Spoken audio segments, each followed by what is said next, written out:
It's been one of those weeks past the Yuri. Never has truer shit ever been said. Bear with me, I forgot to close Sony Vegas. One sec. Alright, we good. We're good.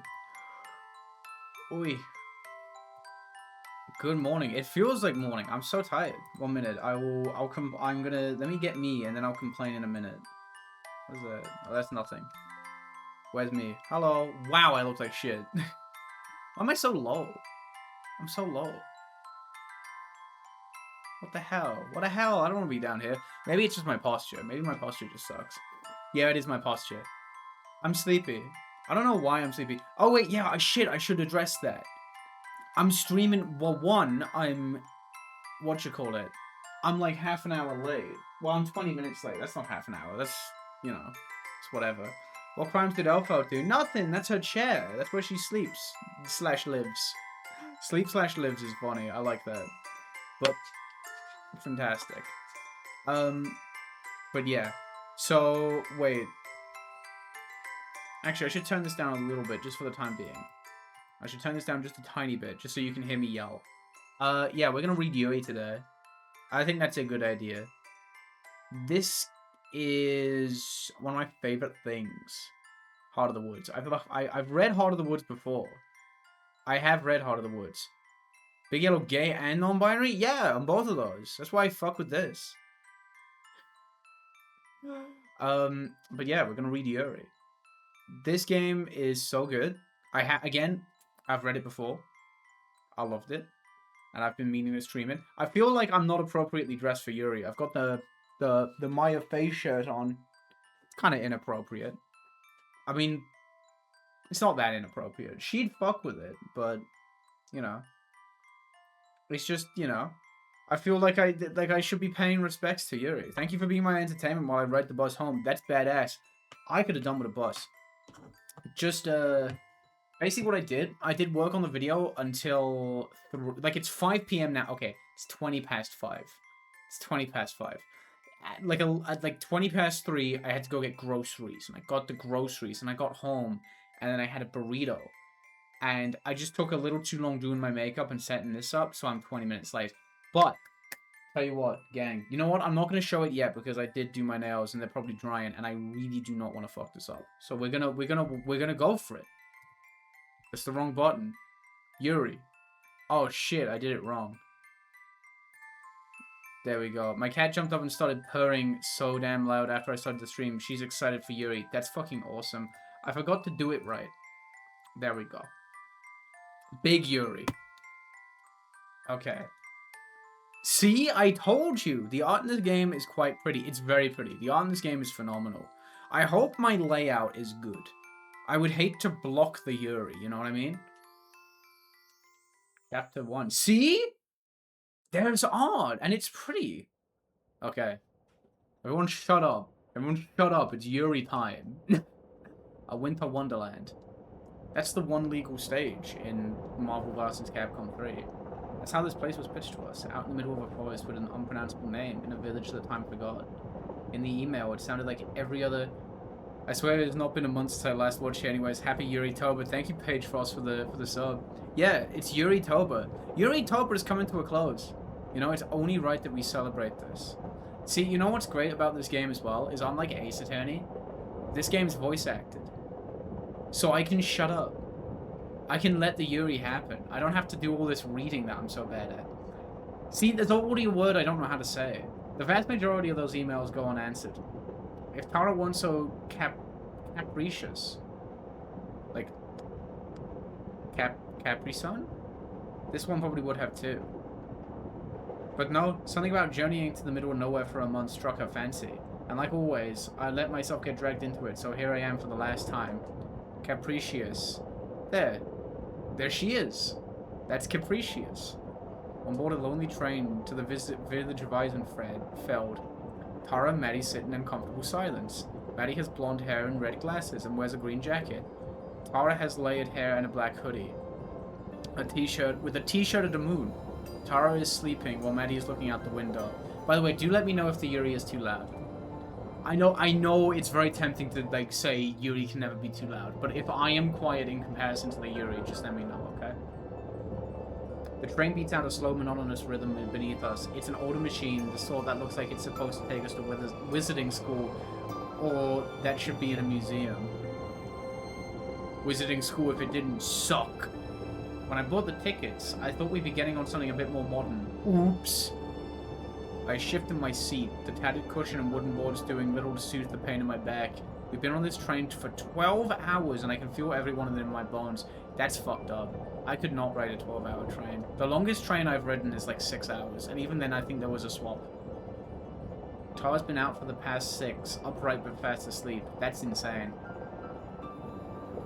That's nuts. I could not... Have I ever fallen... I have fallen asleep sitting up, but like not without anything on the sides. The paperback she was reading dangles low in her hand, in danger of losing her spot in the book. 12-hour trains have beds in them, I'm fairly sure. I think you can get trains like that. You can.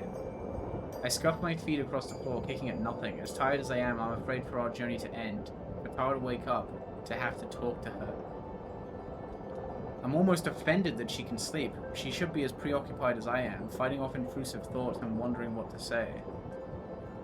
You wouldn't know from looking at her that we've barely spoken for 3 days. No. That's how long ago I told her that this would be our last trip for the show together, and that I was quitting once we got home. Everything since then, packing, booking our tickets, finding someone to take care of the cat while we're gone, happened in a blur. We've been cordial, but that's it. That sucks. My heart hurts, but it tells me I made the right decision. Yawning, I lean back against my seat and pretend it's comfortable. The cushions are unnoticeable, nearly as firm as the wooden floor beneath us. That's insane. Can you not go in the boots? There are boots there. That's awful. They should be nice to them. Be nice to them. A heater in the corner hems and haws like an old man, but it's not nearly powerful enough to fight off the chill. I desperately wish that I could go to sleep too. Oh, I hate them. I hate that I said it like that. I feel like I'm detracting from the Yuri. Sleep. That's when Herlock Sholmes is on screen in Ace Attorney. That fucks me up. One of us needs to be awake when we get to the station, and that should be any minute now. Plus, I've never been able to fall asleep on planes or trains anyway. Could not be me. I'm such a sleeper. Outside, it may as well be another world compared to the city we left behind. Actually, I am lying. I got 3 hours of sleep last night. And it's weird because I feel pretty good for it. I know I was yawning and shit when I started the stream. But honestly, I'm doing pretty good. I think I just needed really bad to wake up early today, because my sleep schedule's been thrown out of whack. I've been waking up way too late lately. If not for the moonlight, I wouldn't be able to see anything, but the soft white glow makes the snow in nearby forests glisten like it's under some sorceress's spell. Charging an attack for 300 episodes. See, this is why she's been charging an attack this entire train ride. I went to Wonderland. The trees are all bare, save for the blanket of snow that covers them. Their empty branches look like something out of a kid's Halloween movie, shaking in the wind as if possessed. They seem to stretch on forever, further than I can even see. It's more like an ocean than a forest. Morgan certainly wasn't exaggerating when she said the place was remote. Intermittent lights flicker amongst the trees in the distant darkness, which I assume come from either winter campers or hermits. It's funny, I've noticed a lot when I'm streaming. I find myself not looking in front of me, like at my actual screen. I'm always reading shit through my OBS. I'd call them crazy, but I'm about to be in the exact same position. Something catches my eye way out in the woods. One of the trees, barely visible, seems to shake in a different way than the rest, as if blown by a different breeze. A thin layer of frost is beginning to form on the outside of the window as I push my face against it, turning to try and find whatever it was I saw. It's gone though. It was almost certainly never even there to begin with. Either my eyes were playing tricks on me or the moonlight was. This is going to be me once December hits. Because Stockholm in November, December even, that shit's cold. I need to get a big jacket. It was Articuno, that fucker. That wascally little character with the blizzards and the double edges. I won't fall asleep. I'll just... Oh? I'm jostled back into alertness when... Did she not bring, like, a DS? That's nuts to me. Has she actually been raw dogging a 12-hour train? I've never really considered that. I hope not. I'm jostled back into alertness as the train lurches harder than before. There's a shrill whistling sound, and then shudders of the train grow stronger as we begin to slow down. The driver hit the brakes. We're almost there. Cannot wait till it starts snowing where I'm at. I'm kind of looking forward to it. As cold as it gets, she's not raw dogging it. She's having gay panic for 12 hours. Oh, great. Yeah, she's busy then. She's alright. That gives her something to do. But yeah, what's it? I did order some, like, I've got some stuff. I've got, like, I've got gloves on the way. It's crazy that I went this long in Sweden without buying any gloves. My fingies are gonna freeze, but now we're all good. Have we ever done a date wingman tier list for RBYOU? No, that's actually, I don't know why I never thought of that one. It's kinda nuts. Across from me, Tara is undisturbed. Somehow she still hasn't dropped a book. Apparently she's less clumsy when she's asleep. -40 in the winter? Fuck me. That's insane. Historians say that nobody survived long train rides until the release of the Nintendo DS in 2004. Yeah, exactly.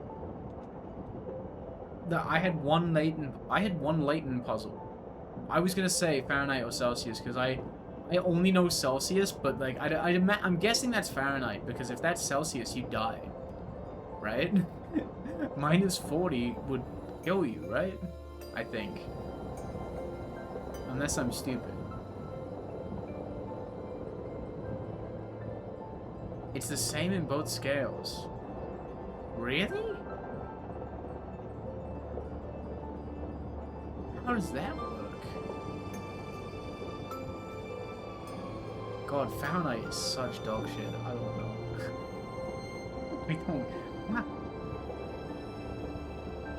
I don't know. It's cold. It's cold. We'll go with that. The buildings appear to be spaced sporadically, nestled on and around a hill. As we round the bend, the village goes out of sight once more. -40 is the point where they meet. I didn't even know they ever met. That's so odd. Hey, wake up. We're almost there. Wakey, wakey.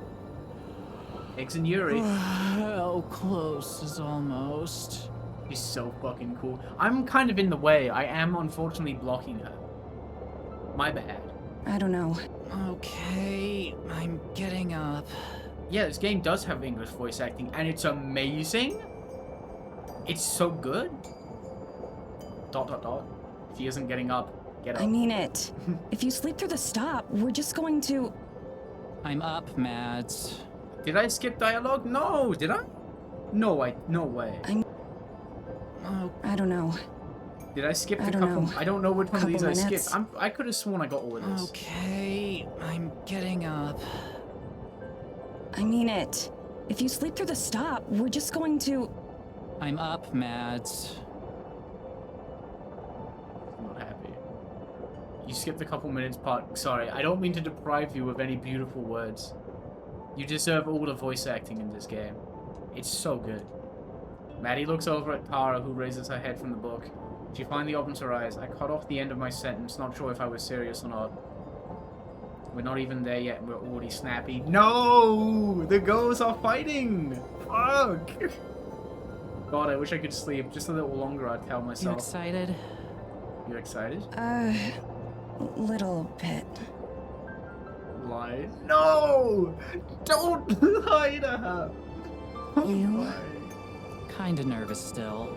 Okay. What is there to be nervous about? We've done this a Wait. 1,000 times.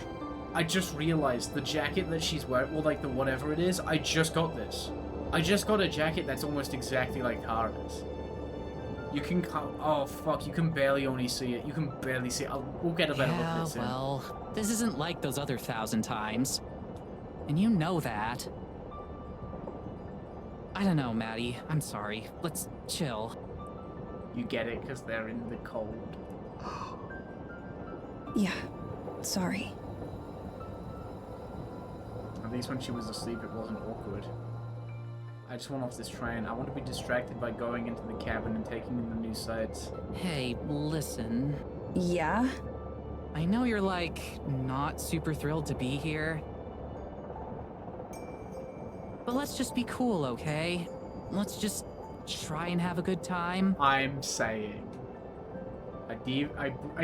See, this is why I'm so glad there's voice acting and I don't have to read all this, because I can't be trusted with words whatsoever. Ah, Big Yellow, just the one I wanted to see. Ah, Superintendent Big Yellow. I breathe a deep sigh and let it out slowly. She's right, I'm committed to this bit. I can at least make it easy on myself. Yeah, okay. Sorry for getting bitchy. I'm tired. Whoa, Peak Yuri, holy moly. Yeah, it's happening. I should have pointed out as well, this is technically a... Like, when I typed this game into the Twitch thingamajigger, it did warn me that, like, hey, this is a mature game. Your viewers might hate this. Only other game it's done that with is 100 Line. Do you know where I can get my hands on the Worms 3D maps? Like, the models for them? I have no idea. If you just have Worms 3D, all the files are there. But I would imagine they're like a weird... I don't know if you can export them as like a different kind of file. I think they're all Exxon, which is like a weird type of file. So you can kind of get them. I don't know how you would go about it. Like, I've done some Worms 3D modding, but I've never tried to like export it as anything other than something Worms 3D can use, you know what I mean? I feel ya. Hey, how do I look? Like a beautiful babe. Like you just slept for 6 hours on a train. Yeah, exactly. She slept more hours than I did. I want to see Principal Skinner's Ace Attorney style breakdown. That would be amazing. I would love to see that. The door would open up behind him and it would be the Aurora Borealis. Yeah, that's what would catch me. I have no idea how you would make the Worms 3D files anything other than Exxon. Worms just loves to use goofy files. That bad, huh? The results are unnoticeable at best. Yo, we both got that hair. It's awesome. My hair is so cool. Hopefully it's good enough for Morgan... Fisher. Fisher? Oh shit, there you go. Fish Yuri. Morgan Fisher. If she's meeting her online hero or whatever, then I doubt she'll care that your hair's a mess. That would be the fucking worst. That would be the fucking worst, actually. God, I hope not. I don't want to end up on some fashion faux pas vid. For real though, if she's super fangirly, then let's just let her get it out of her system and hopefully she won't make things weird later. I heard about Yuri and Sprinted. You're so real for that. That would fucking suck. Imagine like you're like a big YouTuber and you have to take a fucking 12-hour train and you have to gamble on the person that invited you not being like weird. There's not really any other way to put it. Making things get weird later is kind of our specialty though. Yeah, true. But hey, it got us to 250,000 subs, so like, we must have been doing something right. She's gaming. Actually, that reminds me, gang. Now I can show you because my nails are a bit drier. You won't fucking believe what came today. You won't fucking believe what came today. Making sure they don't have like my credit card information on this. Check that out. It's my fucking thing. It's my... What's it? That's my silver play button. I didn't realize it was so reflective. You can see the Yuri in it. That's tough. Can we get Elf out in there? I don't know. I think that blob is Elfelt. That blob is like vaguely Elfelt shaped. Yeah, I'm gonna keep the peel on because I'm going to... I don't know. I'm going to do something with it. I'm gonna like frame it maybe. You love to see it. The Silver Mario Award from Miyamoto, yeah.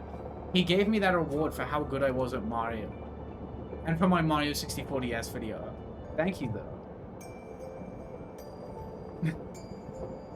He was like, yo, Miyamoto, like, DM'd me and he was like, yo, Big Yellow. I loved all the hiding places you found in Super Mario 64 DS to hide from that meteor that I definitely put in the game.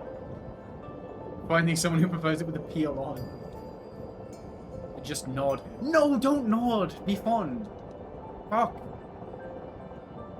Oh no, yeah, I forgot. That's sad. It's fully my decision. All I have to do is say the words, and things will go back to normal. I doubt Tar would ever bring it up again if I asked her not to. It'd be so easy. We're gonna get Lore Dump? No, we're gonna get Heart of the Woods. Fuck yes. That bridge is so awesome. God, I want to go on a train again. That's a kind of a lie. The trains that I go on are not that cool. A frigid wind saps the heat from my body almost immediately, as if it had been waiting until we arrived to pelt us until our skin felt like it was burning. God, how the fuck did I read that? All the emphasis was in the wrong places. See what I felt in the play button.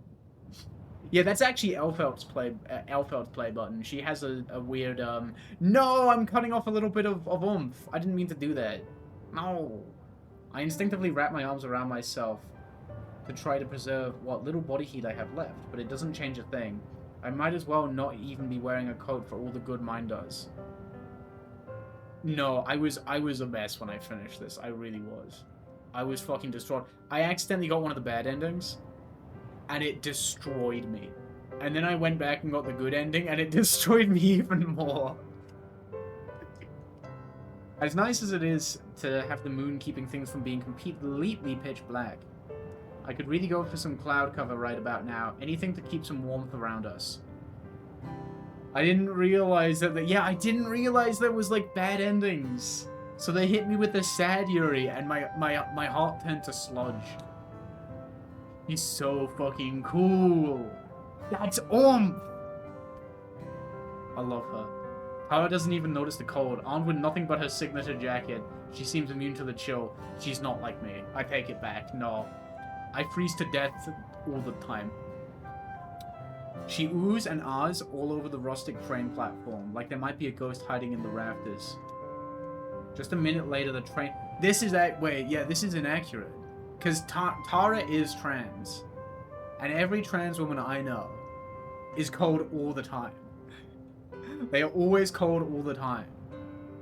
She's lying. She's lying. Unreal. Unreal. Well, you know what she's doing? She's breaking new ground. She's breaking new ground. She's standing up to terrifying stereotypes. I don't know why I settled on terrifying. Well, you know. What if Mr. Mime was in this game? Would that make it better or worse? Tara, look out! It's Mr. Mime's Thunderbolt! I started E recently and it bugs your perception of temperature. Yikes. I did not know it did all that. Tara watches it go, nodding in approval. I like the idea of watching the train leave and just nodding. Okay, this place is already killing it in terms of atmosphere. She's so fun. I love her. It looks like it's like she's completely forgotten the uncomfortable energy that had filled the train, back to her usual overly excited self. I should probably be bitter, but instead, I can't help feeling jealous of how she can just shake it off. The OST is so good! I think I've used, in 2 separate videos, I've used music from this game. She has a little pocket camera that she's been carrying with her, and she uses it to take a few pictures of the inky blackness surrounding us. That always I always keep meaning to take pictures with my 3DS when I go to events, and I always forget. I glance upwards at the lights which hang from the ceiling. She is like Susie dealt the rune. So yeah, she is a little bit. It sounds like modern Minecraft music. Minecraft if it was good. Was eating a burrito and nearly choked. I was eating a burrito just before I hopped on. Well, it wasn't really a burrito. It was like a breakfast wrap that I made. It was too spicy, but it was yummy. I had it for dinner because I meal prepped it and it was really weird. I made 6 at a time, my like breakfast wraps. But the problem is that like I made 6 of them. It took so long to do. And then I wasn't hungry. I just had like, what did I have for breakfast? I think I just had like a slice of bread and 2 cups of coffee. It does what it do. They're about as ineffective at keeping away the darkness as my coat is at keeping me warm. I think I get a burrito on Friday, maybe Saturday. That's fucking tough. I like that. That's good. I just shoved some Dominican fried cheese, fried plantains. Oh, fuck. I love plantains. God. That's so fucking good.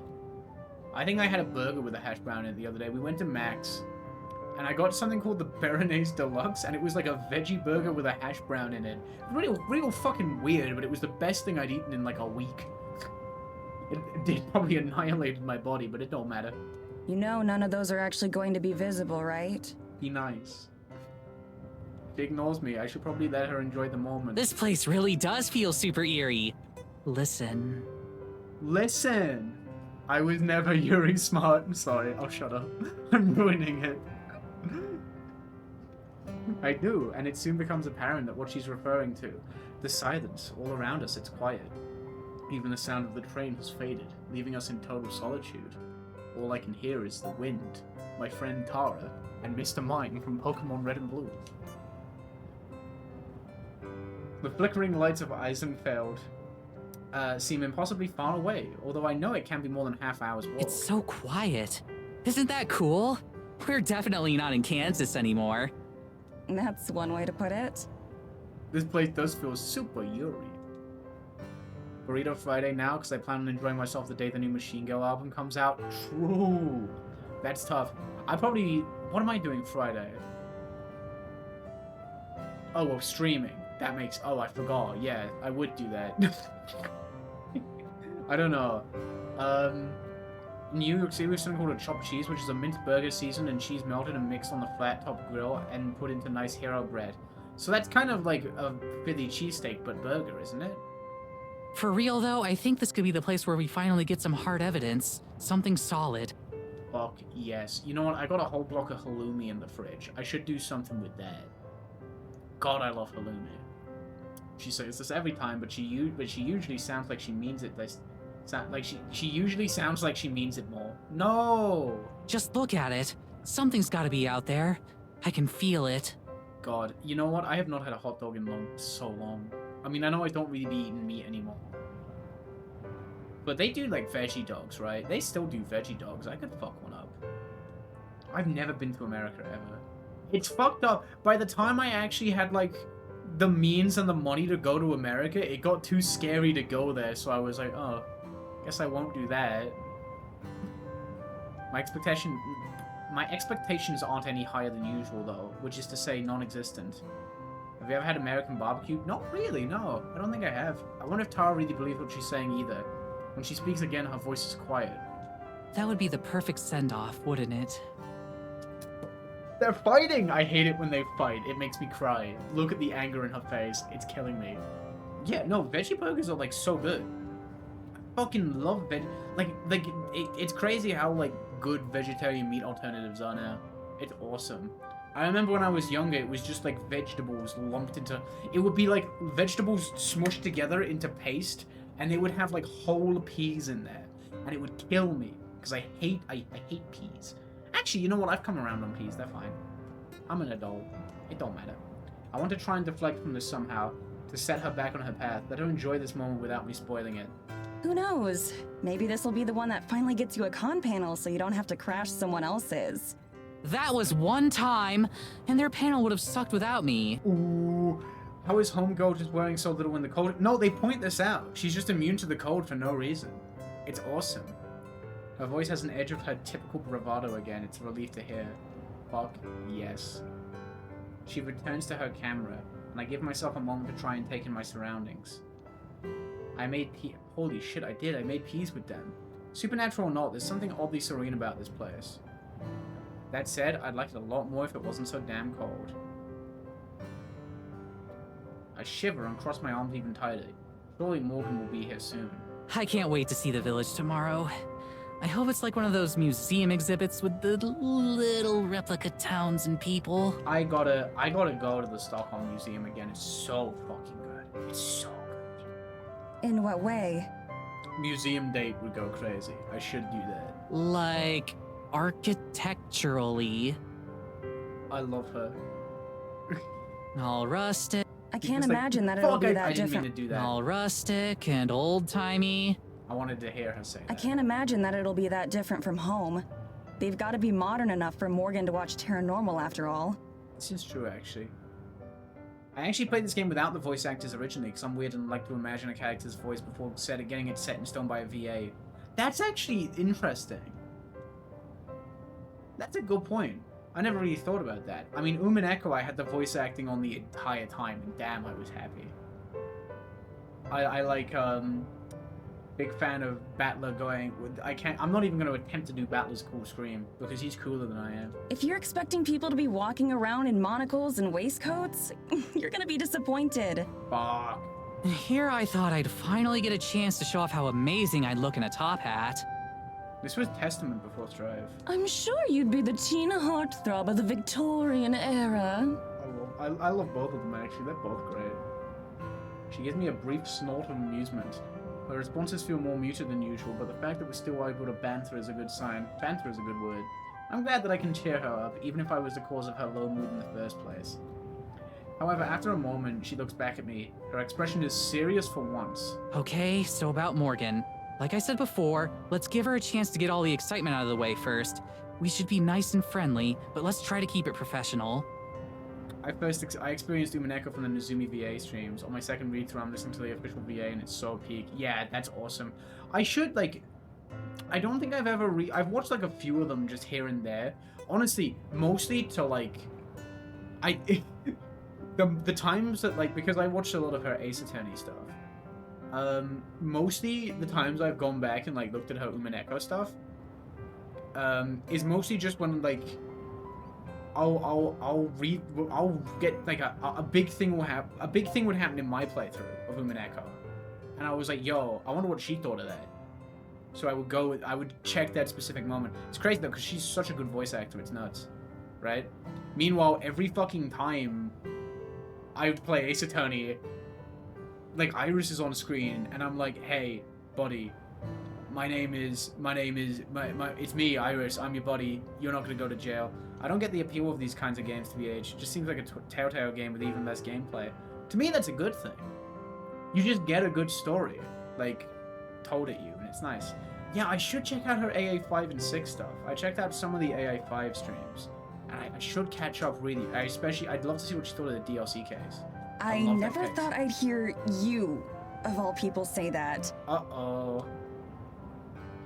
I find myself flashing back to all the unprofessional situations I've had to extricate Tara from, ranging from bad one-night stands to actual police custody. She got arrested? I don't remember that. There are a lot of ways I could describe Tara, but professional is definitely not one of them. That's awesome. Yeah, it's just like a book with pictures and voice act. That's basically it. And music. That's a big thing. Book with music is like, holy shit. It goes unreal. Hey, I usually make a good first impression. Yeah, not a good last one, though. It's just the second impression and beyond that you've got to watch out for. Arrested for being too cool and epic. I'm saying this game would be a lot cooler if Winston from hit video game Overwatch 2. I laugh out loud at that, and I catch her smirking before she looks away. Suddenly, Winston drops in. Excuse me for dropping in. She can play it cool if she wants, but I can tell from the way she's bouncing up and down that she's undeniably excited for this fangirling she mentioned. It's usually one of her favorite parts. That's cool. I'm sure a little ego boost will go a long way right now. That's nice, actually. That's nice. I mean, I do enjoy getting hit with the, hey, I know you from the YouTube. I like that video you did that one time. That's always fun. That's always fun. I can feel myself hopping back and forth slightly as well, but that's more of a desire to keep my blood flowing.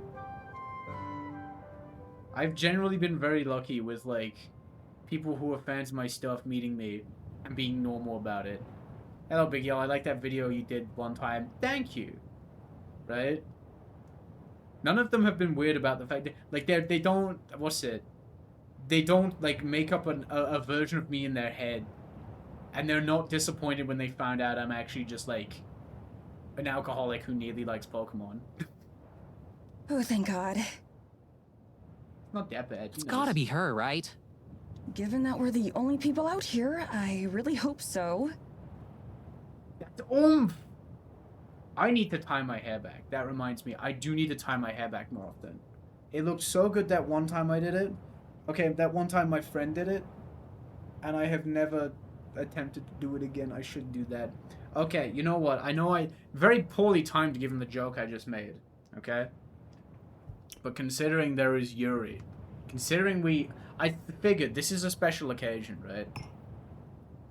This is a special occasion. Just for the Yuri. Just for the Yuri. There we go. My one wine glass.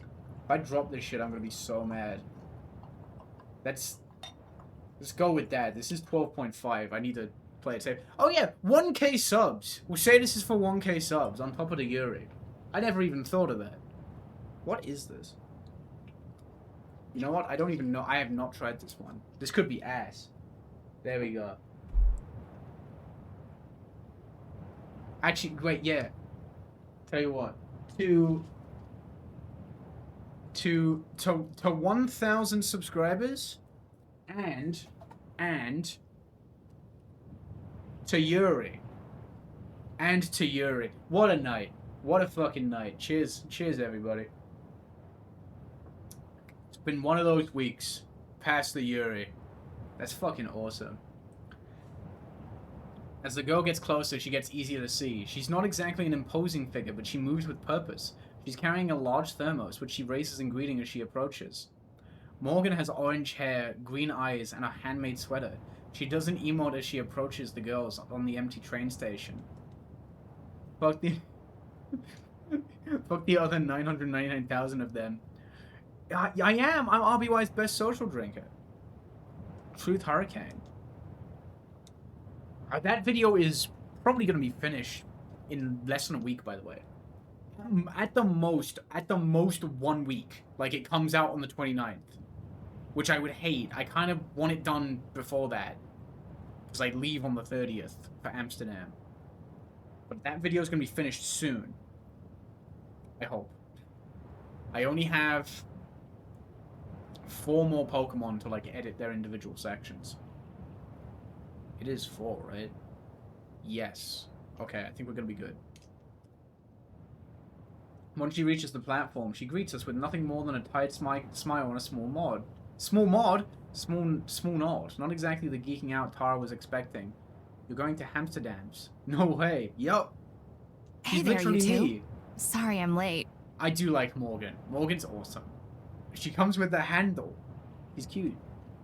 Her voice is friendly but flat. She sounds like she hasn't slept in days. Tara looks a little bit taken aback by how subdued she is. Recovering quickly, she puts on her big celebrity grin. Oh, no worries. Are you Morgan? That's right. It's really nice to meet you, Tara. Morgan's smile does seem to grow warmer as she greets her, but her face quickly regains a neutral expression a moment later. I can see Tara's smile faltering as she realizes that this is clearly the maximum amount of geeking out this girl is capable of. To her credit, she recovers well. Did it belong to Gary? Likewise. Charmed, I'm sure. Okay, maybe not that well. Tara extends her hand and Morgan gives her a brief handshake before You're turning... Madison, right? I think we spoke online already. Just Maddie is fine. Nice to meet you. She shakes my hand as well. It's a firm, friendly handshake that ends as quickly as it began. Before she continues, she takes another sip from her thermos. I find myself wishing for a cup of coffee, too. Give the ladies their coffee. It really is nice to meet the two of you. I'm sure you receive a lot of invitations, so I'm glad you were interested in mine. Are you kidding? Remote village in the middle of a huge forest? There's no way I'd pass that up. I've heard all kinds of stories about the things you'll find in places like this. Like ghouls? And ghosts, perhaps? Hopefully not too many, or I won't have anything new for you. Oh, I'm sure you've got something I'll be interested in. No! No! I forgot she's like this. She's too gay. Pump the brakes, buddy.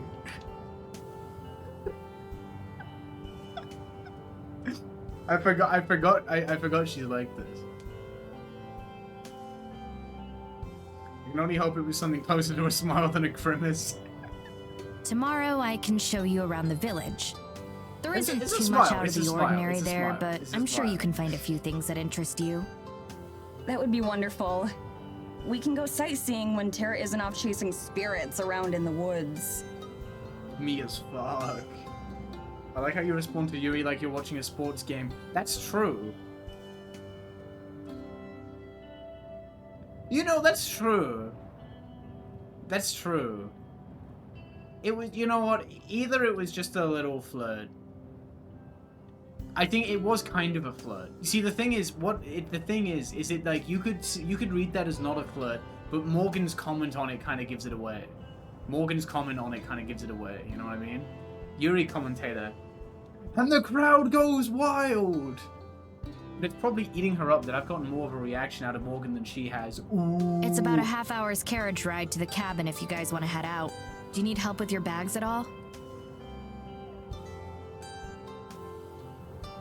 Tara lifts her bags, giving Morgan another shiny grin. I'm pretty sure I see her accidentally flex her arms too.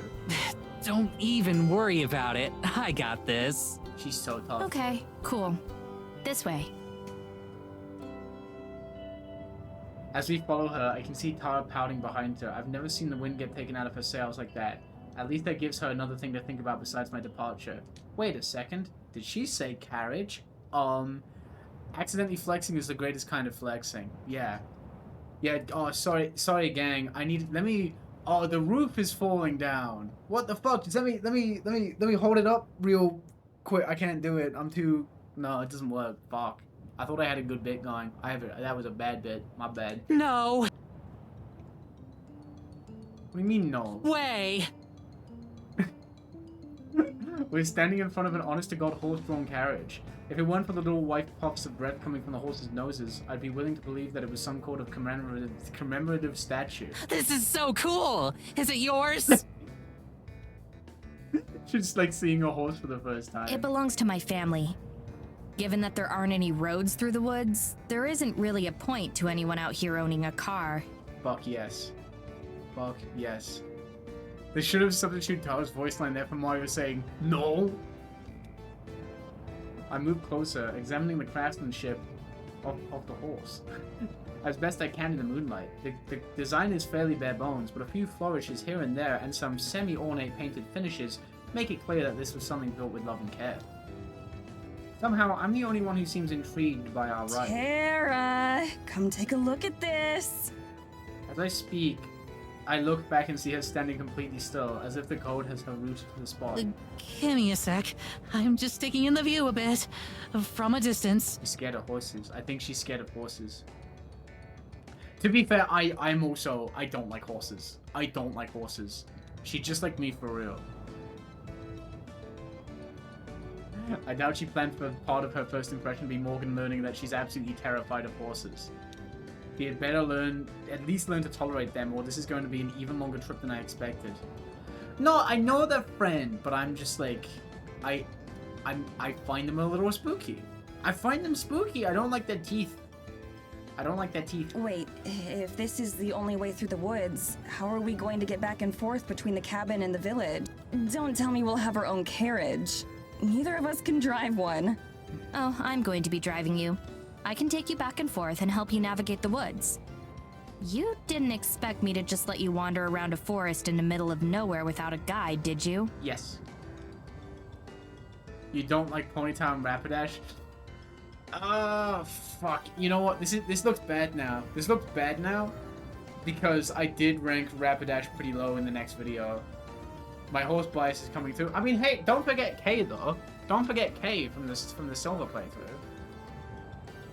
Horses literally melt in water. You're sure that's not any trouble? I'd hate to inconvenience you any more than we already have. It's no trouble. I run my own shop, so my schedule is pretty flexible. I'm more than happy to help. She looks over at Tara, who has finally made it within a few feet of the carriage. She shoots with both her thumbs up. I have a feeling she might need it. Trust me, you have no idea. Embarrassing.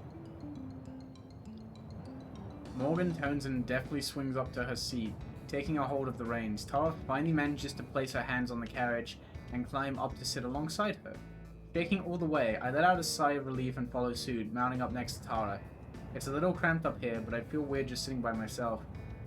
Besides, not keeping an eye on Tara is a pretty guaranteed way to make an even worse first impression. So, can you do any tricks in this thing? Fuck yes, Tony Hawk's Pro Horse. I'd play Tony Hawk's Pro Horse. The path to the cabin turns out to be a complicated one. We've been making twists and turns through the trees for a few minutes, but Morgan seems to know exactly where she's going. Not even the dog can stand in her way. Fuck You can navigate yes. through all this with just that little lantern? How can you see landmarks? Yeah, horses are spooky. I'm sorry. I grew up near a farm, right? I had horse exposure and they bothered me. Don't worry, I know these woods better than just about anything. Besides, the moonlight is more than enough for me. That's badass. There's moonlight out there right now. I think. I can't see through the doohickey because I close. No, yeah, that's moonlight. That's fucking bananas. It's 6 p.m. That's Sweden. Sweden moment. Looking over, I can see Tara bouncing her leg, probably about to launch into a torrent of questions for Morgan. After that flubbed introduction, yeah, she did fumble a baddie. She did fumble a baddie. My bad. As such, I should probably get my handling of the actual adult stuff out of the way before it gets lost on the noise. Is there anything about the town or the people that we should know? Local customs, things to avoid saying, that sort of thing? They're all woke. There's a curfew at midnight.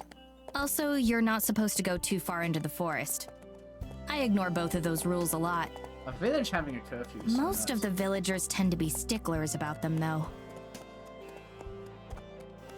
So, while we're on our way, could you maybe tell us about some of the specific supernatural occurrences you've seen here so far? Big goblins. Big goblins. Morgan sits up at the question. She looks over towards us and her eyes seem to lose a bit of their constant drowsiness. She's been waiting for this. Well, we have a lot of freak weather events. Strange storms that appear and disappear, or are localized to certain parts of the forest in ways that shouldn't be possible. I nod solemnly, already totally enraptured in what Morgan is saying. Sometimes when I walk in the woods, I can see strange lights here and there, like tiny little stars inside the forest. I've never been able to get close to them, though. She keeps calling them villages. I dreamed that when you arrived, they were Minecraft villages. Huh. Can you imagine, like, a Yuri visual novel? Where it's 3 baddies and then everyone else in the VN is a Minecraft villager? I can't wait for the Minecraft movie too. They are making that, aren't they? They're making a sequel to the Minecraft movie. And you know what they should do? They should zero in on the relationship between the villager and the real human. That should be like the main focus of the movie, and then nothing else matters. I start to drift off. This is more than Tara's jurisdiction anyway, so I'm sure they can just wake me up when we get there. There's also Your cat is a supernatural. my cat. I did skip the cat, that's my bad. I saw Minecraft in theaters 2 times. I watched it the real way to watch it. On someone else's phone, and it was the leaked pre-release version. With a writer to be determined, and all the missing CGI. Your cat is a supernatural occurrence? She can talk, so I'd say so. Holy shit! She got meowed, girlfriend? Her words made me snap out of my trance. Looking over at her, I expect to see her holding in a laugh or sporting some kind of mischievous grin. But her face is as serious as it's been since we arrived. Your cat can talk? Like, talk the way a human does? Yes, she's very well spoken, in fact. And I had an edible both times I went.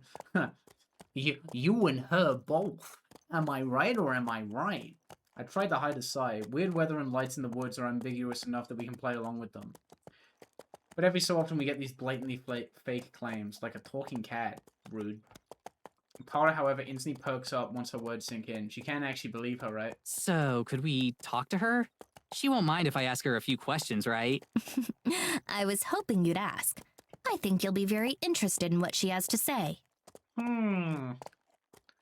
This whole thing is clearly some kind of joke, but Tara is absolutely taken in. I can practically see the wheels turning in her head as she plans out her follow-up questions. That's never good. So, do you have any ideas about what could be causing it? Something in her diet, maybe. They put evil in the cat food. I don't think so. Have you been feeding her some kind of special Eisenfeld cat food? Can I try some? She's so fucking cool. I love her. Tara is like the... They should... Okay, I think that's enough of that. They should put Tara in every game. If Sakurai doesn't put... You know what? There's that Kirby Air Riders Direct tomorrow. There's that Kirby Air Riders Direct tomorrow, isn't there? Sakurai's gonna open it and be like, hey, gang, I actually made all that shit up. I'm not even making a Kirby game. But check this out. And then it's the reveal trailer for Tara in Super Smash Bros. Ultimate 2. When Tara starts talking about eating cat food, it's time for me to exercise a little diplomacy and move the conversation forward. Crazy or not, I think we should move on. So, what kind of things does she talk to you about? I love Maddie. Just about our lives for the most part. I figure you'd be better off hearing it from her rather than me. I'm sure that'll be illuminating. Illuminating. I'll say, if there's something that paranormal in the village itself, you must have seen way crazier stuff in these woods. Oh, yo, if she was in the season pass for Sonic Racing Crossworlds. Okay, I'm saying that because they have talked about doing more DLC for Crossworlds. If they're gonna do that, they need to get voice acting. They can't have those fuckers be mute. Can you imagine putting Tara in that game and Tara's mute? Evil. Well, there's one pretty major thing, but you probably won't believe me. I wouldn't have come out here if I didn't believe you. Anything you have to say, I want to hear. I can't detect a hint of cynicism in her voice. Either she really believed this girl she just met has a talking cat, or she's giving a performance worthy of an Oscar. Are you 110%. are you sure? My bad. 110%. Lay it on me. She winks at her and flashes her finger guns back in celebrity mode. Tara's good at recovery with these things, but I've never seen her recover on this level with such speed. I like the finger guns. Big Yellow is in this game. Gay couple traveling to a remote location and recover. What do you mean Big Yellow is in this game? Where? Oh, is that what she's gonna reveal? But as I watch her lean in towards Morgan to make sure she catches her next statement, I realize another possible reason for her passionate response. She does...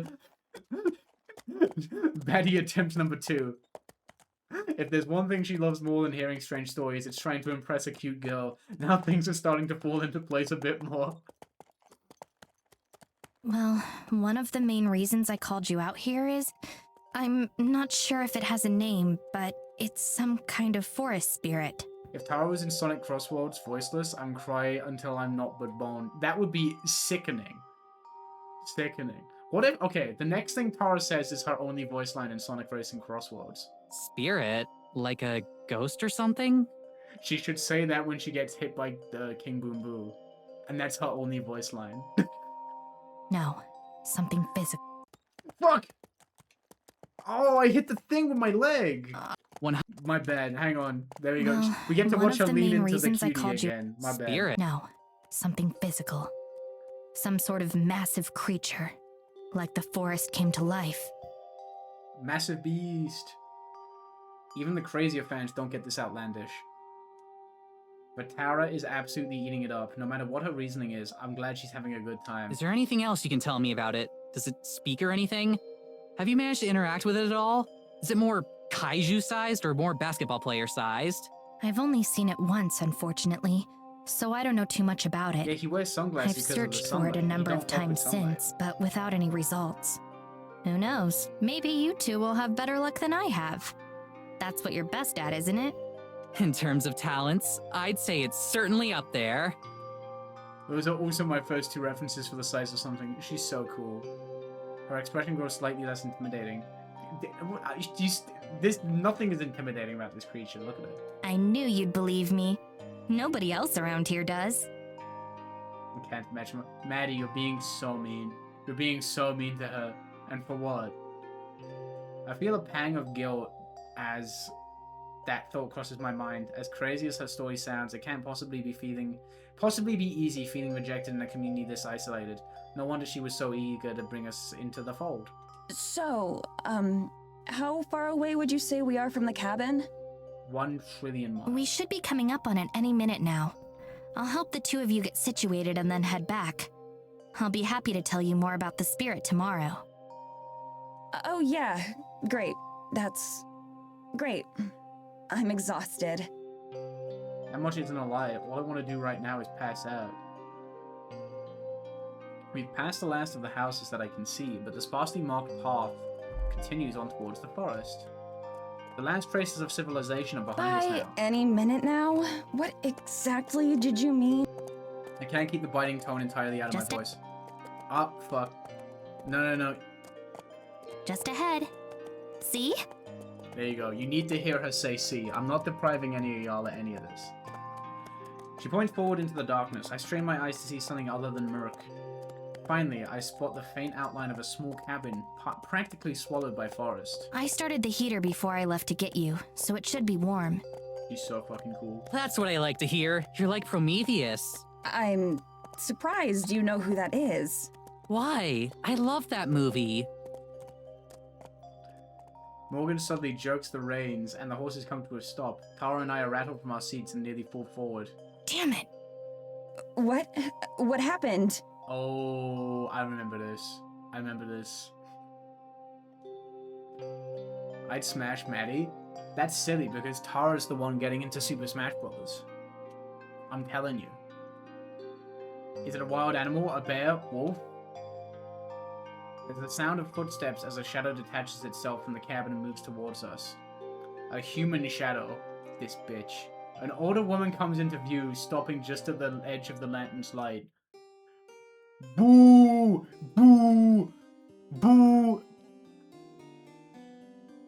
Oh, game is kind of loud? My bad. 1 minute. Shit, no. Oh, shit, wait, no! Fuck, you're not meant to see that! That's a spoiler! Well, not really, but a little bit. I want to save the game. Ignore that. Ignore that. That was nothing. Let me turn the game down. Okay. Okay. And how about here? That seems good. It's an old woman. The music is really good. A stern, older-looking woman steps out from in front of the cabin. She has the same orange hair as Morgan. That's gonna be me in like 30 years. This is me if I was a geezer. She's clearly related to Morgan. Her angular features and steely eyes, barely visible in the dark, make her look like she stepped out of a Baroque painting. Why are you here? Ooh. I like how people watch the stream and have totally different reactions. That's a fire hazard, and I'd smash Maddie back to back. Smallfeld is crucified. She's not crucified, she just lives up there. She's hanging. I came to greet our guests. You have the same cheek creases. Fuck yes. You have the one day of seeing people run Charizard and I'll be like, oh you. Woman. I like that woman is titled. That's good. She spits the word R, clearly asserting some sort of ownership. I suck in an involuntary breath as she approaches. And then I huff and I puff and I blow her away. And then the visual novel ends. Being able to see her more clearly isn't a reassurance. If anything, it's the opposite. Something about her radiates hostility. Even the horses seem uncomfortable, their ears pressed back as they stamp their feet in the snow. Close, her gaze is sharp and fierce. Jumping into light fierce. Sorry. Her face is proud but sunken, cheekbones jutting as if her face doesn't quite fit. It makes her look older than she is. Which of you is Tara? The gay one.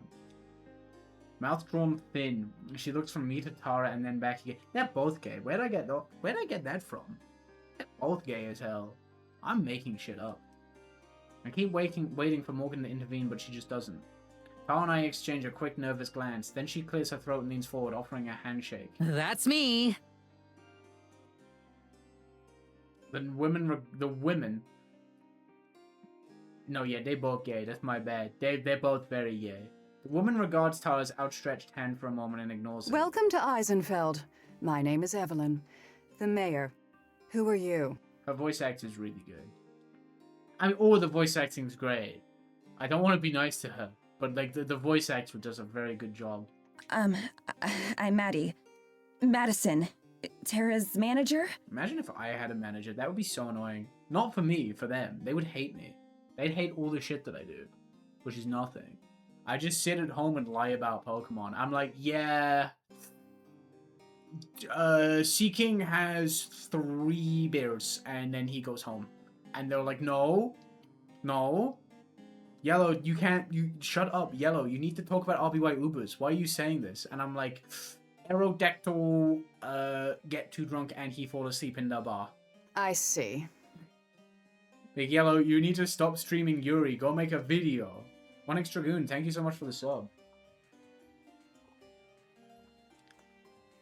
That is baller.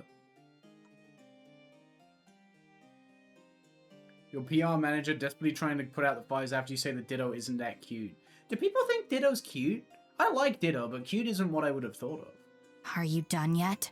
I forgot how Dupit / Paul's Mega Aerodactyl was until recently. Yeah, he just gets a goatee. They just stick stones in him. They're tired. You can interrogate them later. Ooh, holy shit. Just what exactly is she volunteering us for? Interrogate is kind of a strong word. Our host makes absolutely no effort to disguise the loathing in her voice. In a town as small as this one, I can't imagine that speaking to someone as important as the mayor like that is a good idea. Evelyn appears entirely unfazed. She remains in the middle of the trail, blocking our path. She and Morgan stare each other down while Tara and I sit in painfully uncomfortable silence.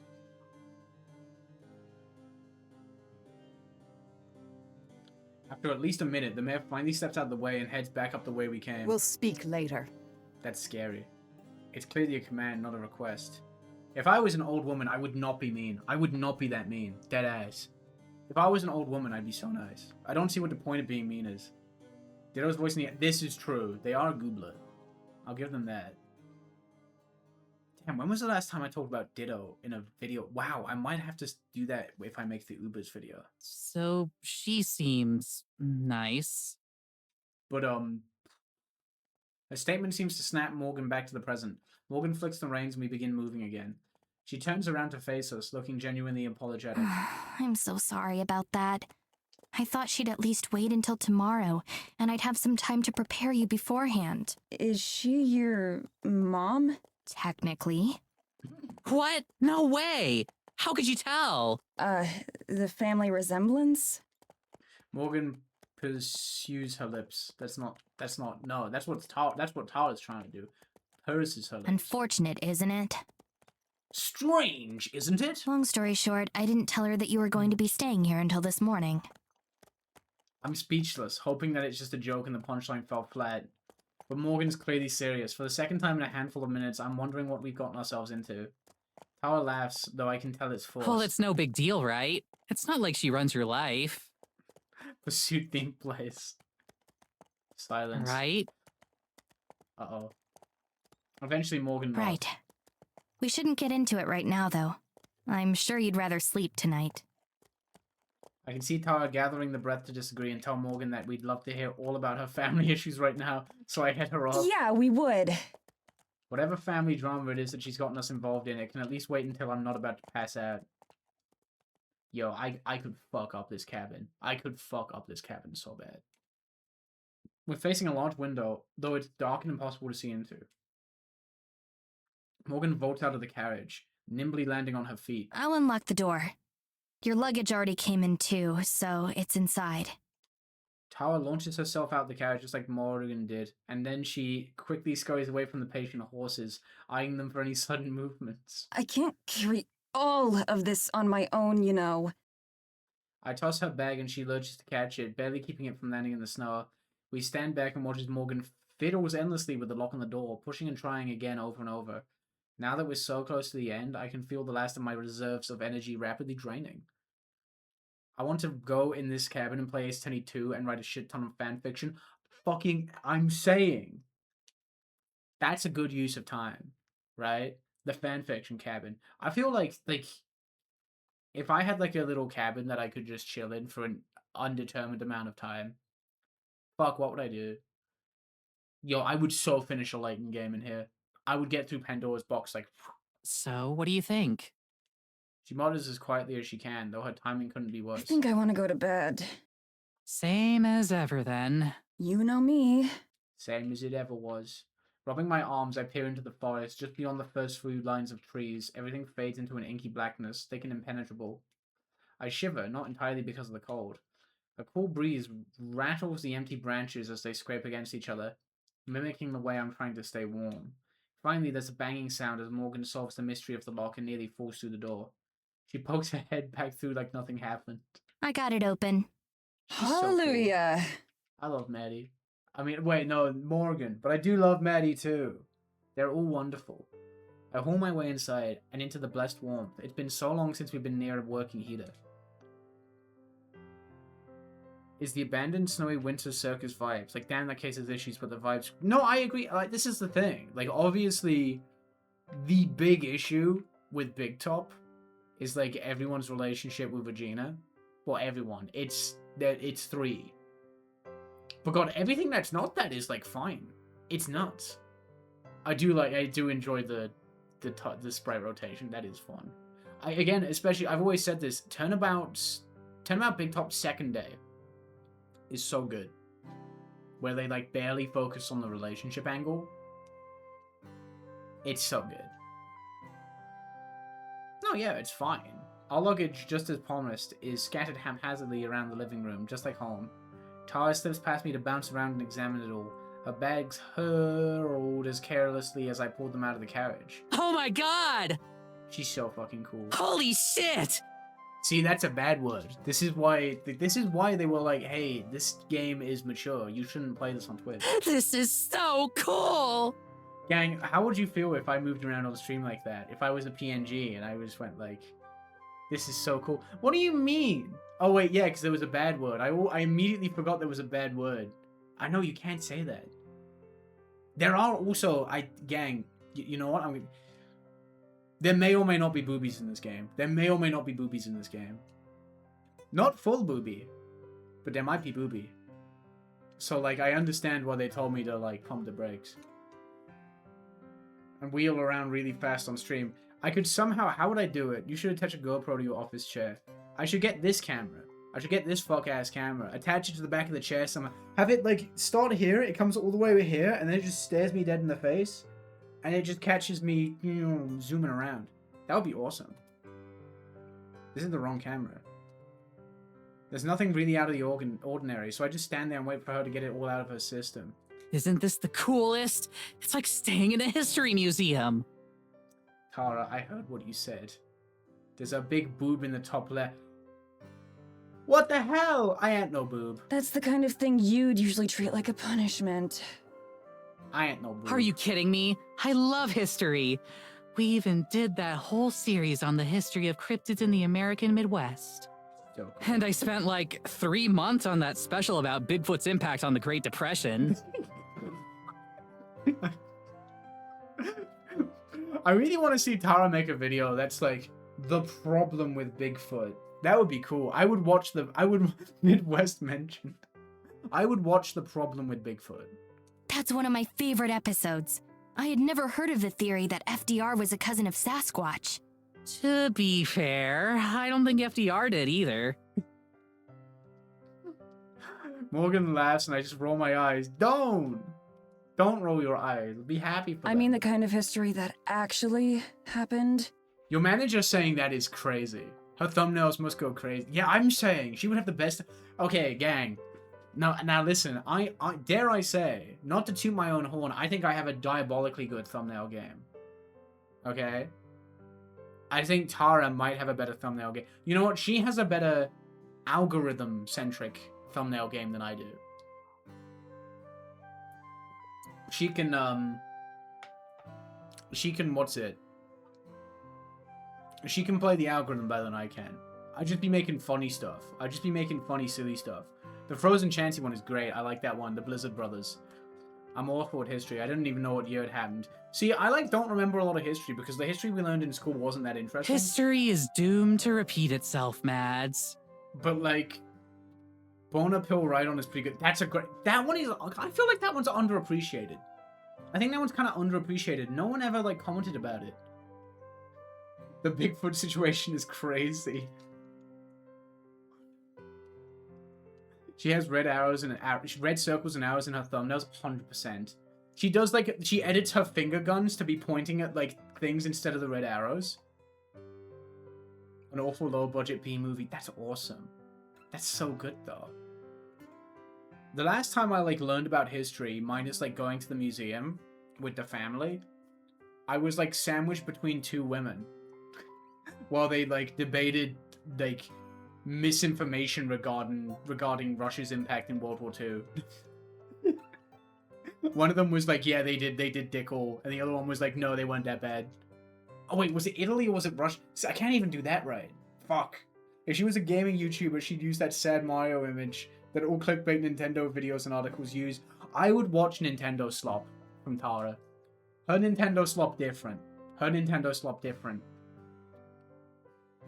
Right? If she made, yeah, it might be Russia. Cause like I'm pretty sure Italy didn't actually manage to do all that much. Wait, no, was it? No, it was Italy. It was Italy, my bad. I forget who was right. These are the bedrooms? That's right. They're the same size, so there's not much of a difference. Guess I'll take this one then. I push open the door closer. I'm so fucking smart. I push open the closer door. Inside is just 4 walls with a bed, a shelf, and a small dresser. I got a big dresser, but I don't have a shelf, which is a bummer. I would love to put Elfeld or my Brutaka on it.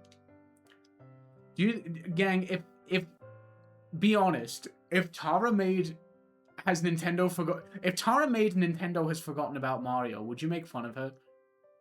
Would you make fun of her? If it was her crying in the thumbnail instead of Mario, next to the X'd out Mario Odyssey 2, you wouldn't make fun of her, would you? Holy shit, Freddy Fazbear. I half expect to see Morgan holding a bloody knife or something, but instead Tara's just holding her phone. What happened? A tragedy. Actually, worse, the apocalypse. Check out your phone. I do as she says, expecting a news article. Turn the TV on, it doesn't matter what channel. I do as she says, expecting a news article or an alert or something, but there's nothing. What? I don't have anything. Exactly. No service out here. No Wi-Fi. Oh shit, wait. She just got the call about the new Pikmin 4 update that added an easier difficulty. Gang, did you see that they're adding Ice Pikmin to Pikmin Bloom? I have to get back on Pikmin Bloom. God is good. Life is good again. I checked. Sure enough, she's right. There isn't the barest trace of a signal at all. What about Wi-Fi? I assume we have that, right? Technically. Oh no. I stocked up on books and downloaded a bunch of new films before we left since I wasn't expecting to have much connection out here anyway. But I'm willing to bet the thought never even crossed Tara's mind. Good thing I packed a few books I think she'll like too. Tara glumly pockets her phone again as Morgan gives us a small smile. Let me give you the quick tour. I don't think it's entirely necessary since we can see everything ourselves, but I don't stop her. What if Ice Pikmin appeared in Ice Age and Sid met a Pikmin and was like, that's so cool? That would be awesome. Like, the Ice Age... Yo, Ice Age 2 never happens because they throw Ice Pikmin over the ledge where the water is... God, Ice Age 2 is such dog shit. I don't feel like getting into that right now because I'll be here all fucking day, but it's crazy how dog shit of a movie Ice Age 2 is. It's unreal. This is the kitchen. There's a stove and an oven. The stove is somewhat picky and doesn't always like to work. I need to listen. I just... Make the beautiful woman say more things. Actually, I guess it's the same for the oven. This is what I need. I need to get the Ice Age 2 out of my brain. Pikmin 4 is getting easy baby mode and everything is fucking horrible. They're releasing a Switch 2 edition of Pikmin 4, but instead of enhanced graphics, the 2 actually stands to the fact that they've cranked up the auto-aim, the auto-lock-on by 2 times. Don't worry, I don't know how to cook anyway. Is the Ice Age is ending in Ice Age 2, but then there's 4 more Ice Ages. True. And there's going to be a 7th one. Don't worry, I don't know how to cook it. Wow. Gang, give it up for trans girl who can't cook number 2 fucking trillion. Again, we talked about this on a different stream. Every trans woman I know, they're either fucking MasterChef, like they love to cook so fucking much, or they live strictly off like pizza, Coke, and cigarettes. I'm dead serious. That's how it is. It's how it is. Over here is the fireplace. I can show you how to chop firewood sometime if you'd like. She can't cook, but can she chop wood? I think I might pass on that one. This is the couch. You can also sleep on it if you'd like. It doesn't unfold into a bed or anything, but I sometimes come here and sleep on it anyway. That's awesome. I should try sleeping on my couch soon. The Wi-Fi password is on a note by the phone. I do love to So is my phone number, so you can reach me anytime. Do you have any questions? I shake my head and look at Taro, who does the I same. think we're good. Thanks for all your help tonight, Morgan. It was my pleasure. Again, I can't thank you enough for coming all the way out here. I'll be sure to make it worth your time. I'm sure. Can't wait to get started. Me either. But I should probably be going I for genuinely, tonight. I've kept you up long enough as it is. I forgot if Tara hits on her again there. I was like, wait, is she gonna hit on her again? But no, I don't think she does. Night, Morgan. Thanks again. Good night. Through the large window, we can see her as she starts to make her way down the I'm path. gonna go to bed too. Yeah, same. I don't like the music cutting out. The music cutting out makes me sad. We switch off the lamp as we head to our respective rooms. Tara grabs her bags from the floor where she tossed them. All right, see you in the morning then. Yeah, night. I shut the door behind me and she does the same. I sway like a zombie as I stalk towards my bed. It takes the last of my strength to dig my pajamas out of my suitcase and change. There's a window here that looks straight out into the forest. The first thing I do is pull the curtain shut. Crawling into bed, I face away from the window and pull the blanket up to my chin. Oh. As a childhood YouTube channel where she made all those Sonic and Mario sprite fighting videos. Oh shit. I don't think she made them, but she was obsessed with them. I loved that shit when I was a kid. It's heavy and warm and I wrap it around myself like a burrito. Burrito reference? We're very burrito pill today. This is awesome. There are like 3 other blankets though, so I ball one of them up and use it as a second pillow. That's tough.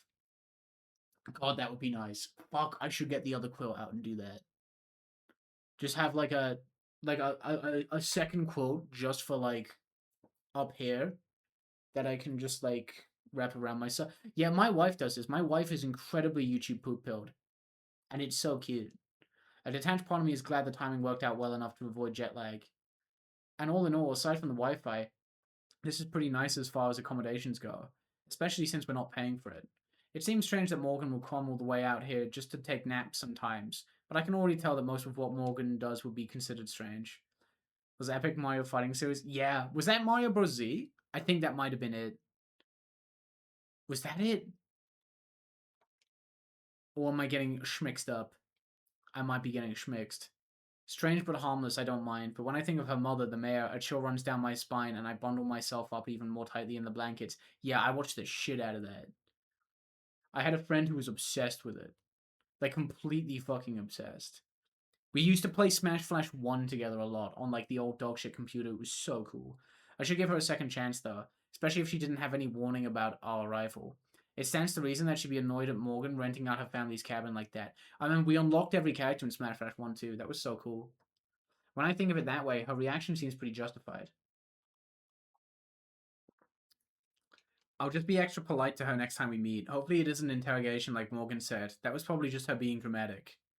I yawn, wishing sleep would come faster. Me as fuck. I always do this. I expected to be out before my head even hit the pillow, not lying here with my thoughts racing. I try to block out everything and focus on my breathing. I do that. In. A loud tap tap tap on the window cuts through my silence. My heart leaps to my throat as I bolt upright in bed. I get tangled on the blankets, scrambling to hold them off me. With one hand, I desperately feel for my glasses nearby. I finally find them and shove them onto my face, nearly jabbing my eye out. With horror, I look to the window, the one that made me uncomfortable from the start. It's Morgan. Lantern in hand, fist raised against the glass. She stands there patiently. If she knows what kind of emotional roller coaster she just put me through, she doesn't show it. She's so silly. Shakily, I walk over to the window, not even switching on the lamp. With some difficulty, I wrench it open, disturbing a small mound of snow. Yes? Oh, that's such a good yes. She's so mad. She's so mad. It's Morgan from Minecraft. Do you have games on your phone ass image? Sorry, I forgot to tell you. Please be ready to go by 8, and I'll come pick you up.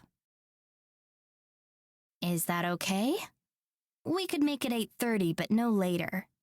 No, 8 is fine. Is that all? That's right. Have a good night. I love her. Sorry if I disturbed you. She's so silly. I slam the window shut and hobble back to bed. She doubled back in the snow and scared the hell out of me for that. That's important information. Be nice. Be nice.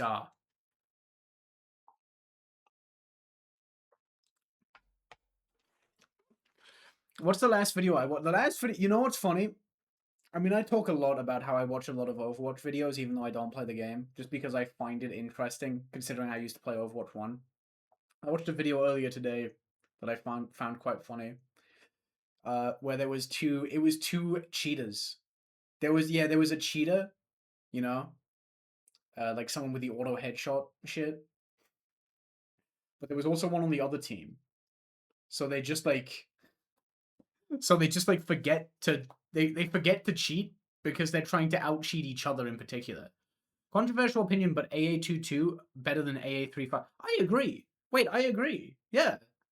I think I agree. I think like 2-2. Like I like 3-5 a lot, don't get me wrong. It's really good. But like the two like top tier cases in Ace Attorney 2 are so fucking good. They're so good. Big Top has some stuff I like, but the first case is really weak. Very weak. A long month? Oh my god, wait, how long are they here? It's 8 hours and 34 minutes later. I know because telling time is my... Wait. Telling time is my phone's only remaining function. Yet I still check it constantly like something might change. True to her word, Morgan was there to pick us up right at 8. It's a minor miracle that Tara and I were both ready to go. I don't know who had made it worse, me waking up to my alarm or Tara waking up to me banging on her door. Even now, she slowly eats a piece of bread from the kitchen, looking for all the world like a cow chewing cud. Yo, sometimes you ever just like wake up and you just eat like a... I feel I shouldn't do it because it's so fucking bad. It's not fair that bread is bad for you. It's actually, I think, if there is a higher power, the fact that bread's bad for you is proof that they hate us. You know what I mean? It's awful. It's fucking miserable that bread is bad for you. Like it's a shame too because Swedish bread is so nice even. Swedish bread is so fucking good. And like sometimes I try to wake up at 7 every morning. I'm waiting for my burrito to heat up. You know? Canon does exist. Maybe I'm wrong. I just assume everything I put in my body is bad for me, even though it's not. I might be lying. But, like, sometimes you just want to grab a slice, you know?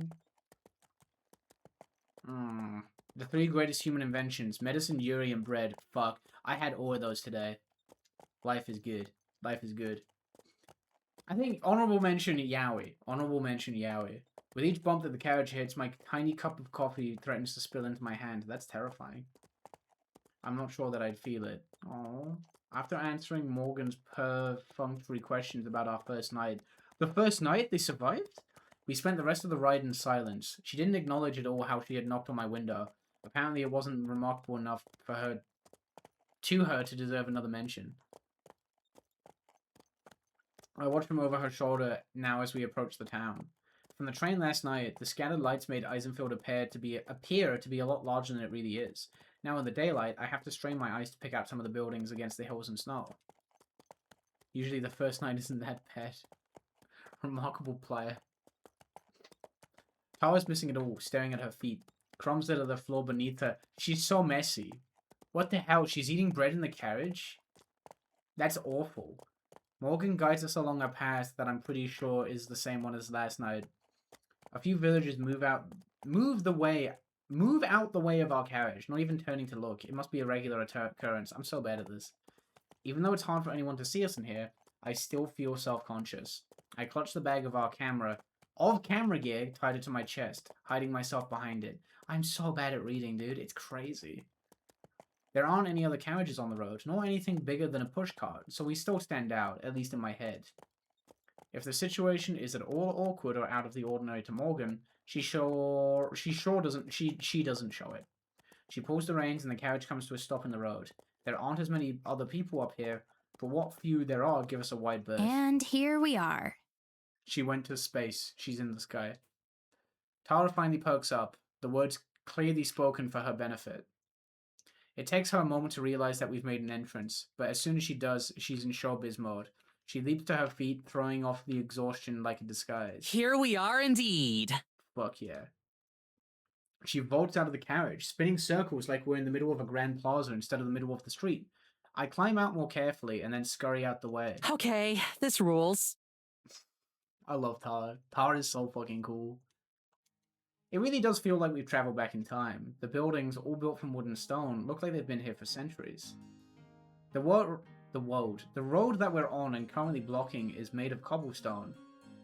Fuck, it really is like Minecraft. What the fuck? It winds its way through the town, despite being covered in well-tempered snow. We're certainly a long way from home. Morgan doesn't disembark from the carriage and instead calls down to us. The town square is right down this road. But if I take you there, I won't be able to turn the carriage around. That's terrifying. It's always a pain when that happens. I'm going to open up my shop, but feel free to come by whenever you'd like. Yo, you can buy her I'm sorry I wares. can't show you around right now, but I'll make it up to you later. Where's your shop? Oh, right. She pulls a piece of paper from somewhere and dangles it towards me. Minecraft has paper. I bet you this is a map. Unfolding it, I can see that it's a map. Despite being hand-drawn, it's perfectly coherent and legible. That's so cute. Morgan's lava chicken. I want to see Morgan do the lava chicken. Certain buildings like Morgan's shop and the local pub are denoted by handwritten tags. I nearly said detonated. That would have been fucking stupid. At the middle of the road where we're currently standing, she's even drawn in a helpful "You are here" notice with a smiley face. That's so cool. She certainly planned this well in advance. Cool. Thanks. Feel free to stop by around lunch. I'll make you both something. Hell yeah! You're the best, Morgan. Thanks. Morgan gives us a brief wave before heading off to wherever it is you park horse-drawn carriages. I point in the direction of the town square that Morgan mentioned, wanting to get away from all the people who are currently gawking at us. Rude. We definitely stick out, if only because of our colourful hair and clothes. Combined, their outfits have the colour palette of a bowl of oatmeal. Fucked up. Not cool. Though they stare, nobody really says anything, either too polite or too intimidated. Both Tara and I avoid eye contact with strangers as we hurry to the empty town square. Well, that couldn't have gone worse. It wasn't that bad, be nice. There are a million ways that could have gone worse. If people looking at us funny is the only downside of this trip, then it'll be our best episode yet. I mean, ever.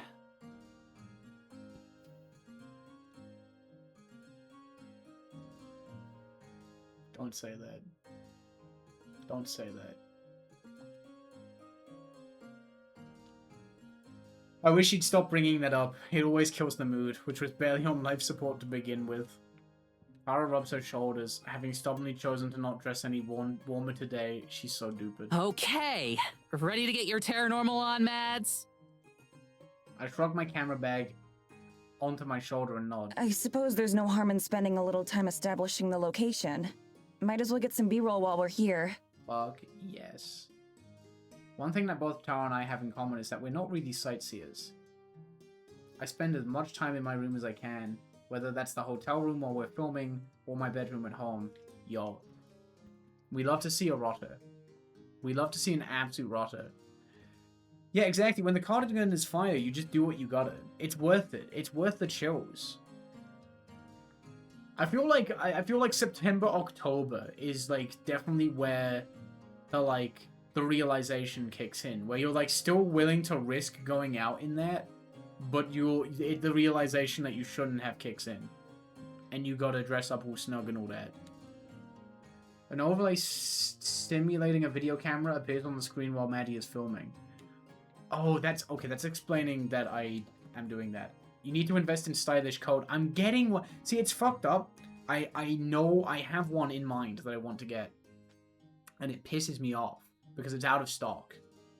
And they've promised it's gonna come back soon. Hasn't. It's not back yet. They gotta lock the fuck in. You know what? Maybe I haven't checked today. After the stream, I'll check if they have it, and if they do, I'll go pick it up tomorrow. I turn on the camera and slowly turn a circle, capturing the ground, sky, and some nearby buildings for footage that we can splice together later. This lack of stock is pissing me off. Oh my god. I got a comment on YouTube today that actually did piss me off a little. And it was complaining about... Like, I presume not because of how I look or anything like that, but they were just complaining about the fact that there was webcam footage in my video, right? That, like, the video is sometimes just me talking. And it was like, do you not get it? You do know it, like you know it's harder to make the things move on the screen than have me there, right? You get that.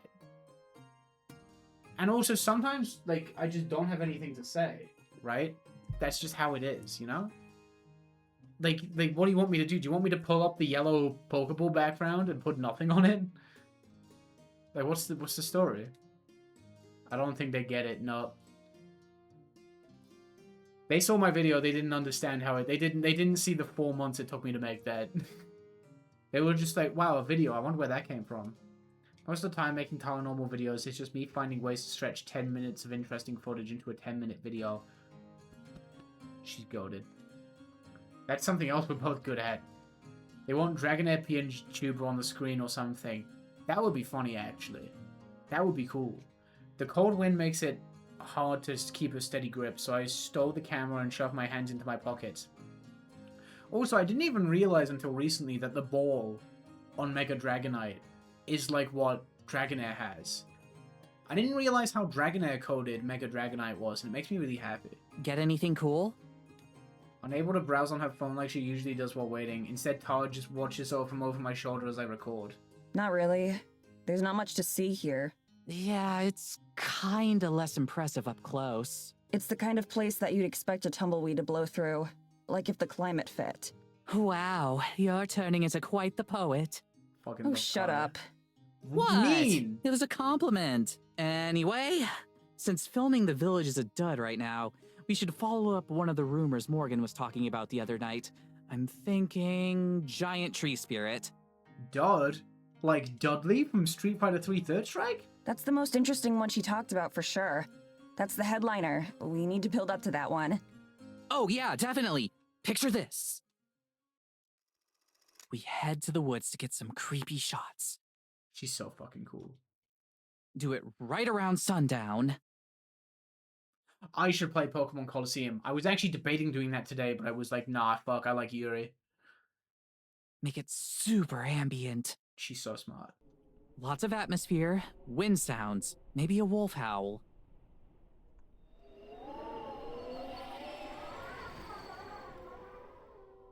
You've got a good wolf sound effect we could use, right? Yeah, of course.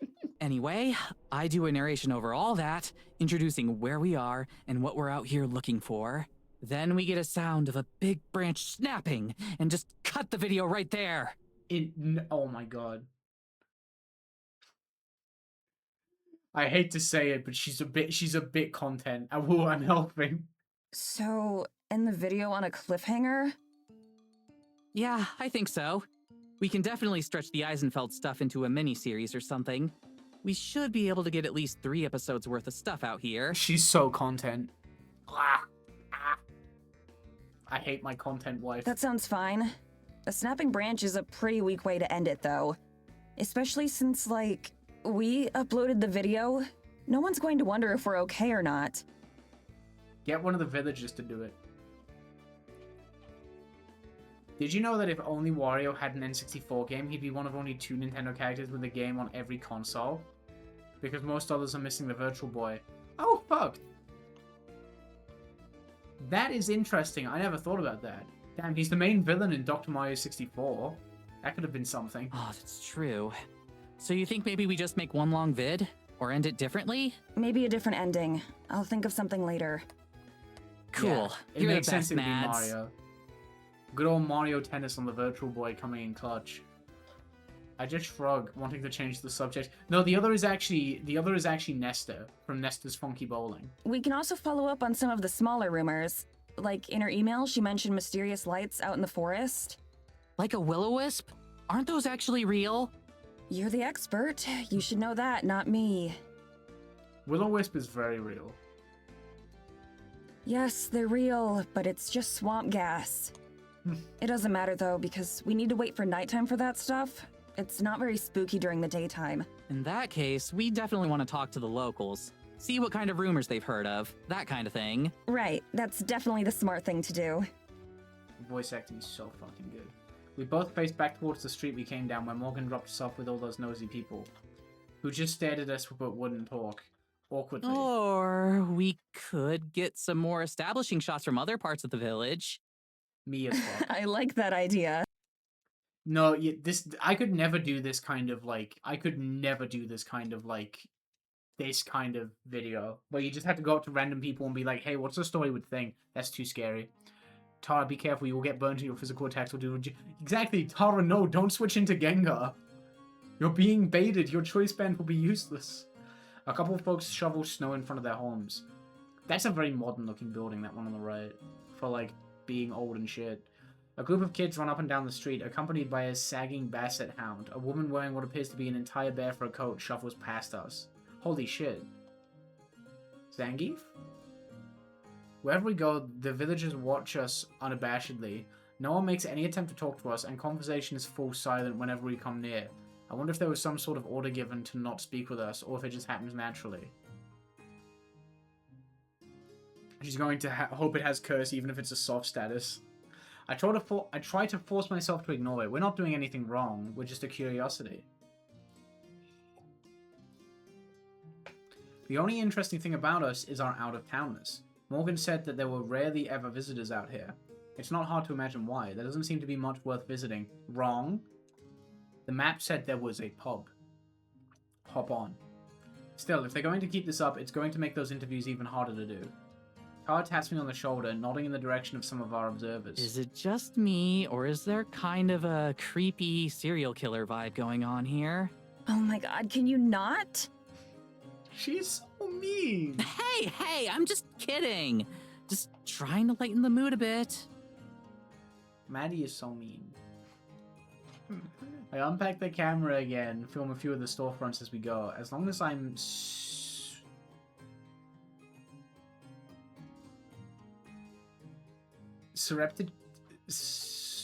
cautious enough, most people don't notice and thus don't change their behavior. Fuck yeah. Inevitably, whenever someone does see me filming, they tense up and just stare, ruining the take. It's like they've never seen a camera before. Maybe that's not far from the truth. Surreptitious. Surreptitious. It means like subtle. Thank you. Okay, that's news to me. One thing I have to give to Eisenfeld's credit. Eisenfeld's? I don't know where I get field from. Eisenfeld's credit is that there's more personality in its construction than I thought at first. I'm saying. Some of this is cool. Most of the buildings seem to be people's homes, but it doesn't take us long to find a few stores here and there. Their names are simple and plain, like you'd read in a tabletop RPG book. Henkel and Sons Tailoring. A butcher shop named the Hearty Sow, that sort of thing. When we pass by a tavern called the Bushy Beard, I can hear Tar snickering behind Do you me. think they have barmaids? That bush got me throwing shoes. What? Like the sexy Oktoberfest kind? Do you think they have those here? This isn't a Renaissance fair, Tara. I'm pretty sure they just wear normal clothes to work. Tara's mouth gaped wide open. Wait, what? Back up. Ren fairs have sexy barmaids? She's so smart. She's so smart. Where else did you think they Homer come is in from? there complaining about fire hazards again. Enjoy your death trap, ladies. I have no idea. I always thought those things were just full of boring stuff. What? Not at all. They have swordplay demonstrations or time period appropriate foods. Some local experts will give talks or lectures on certain topics, and Like I said, boring stuff. Damn, she fucked up. whatever. There's more to it than just cosplay. I bet you'd actually like it if you went with me next time. Plus, I thought you loved history now. Oh, got her ass. Holy shit. Not the boring kind of history. Duh. How are swords boring? Whatever, Mads. How did I manage to lose an argument she started? You didn't lose, she just left. You didn't feel like oh my god. Oh my god. I'm so used to the sounds of busy intersections and highways that the near silence here is almost unnerving. I can appreciate the serenity and calm of it all, but I think I'd go crazy if I had to live here. We're not even a full day in, and I can't help but miss my cozy apartment and the convenience of city life. Eventually, we take a path that brings us back to a familiar sight, the town square that we visited right after Morgan dropped us off. Sword fighting's not boring. It's a little cool. According to my phone, it's been a little bit over an hour since then. Still too early to meet up with Morgan for lunch. I guess we can't keep putting this off for any longer. I think I have enough of the town now. Do you want to start interrogating the villagers? That's spooky. I could not do that. Interviewing.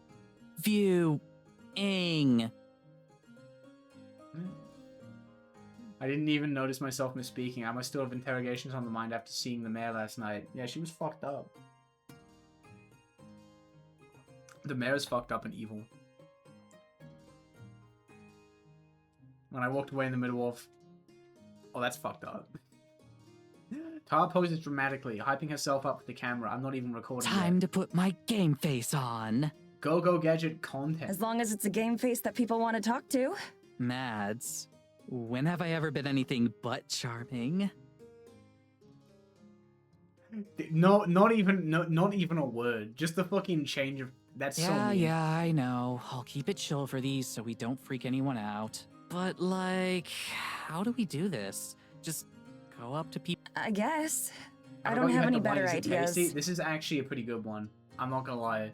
I've, like, never been a rosé person. This shit's good. What is it? This is... Oh. La Palma. I'm so good. Yeah. This taste is fresh and fruity. Oh, that's why I picked this one, because it's fruity. I'm smart as hell. Of course, it only makes sense. Okay. This is how we usually do it. Except usually, people are more curious about who we are and what we're doing. Sometimes after introducing ourselves, there are even people who have heard of us. Bit fruity. Well, it's a fruity little game. It's only right. That is definitely not the case out here. Hell, I wouldn't be surprised if Morgan was the only person in this whole village that uses YouTube. The only thing more awkward than just asking random people for an interview is them staring silently while you approach. But we don't have any other options. I have no other options. I hand the mic to Tara. At least I'm not the one who has to do the talking. Tara stands there with the mic in hand, and stands You there. good? You good? No. Yeah, I am. Just give me a sec, okay? She's nervous. Okay. She psychs herself up by stretching and taking a few deep breaths. The whole time she just holds the mic pinched between two fingers like it's something she just peeled off her shoe. When she's finally ready, she gives me a thumbs up and starts to walk again. I trail a couple of meters behind, keeping her back framed in the middle of the shot. She moves with a determined stride, but I can see the microphone shaking in her hand. We pass by a few people walking around, but she doesn't stop any of them. Nor does she ask any of the folks outside the buildings, chatting or working or just sitting there looking bored. Just up ahead, a middle-aged woman smokes a cigarette, looking at nothing and no one in particular. It doesn't look like she's going anywhere, and she's not already in the middle of a conversation. Fuck, the thing happened. It's so weird when all of the night... I need to fiddle with Nightbot a bit more. I wish there was a better way of doing that. I think Nightbot goes off too much. I should do something about that. Imagine Kirby making an RBY-based YouTube channel called Kirby Stat. Yo, wait. Did I read that correctly? But that would be cool. Kirby RBY. See, I bet Kirby would be really fucking good at RBY, but it would kind of suck because he can't explain it. Because he's just like Poyo. He can't say the words good. She walks right past the lady whose gaze follows as she goes.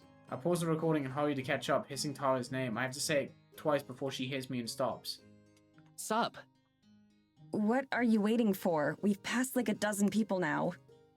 Right, but none of them are the right one. Would Kirby be able to do notepad tutorials? Can he write? I think he would do videos that are just text. I think that's the thing. Which one is the right one? Can he not? Is he just good at RBY and he has no way of communicating? It's just gameplay? You know it's impossible to tell. I'll know when I see them. It's just really good RBY for gameplay captured on like a camcorder. Like he's filming his like monitor on like a camcorder or his phone. I roll my eyes, but I don't chastise her. She's trying her best. Oh, okay, here we go. Get ready. Fuck yes. I follow her line of sight to figure out her prey, an older man. We're gonna kill him. We're gonna kill him. Broad-shouldered and with a long beard, he looks like a stereotype of a lumberjack. Like the previous woman, he stares vapidly off in the distance, thoughts clearly elsewhere. Once again, I plant my feet and set up the shot. I make micro adjustments to the focus until I get it just right. I don't know shit about any of this. Tara, why are you preying on older men? To drain his life force. Slowly, Tara approaches the man. Either he doesn't see her coming or he ignores her. She glances at me for reassurance, which I give in the form of a smile and a nudging motion, telling her to get on with it. They get to watch all the videos theory crafting about him and his team building. There's no explanation for anything, it's just stuff happening. Not off to a good start. Tara talks quickly, trying to explain the situation. Hi there, my name's Tara Brick. My friend Maddie and I are visiting from out of town doing a report on Eisenfeld. I was wondering if we could ask you a few questions. She talks so fast, she's so cute. Report? What kind of report? Bearded Man is my favorite fucking character. He relaxes just a little bit. The man rubs his eyes wearily, peering back and forth between me and Tara. I wish he'd stop looking directly into the camera. I slowly start to move laterally, trying to frame the two of them better, but he keeps shifting on the bench to watch me. It's an investigation on the supernatural. Rumors, ghost stories, that sort of thing. We've heard a lot of legends about Eisenfeld, and we're looking into them, trying to figure out what's true and what isn't. Figure out the truth, huh? Yo. When Tara Giga fails, can we say it's bricked? Yeah, that's allowed. The man mutters, oh, she's pissed off. She's not happy. His beetle-browed eyes still flipping between me and Tara. He chews his lip while he thinks about it. Something about his face strikes me as odd, but I can't figure out what it is. It's probably just a trick of the camera or the light. Well, alright. I suppose I've got the time. Fuck yes. Bearded Man is my goat. Bearded Man is the one who should get into Smash, actually. That would be cool. It takes Tara a beat to respond. We were both sure that he was going to tell us to bug off or worse. Great, thank you. So, Fuck yeah. can you tell me about Eisenfeld? Just what is life like here? On an average day? That sort of thing. Boring. Bearded Man smokes 400 packs a day. Okay, actually, speaking of smoking 400 packs a day, I'm gonna very quickly get a drink. Well, okay, I mean, obviously I have that, but I want water. One water, one beer. That's what they always say, even though that's not beer. And also, I want to throw my hoodie on because it's cold. They're getting a ciggy. I would never. See, do I take Elf out down, or do you just leave? Do I just let you stare at her hanging? She's hanging. Sorry, buddy. She's hanging around. What?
fuck yes. I got my long ass hoodie on. This shit is so cool. This is like easily one of my absolute best like finds in human history. Would it be cheating if Sheik switched to Zelda during a Smogon tournament? No. I think? No. Yeah, because she wouldn't get any better. So it would be okay. But yeah, this shit's fun. Yo. It's so peak. It doesn't even look like a hoodie. I can't even get all of it in frame. That's fucking nuts. It's so cool. This is the fact this was $10. $10. It's so fire. It's so fire. When I woke up this morning, I made my breakfast wearing a necklace, this hoodie, and socks. And I was the warmest I ever been in my entire life. I was so comfy cozy. It was fucking epic. It was fucking epic. And they were the Wooloo socks. The one with the sheep on them. I was dripped out. Fit went unbelievable. One episode of the Yu-Gi-Oh anime where the guy reveals his true identity and then changes his entire deck. Right, well, it's a good little town. Good and proper. Quiet. Real quiet. That's what I like about it. This might be closer to 600 cigarettes. None of that city business. No noise and bustle. 700. Out here, it's just you and nature. That suits me just fine, it does. So you're from around here then? Spent your life in Eisenfeld? Born and raised, and God willing, I'll die out here too. Never thought about leaving. Never had a reason to. Great, great. So then I'd imagine you know all about any local legends, right? About as well as anyone. Any old village has got its stories. If you believe them all, there's goblins in the woods, trolls in the mountains, and who knows what else elsewhere. He never shared. No, he definitely keeps spare cigarettes in his beard. Of course, it's only children who believe in those. That's fucked up. So you've never seen anything weird yourself? Nothing unexplainable? Weird like what? By now, the man has abandoned looking at Tara entirely, instead focuses on the camera, his eyes looking strangely focused. One of our friends here mentioned something about a big forest spirit. Like a walking tree kind of thing. Oh, he sits up from his slouch, finally turning to face Tara. What friend of yours might that be? She's from around here. One of the locals. He fucking knows. Even though we gave her a shout out in one of our videos, Tara's reluctant to name Morgan as our contract. It makes sense. Her neighbors surely feel different about us than our viewers do. I'll bet it was the Fisher child, wasn't it? If you know what's best for you, you'll steer clear of her. Nothing but trouble comes from that one. Nothing at all. She's the ghost. She's a ghost. She's a ghost. She's ghosts and goblins. And she's in the woods and she's the tree. It's so mean. Tara and I exchange a glance. Seems her thoughtfulness was irrelevant. At the same time, I'm suddenly a lot more interested in what this guy has to say. Why do you say that? It feels like a strange violation of privacy to be asking this stranger his opinion of our host, but if she's notorious enough that anyone in the street knows of her, then perhaps we're better off knowing why.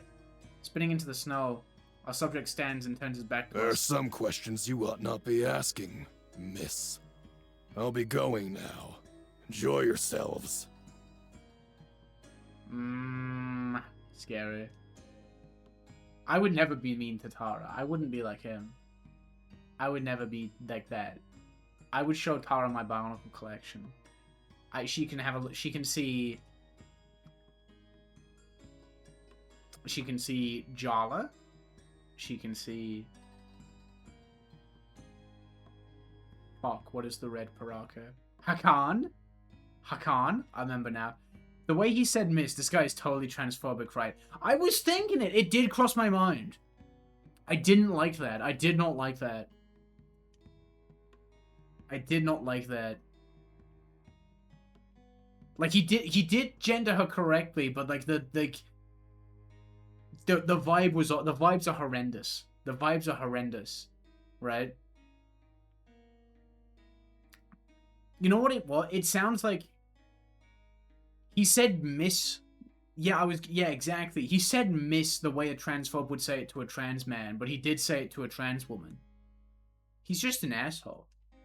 I joined Tara on the bench, doing my best to avoid the puddles of melted snow. That was something. To be fair, this is probably that guy's first ever trans woman that he's seen in ever. If he only lives in the village. That's putting it nicely. They do not have estrogen in Eisenfeld. I don't know what that was either. Maybe Tara's right. It was something. You get it all? She taps 2 fingers against my camera in my hand. Of course. All 2 uncomfortable minutes. I wasn't given a lot to work with there. It's not any less awkward the second time through. That's tough. I got 5 minutes of footage. I got out in the town for my next video, but that's a secret. He should transition about it, I'm saying. We're, True, well, he nearly we already knew we misgendered need her to talk and to then a few remembered different he'd people. get cancelled. Just got unlucky on the first one. Imagine being in a fucking, like, some random fuck-ass village. Population 200. And you're like, oh, wait, no. Wait, no, I don't want to get cancelled. Whatever will I do? Know what I mean? You've never seen the internet in your life, but you know what getting cancelled is. Tara stands up, but I remain seated. Oh, no. Still need another minute? I don't say anything. I'm trying to think of what to say. Hello, Earth to Maddie. Please respond. I'm thinking. My voice is too harsh and snappy, and we both know it. Oh. Yeah, exactly. The bearded guy situation is crazy. I played through the clip again, this time without Tara watching. Something still feels off to me, and it's not just the gruff way he left. Look, we knew Morgan was a bit weird. All of our fans are weird. That's why they're our fans. That's awesome. In a tiny little town like this, of course anyone who's different is gonna have a reputation. Are all my fans weird? I don't think all of my fans are weird, honestly. I think it depends on what you're here for. I wondered, like, what genre of my fans are the least weird? You know, like, people who only come for the fighting game stuff? Yo, it might be Worms. It could be Worms. The Worms gang might be the most normal amongst you. I'm not gonna lie. Like, it's not a contest. I'm just saying. That doesn't make Morgan a bad person. You know? I feel like Loki, I'm here for Worms. Worms 3 Iceberg is gonna hit whenever I get to it. I promise I will do that. TMI furries. That's the YouTube, that's the Pokemon one. Like, I know Pokemon, so I watch the RBY stuff, but I don't actually play comp mons. Neither do I. I don't play comp Pokemon, I just find it interesting. I'm not saying she's a bad person. I didn't say anything. Oh. But if you had to ask, I'm sitting here thinking that it's really freaking shady that a guy just guessed we were here with Morgan, and then that he up and left as soon as he found out. That's not normal. That's not something that's happened to us before. Great! That means we're on the right track. If they're hiding something, then that means there's something to hide. She's so funny. Have you completely lost your mind?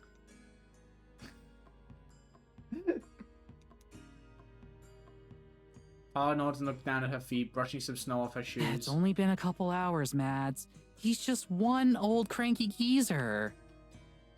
I want OU matches with lead Golduck, so that's enough for me. That's actually tough. I like that. Lead Golduck is an interesting one. Like, in OU? I guess it does technically work. Please just try to have some patience on this one, okay? For me. Oh, is it Doomed Yuri? It's Angry Yuri. I went full neuron activation? Fuck yes. Fuck yes. I mean, I feel bad that I don't know when I'm going to be able to do another Lego video. I love the ones I've done. I feel like my Lego videos hold up. All of them hold up decently well. But, like, without my actual collection on me, I don't know when I'm going to be able to get back to Lego. I didn't get enough sleep, Yuri, I think. That actually tracks. It kind of works in OU because it makes Alex M. Leeds totally freak out. Really? Isn't that just like an instant T-wave? But then again, I guess you want to... I don't know. If they want to sleep something before they T-wave something. But I don't know. I will go back to Lab the Infinite on Fighting Lay. Have a nice Yuri. Fuck yeah.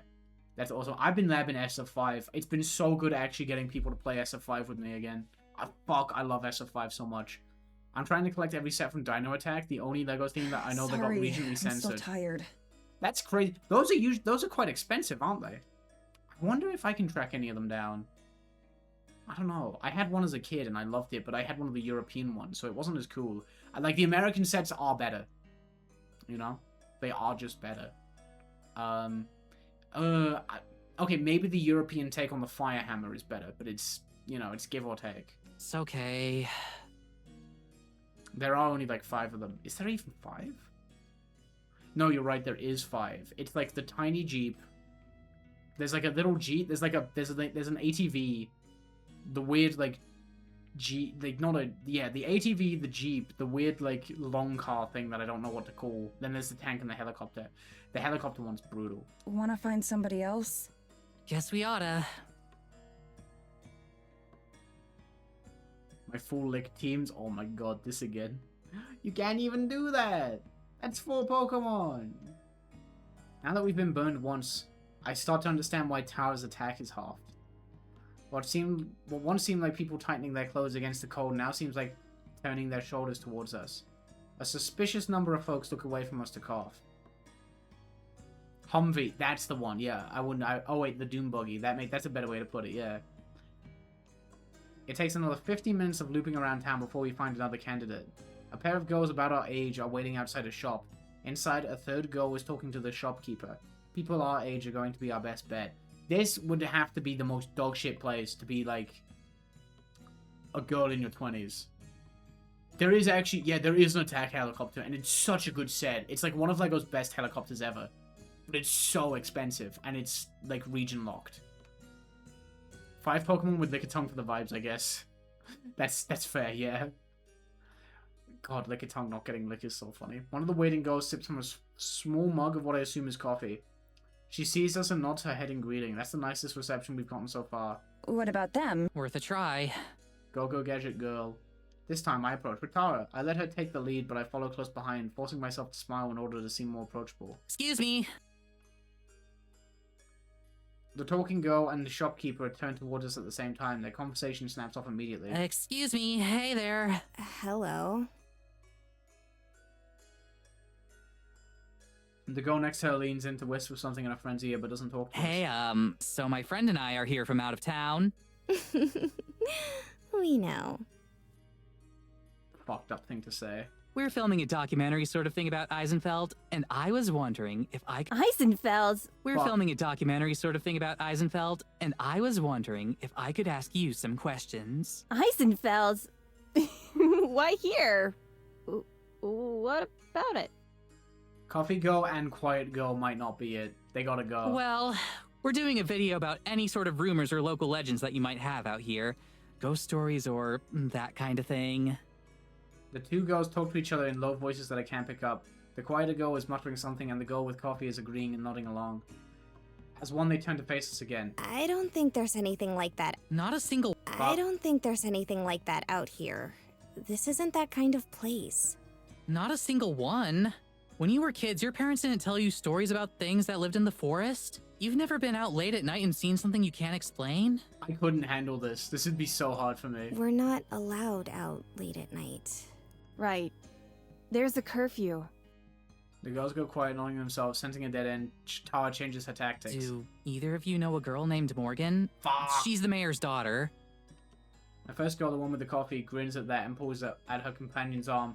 The other girl swats her away, face turning pink. Oh, I'm pretty sure everyone knows her. What? She smiles devilishly at her embarrassed friend. Some of us better than others. What's she like? Why is she so famous? She isn't that bad. She's just... She's trouble and you know it. That's fucked up. Be nice. Be nice. Staying out after hours, sneaking around town.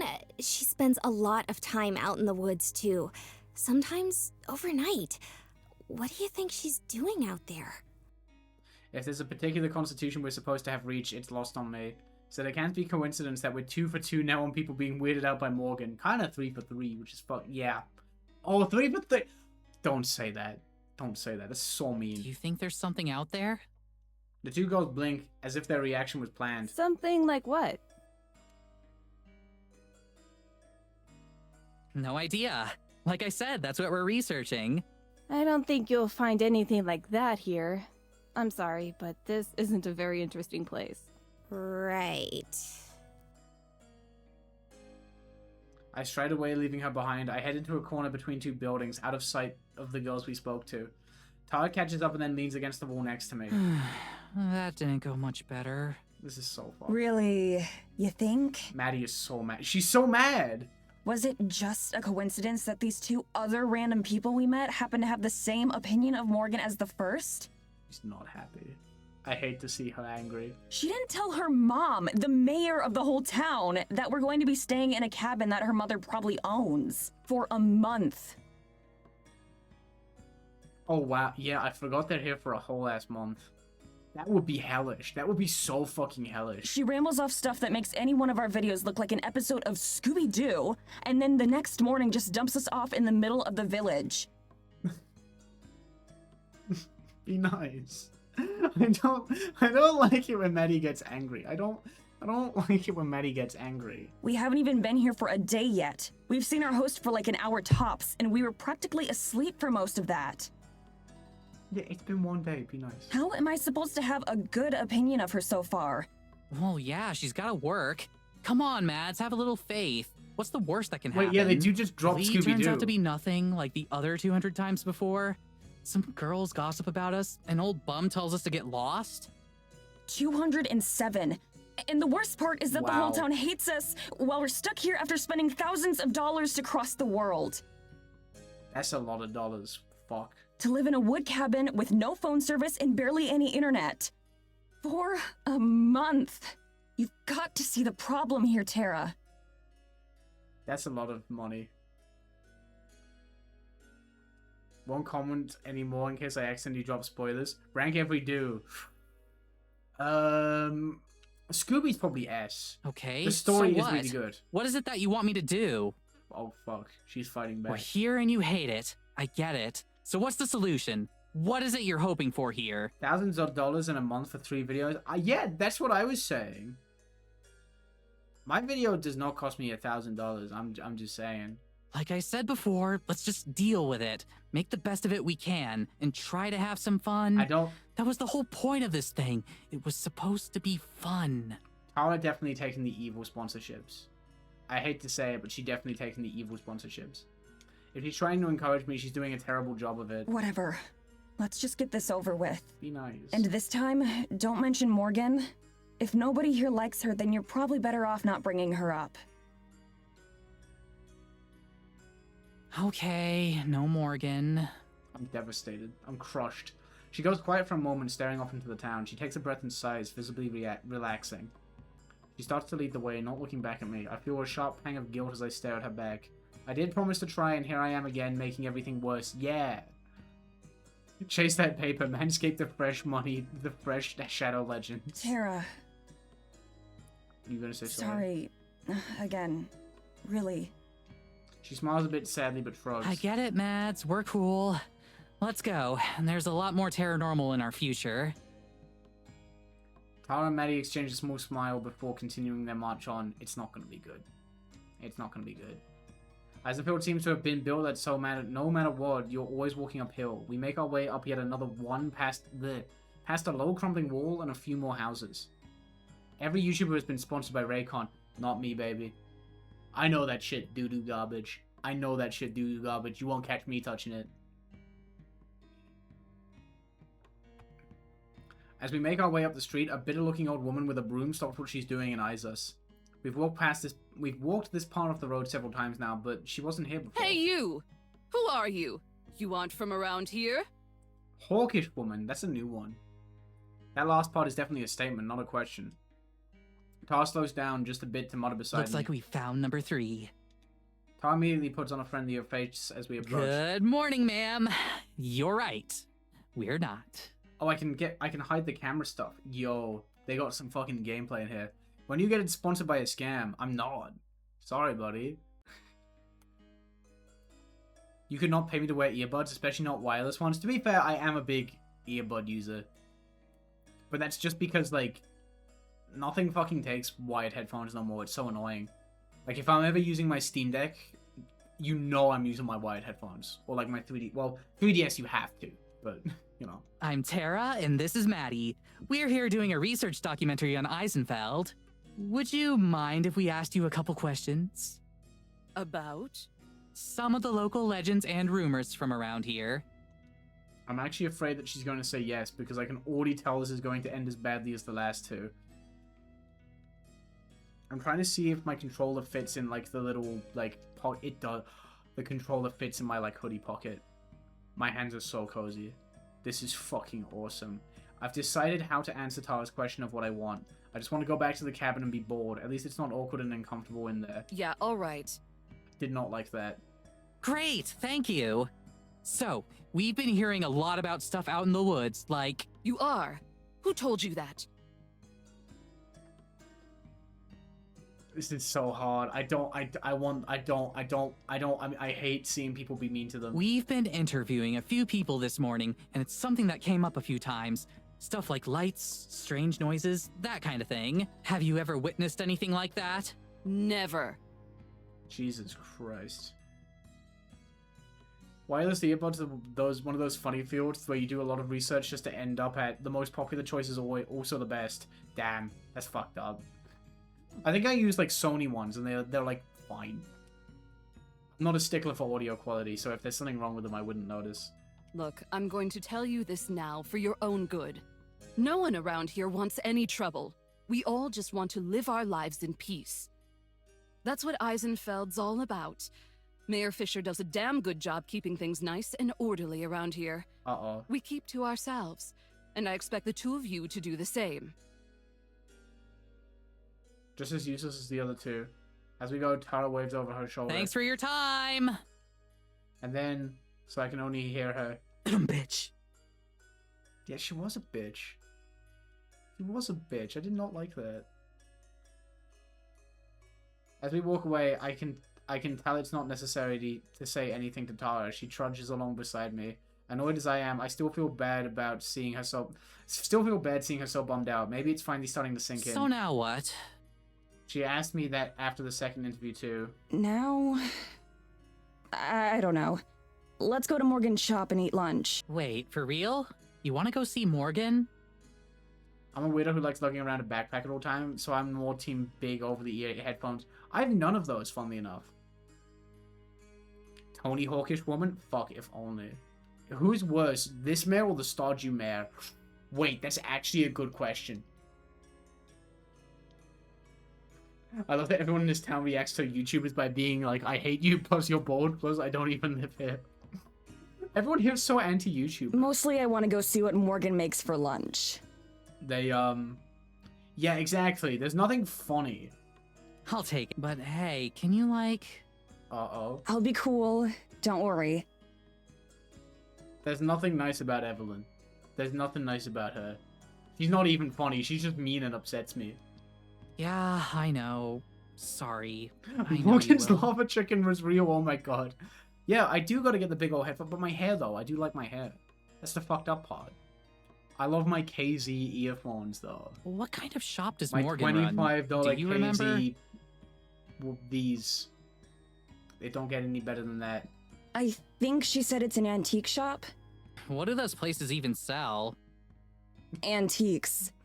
Lots She's of so furniture smart. that's been around for decades, or random stuff like books and glassware. Tara is the smartest cookie on the planet. That's oddly specific. My mom's into antiquing.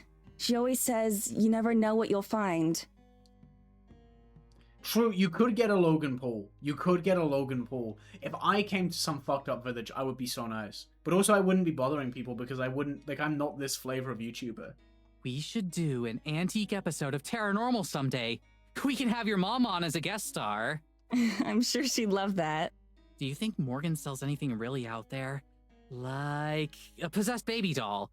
Or a cursed sword? Now she likes swords. Who would want to buy those kinds of things? The same people who go to Ren fairs. She got me. I can't help but laugh. She's fun. Come on, Mads. Every good horror story starts out with buying something fishy from the local antique store. Oh shit, she Maybe knows. she has a special section for items with an ancient prophecy about them. I bought my copy of Super Mario 64 from a creepy old man at an antique store. The label was scratched off, and it said Super Death 64 on it in marker. We're specifically trying to avoid the horror story scenarios, remember? No. Oh, right. Yeah, I guess that would suck to live through. Okay, what if she lets us interview her talking cat instead? I forgot That's like about a the whole cat. episode's worth of stuff right there. The internet loves cat videos. That one could go viral. The game would go viral. This game should go viral. That's what I'm saying. Oh, we should prep a list of questions for it before we get there, so we know what to say. Ruth Hurricane. Ask it which brand of cat food tastes best. We can sell the video rights to that company. Come on, I'm serious. Wait, they're smart as hell. Oh, wait. What? What? You seriously think that cat is going to talk? I think it'd be really funny for a game with this setup to have nothing go wrong and it's just very uneventful. That would be fucking awesome. You actually have to live the entire month of just nothing happening. I'm just trying to be prepared. I'm just trying to be prepared, says the person who wore like a shirt out in the fucking snow. She's so smart. Sennheiser HD60. Creepypasta where someone sees a haunted Super Mario 64 cart but can't afford it because of price scalping. That would be... Wait, that would be amazing for a Pokemon creepypasta. That would be incredible. You find Pokemon Red at a yard sale, but you don't get the opportunity to buy it and get inflicted with the curse because it's too much money. I check over Morgan's map again. We're definitely in the area since it says her shop is right by City Hall. So you just go home and you just enjoy yourself. Nothing evil happens. Maybe the old man selling the game gets cursed. Like, I like... Okay, oh, holy shit. Dude, this is a great idea for, like, a fake creepypasta, okay? Old man trying to sell his whole haunted copy of Pokemon Red at a yard sale. But he, like, even though it's afflicted him with a terrible curse that he needs to, like, pass on by selling the game, he's not willing to sell a Pokemon game for cheap. Fuck's sake. I want a Game Boy Advance SP. Fuck the Switch 2. The Switch 2 is... Fuck the Switch 2. I want a Game Boy Advance SP so bad. That would be fun. Hello, Do you Maddie. think this is the place? Yes. It has to be. She's so tired and hungry. Let her food. Someone get her a snack right now. Pokemon spooky and Pokemon scary. Pokemon yikes and Pokemon aye. Go check. What do you mean? Rude. What? Check what? Like, go check if it's her place or not. Absolutely not. I'm not going to just potentially walk into someone's home. What's the big deal? If it's not her place, we can just ask for directions. No way. Trespassing is your thing, not mine. Oh, that's how she got arrested. Pokemon Legends yikes. We go back and forth like this for a while, and right before we finally decide to set it with a rock, paper, scissors, Morgan herself pokes her head out the door. Hey, you two. I'm in here. Let's go! She's tilted.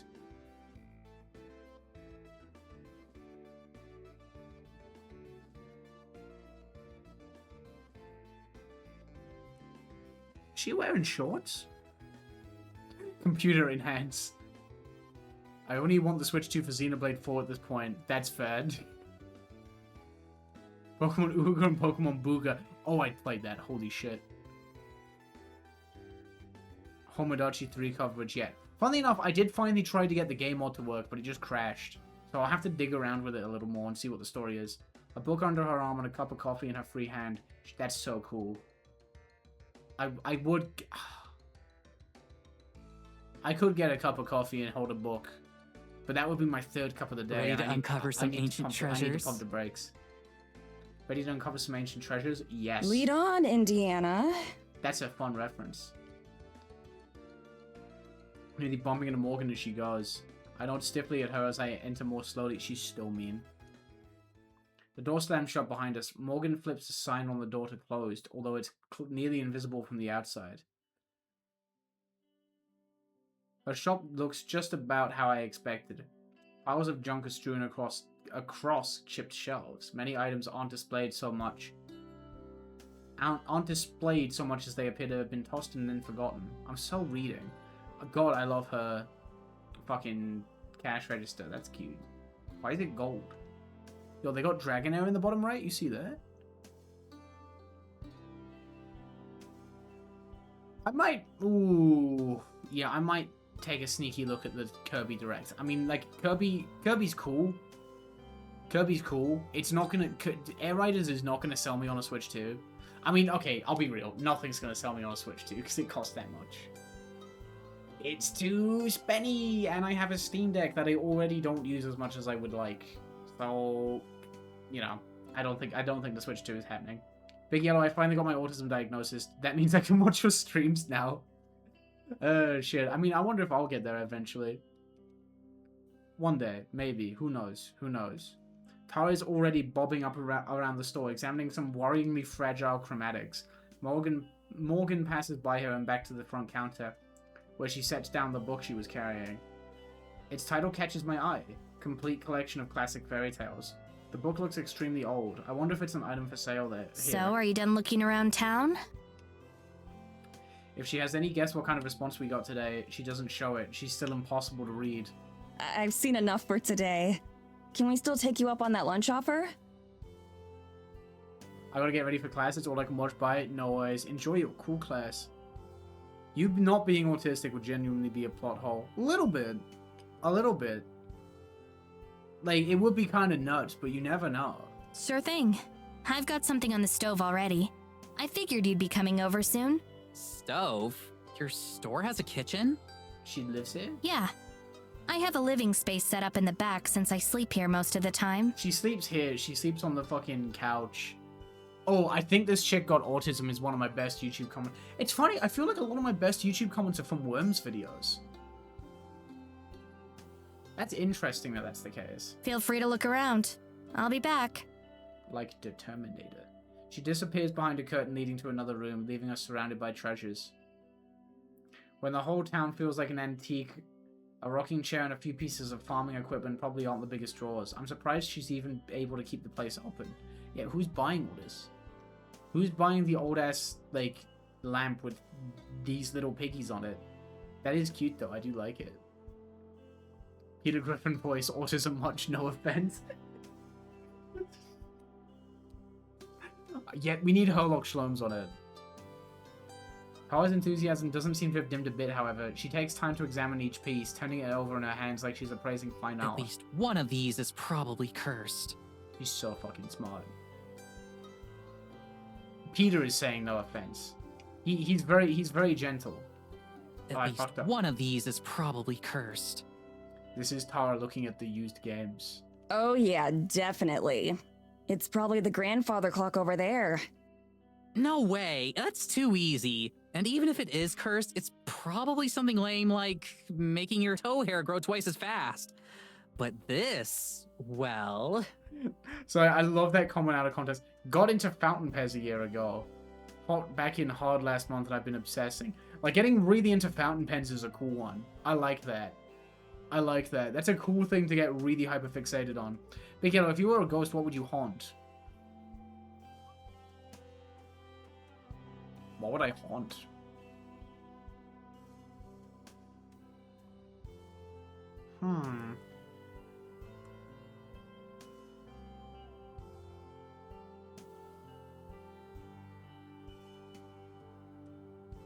They're gonna add autism to Capcom vs SNK 3 as a non sequitur, and everyone was confused. And I realized, wait, Street Fighter Alpha is the isms game. Oh my god, it is. That's good. That's the unfortunate delivery, but that's a real layered one. I like that. What am I haunting? I'm gonna haunt. Yo, the 3 realistic pigs. Dude, that's fucking epic. I think I would haunt like a You know what I would do? I would like maybe haunt... I would haunt like an arcade. I'd haunt a barcade. That's what I would do. I would haunt a barcade. And I would very slightly fuck with people's inputs. I'm the reason your DP didn't come out. This ghost DP. is the big leagues. You want a curse that's gonna last for generations? You use this bad boy. Hey, you think Morgan would mind if I brought my Ouija board in here? She's so fucking cool. I would let her bring her Ouija board over to my place. I don't got much room for it. The laundry room is full of laundry and bionicles at the moment. I need to watch my Joey cosplay. I forgot. I think there's still pasta sauce on that. Fuck. And she says that she puts the piglang back in its rightful place where it can't hurt I anyone. wonder how that works, actually. Like, if you bring two cursed objects to the same place, do the evil spirits get into a turf war? Or do they team up to defeat humanity? I would haunt Ben Shapiro. That's a guy, though. That's a guy. I'd haunt a dildo. You just run away like a fucking cartoon. What if you haunted like a vibrator? And then you like vibrated like Megalovania and whoever was on it was like, wait. Is that like Undertale? Did you seriously bring the Ouija board again? Haunt instead of haunt. I would never haunt anything because that's mean. I don't like haunting. Unless... you know what, actually? Okay, you know what it is. Hunting's fine. I'm just used to Irish hunting. Where people just go around shooting rabbits and they're like, dude, I shot a rabbit. That's fucking awesome. And they just leave the rabbit there. Hunting culture in Ireland is dog shit. But it depends on where you're going, when and how you're going about it. That Ouija board has been on every single trip with us. Besides, it fits in my suitcase. Don't be mean to the Ouija board. That's important. I pick up a small ornament from a shelf nearby. It's a snake made out of crystal. There's no price tag attached, if you have to ask. Morgan pulls the curtain when she went through. Okay, food's ready. I'm so food. I always think about Irish zoning. I love that. That was a good bit. That was a good bit in the fucking... I forget, is that the randomizer supercut? I think it is. I like that. Carrying an enormous tray that's also probably also an item for sale here. Steaming bowls of some kind of soup, as well as a pitcher of water and a loaf of bread. I could fuck up some bread. I try a spoonful of the soup. It's delicious. It has a rich and meaty flavor, and it isn't too heavy. And it's hot, but not too hot to gulp down. The soup is sold. Wait. You should haunt a game and cause a terrible story. Big Yellow is responsible for Ace Attorney 5. Don't blame me for that. I'm as upset about that final twist as you are. Don't pin that on me. Don't pin that on me. Soup that makes you... Yeah! She was like so mean to Morgan, and now she had the soup that makes you gay. This is really, really good. That's the spirit. Ah! This is amazing! I could fuck up some soup. I've not made soup since I got here. All I do is make curry. Thanks. Let me know if you want more. Stolidly keeps eating, the praise barely seeming to register on her. It's a shame. That's probably the one nice thing I'll have to say to her all trip. Fuck, dude. Don't say that. Once she's finished, Morgan picks up her book and starts to read again, while Tara and I are still in the middle of eating. I glance over at Tara, who's very intently staring at her spoon. She finishes her bowl and rattles the spoon around a bit. Can I take you up on that refill? Of course. Fuck yeah, soup too.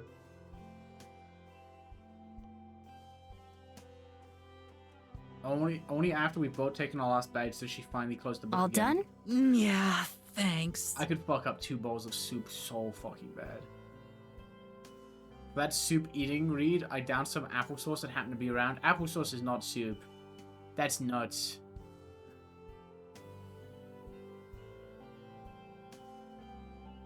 Wait. Hang on. All done? Wait. Can I take... Of course. Wait. Let me go back to the soup. Thanks. Ah! This is amazing! Don't tell me, don't... For that soup eating read, I downed some applesauce. Am I the slowest person alive? Are you Tara's voice actor? There's no way you're Tara's voice actor. Of course. There's no way. Huge if true. Huge if true. There's no way, right? There's no way. There's no way. Soup that apple use sauce. I'm saying. That me. Holy shit, that's bananas. You did a good ass job. That took me so... I was so fucking confused. I was like, wait, why is someone just eating applesauce? And then I like read it a little harder, and then I was like, wait a minute. Wait a gosh darn minute. No, I love this game to pieces. I really do. Like, I've already read this. I was crying like a baby. I was crying like a fucking baby. I accidentally got the bad ending, and I was slop. and then I got the good ending, and then it was even worse. Tara's so fun. Tara, All done? Yeah, thanks. I'm done too. Let me get these out of the as way a fellow then. as a fellow gender who is a YouTuber and and really wants some soup, you did her the world of good. You did this character so much justice. She hooves away all the dirty dishes before rejoining us at the counter. So, what are your plans for the rest of the day? Soup.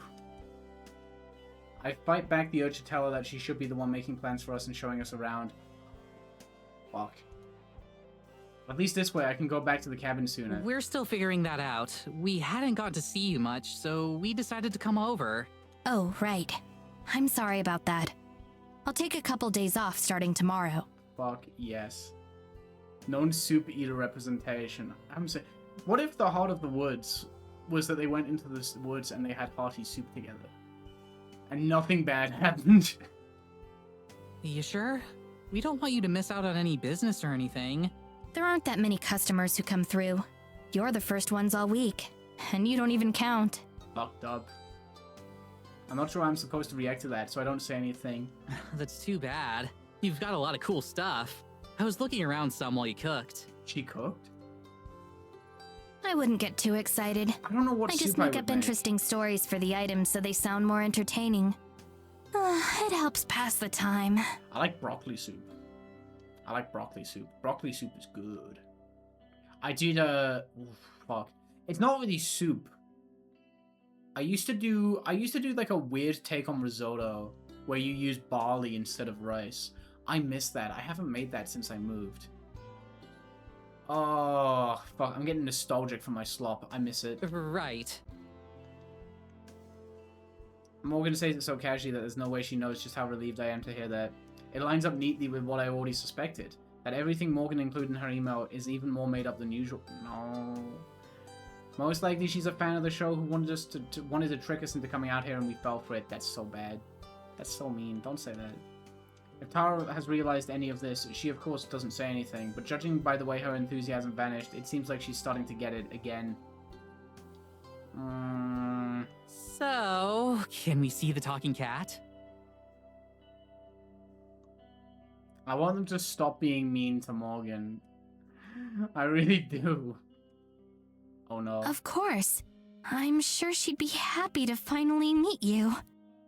Her voice wavers just the smallest bit, and with what sounds like excitement, it's the first shred of emotion I've detected from her since stepping off the train. I'll go get her. Just give me 1 minute.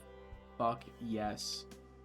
Morgan exits once more, but this time through an actual door instead of a curtain. We probably could have gotten out of here without seeing the cat, you know. Why would I want to do that? This is the pizza resistance. Did she... Pizza resistance? Fuck, I could fuck up a pizza resistance. Are you serious? Still? You know it's not going to actually talk, right? Yellow, what's the most underrated Irish food? We don't have food. All Irish food is dog shit. We don't have anything. The closest... Okay, Irish stew is, like, fine. It's okay. I mean, I wouldn't eat it now because it's all beef. Bacon and cabbage... Bacon and cabbage is fine if you don't cook it the way people in Ireland actually cook it. You know what I mean? Yeah, exactly. Getting to see a cat is still a win. Did you see her face? She's definitely not joking. Unless she's just really bad at telling jokes. She might be really bad at telling jokes. That I would hate be to the say most it. normal thing about her so far. Maddie, be nice. She just told you flat out that she makes up stories and tries to get other people to believe her. How can you not see that we're getting scammed too? No. Come on, Mads. Try to have at least a little bit of faith. Can you imagine Morgan just comes out and is like, I'm cat. The door opens once more and out strides Morgan. There's also the sound of soft little kitty feet on the hard wooden floor. Fuck. Yes. Morgan's supposed talking cat emerges. She's a fluffy white cat with bright blue eyes.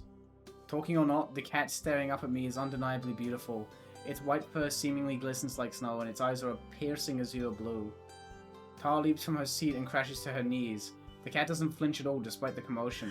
Oh my god! I love her! I love her so much! She's on Little Cat Feet. Is that Umineko? Is on Little Cat Feet from Umineko? Am I already I need to read Umineko again. I just got Higurashi, and I'm like, damn, I need to read Umineko again. I think I sometimes I just look at anything and I'm like, that's this is Umineko. No, it's not. The white cat. Black cat is Umineko. I'm brain rotted. The way I be brain rotted is awesome. She looks up at Morgan, eyes as wide. Holy shit, her cat is floating. Go catch it, floating cat. No, it's a song from One Shot. Oh, you're right. Okay. Yeah, no, God, I need to get on One Shot. Umineko is so fucking good. Can I pet her? Please tell me I can pet her.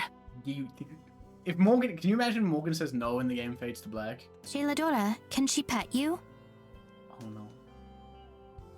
But it does rub against Tawa's waiting hand, though, causing her to let out some sort of mix between a coo and a sob. I can tell Tawa just got her money's worth out of the trip. Go on, yes. Say something. These are the two I've been telling you about. Morgan gestures as if introducing us to her. She looks between the cat and us expectantly. No. Seeing its master's attention, the cat goes from nuzzling Tawa's hand to nuzzling Morgan's leg close by as she meows happily. The cat, not Morgan. Come on! You're going to make me look like an idiot if you don't say something. This cat is fucked up, bruh. I finally read through it end of last year, early this year, and was just wow. No, yes, that's exactly when I finished it, and that shit. I was so lost when I finished Umineko, honestly. I was so lost when I finished it. I was like, wait, what do you mean there's not more? I've been chipping away at this for like months, and now it's like, what the hell? What do I do now? I did read a little bit of Syconia. I'm probably saying that wrong, but I didn't super gel with it. The setting of Syconia is like not for me. But Higurashi might be the move. I need to finish Slow Damage before I get to Higurashi, though. God, I've got such a backlog. It's fucked up. I tell myself I'm going to read all this shit, and then I'm like, no, I need to stay up till 3 a.m. so I can work on the video. I need to edit the section where I talk about why Cedra would be cool to get a beer with. Morgan uses her foot to nudge the cat towards Tara, who's still crumpled on the floor. That's so cool. She got hit by Crush Counter. That's fucked up. The cat indignantly tries to escape, her claws scraping uselessly against the wood. This is the alternate timeline part of the woods, when there's no like ghouls and ghosts in the woods. But while the three of them are in Morgan's antique shop, Street Fighter V Guile comes through the door and it hits Tara with Crush Counter forward heavy punch. And gets a full conversion off it. That'd be fucked up. Absolutely nothing. What a surprise. Go, girl, give us nothing. Indecipherable body language is funny. Huskies are a very funny animal. I'm not even disappointed, just vindicated. Even Power's enthusiasm is gone. She coos at the cat half-heartedly, but overall she's just trying to give Morgan an out. Come on, Jailadora. They're waiting. Jailadora is such a good name, though. It's like watching a car wreck. I can't look away. Don't say that. Morgan sticks to her act, scowling at the wholly mundane cat. How fucking dare you? I'm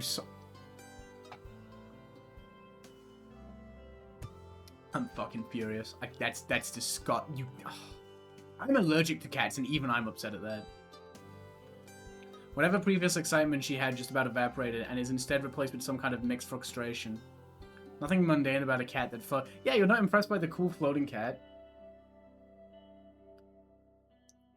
That's when I start to realize a horrifying truth. She finally looks away from us, twisting her fingers together and gritting her teeth.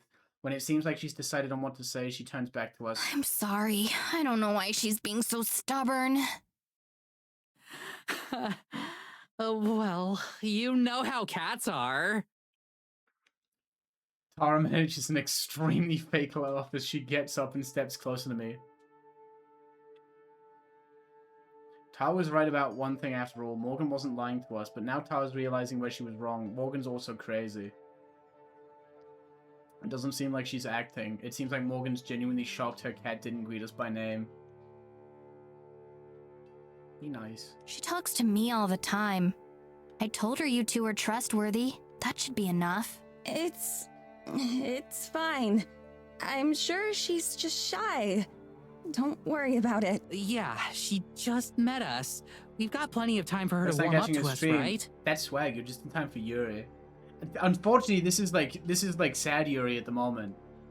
Oh, yeah, exactly. We should probably just give her some space for now and try again later. Maybe in a few days. I guess you're right. Still, I'm sorry for the inconvenience. I cannot. She'll get over herself soon enough. I fucking love how Morgan just plays everything completely straight. It's so fucking funny. She glowers at the cat, who's still napping peacefully. Yeah, I'm sure. Does she know? Tara steps back away from the counter and into the display area again. Anyway, thanks for lunch, Morgan. We really appreciate it. We, have a couple more places we want to check out today, so we'll probably head out again. Okay. Come back here when you want to ride back to the cabin. No. Her expression is back to unreadable. Right, sure. Thanks so much. Good to meet you, Gelato.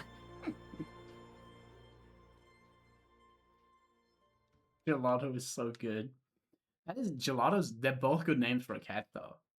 Geladora and Gelato are both good names. The Heavy Slam? Didn't Mega Metagross get that? That's kind of an interesting thing to give it.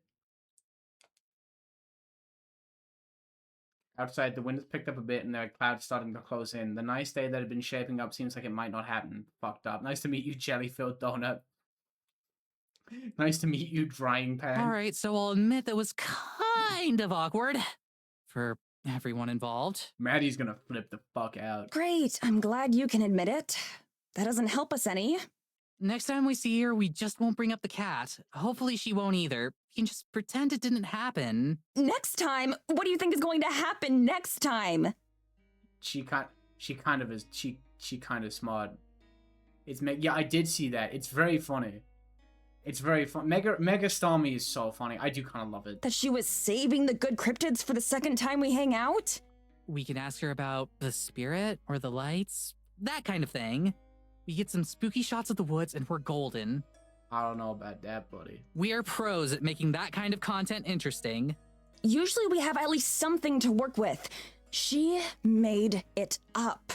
There's still the woods, buddy. Buddy, there's still the woods. There is no dark side to this sleepy, boring mountain town. It's just a boring mountain town, and she pretty much straight up admitted to that. I don't get how you aren't as upset about this as I am. Oh. We just spent thousands of dollars to fly across the whole world for a month. What do you mean thousands? How is 2 flights thousands?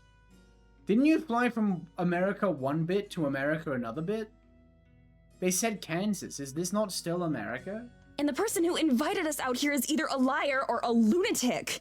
Mean. It's only been a day, Mads. We've only seen a fraction of what there is to see around here. Just give it some time, all right? It's been a day, and look where that got us already. Literally every single person we talked to told us to stay away from Morgan, and then we saw it for ourselves. This is true. When I considered going to Combo Breaker a long time ago, it was like $600 for the return flight. And I was like, I can't do that. I can't do that. How are you not pissed off about this? Okay, this is pissing me off. Maddie gotta go business class. Oh. Don't you think you're being a bit harsh on Morgan? She's been super cool with us. Like, okay, yeah, the cat Exactly. thing was weird, but it's not like she tried to hurt us or anything. She's gotta be used to dealing with some fucked up fans if she's just like, oh yeah, she didn't try and kill us. I love the way, like, mono-psychic playthrough. Oh, that's cool. I like that idea. I like the way it fucking moves. It's like the perfect balance of being like, how do I describe Mega Starmie? It's like they didn't try it all, but they also nailed it. It's very strange. I start to shake my head, forcing myself to cool off. I keep getting too worked up over this.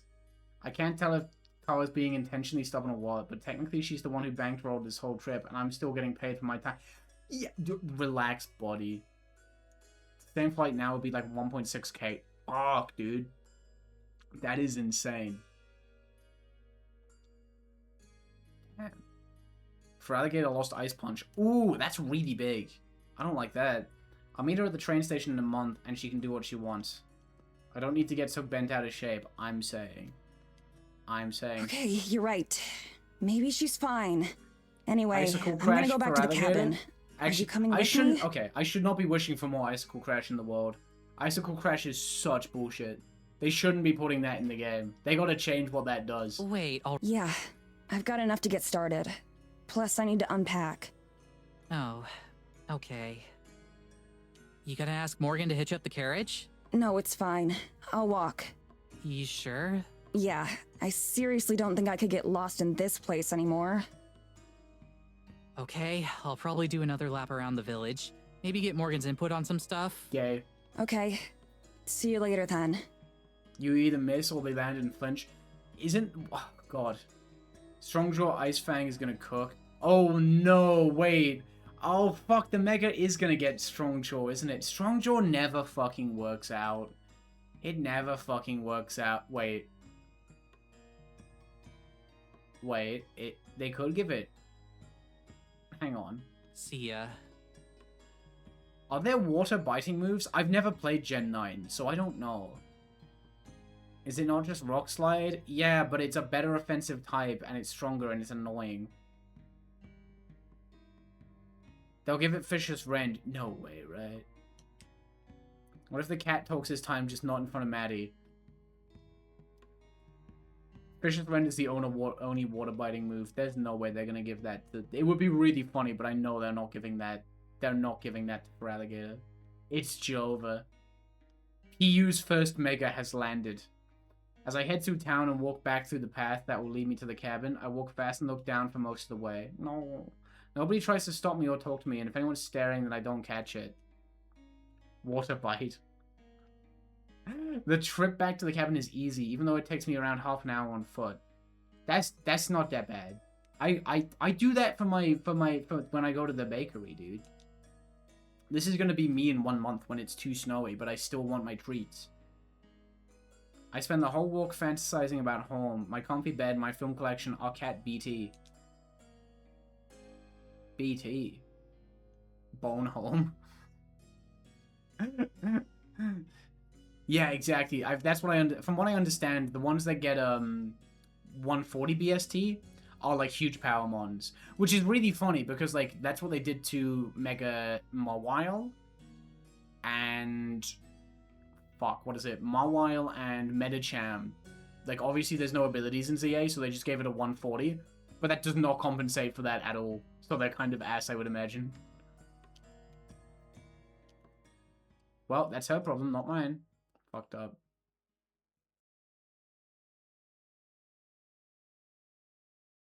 Alone, the cabin is oppressively silent. I turn on the heater, partially just for the white noise.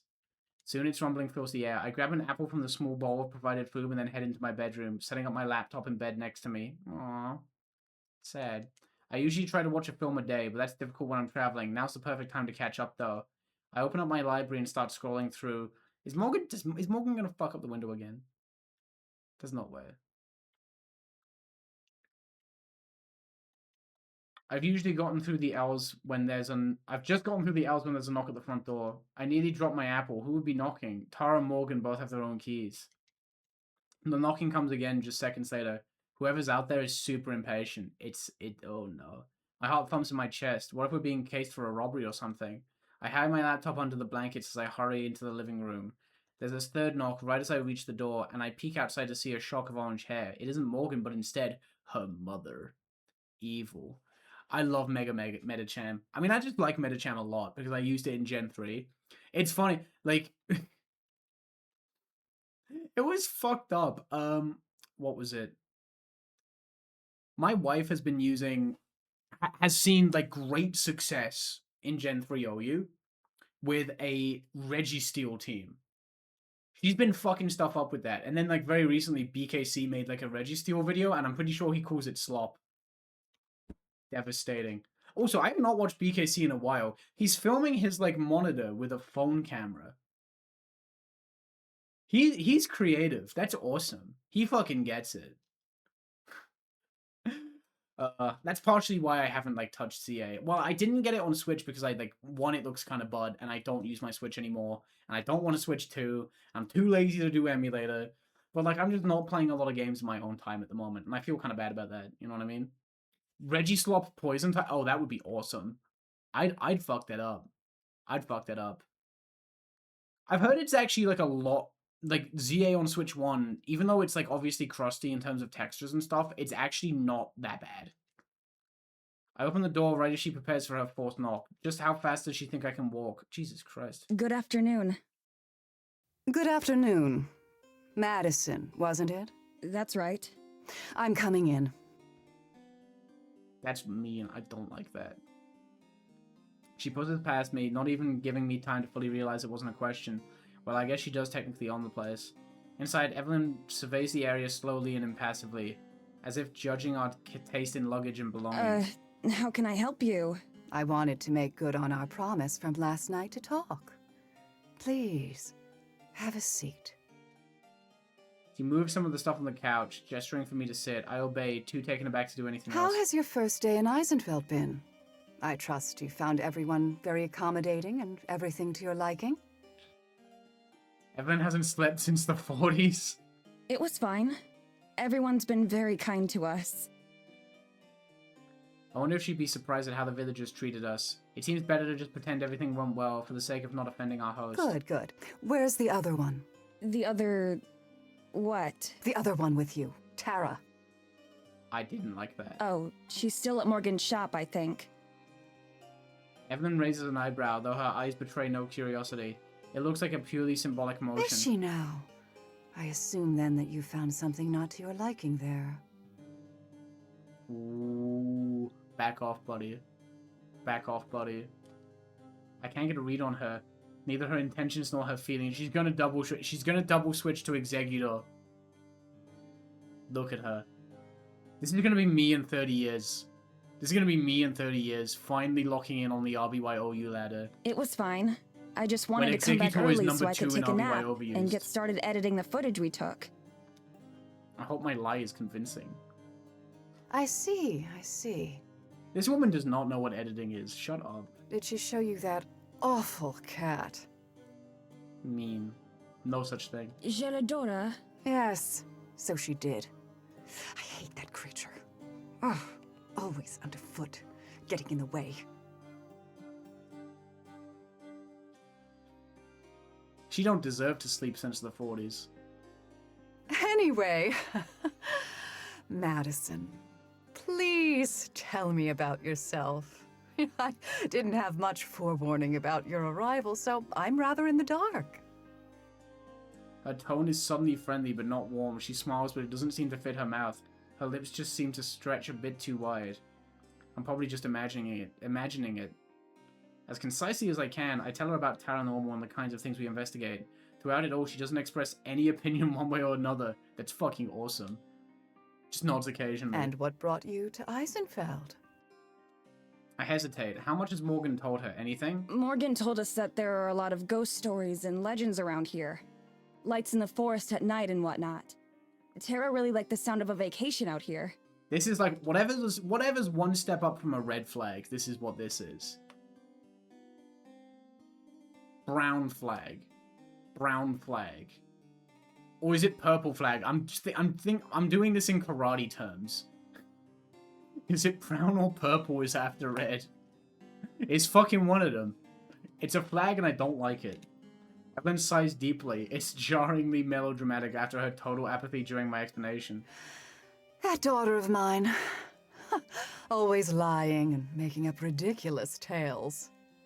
Unpleasant gradient flag. Oh, fuck It's yeah. been the same her entire life. Hysterically dragging people into her fantasies.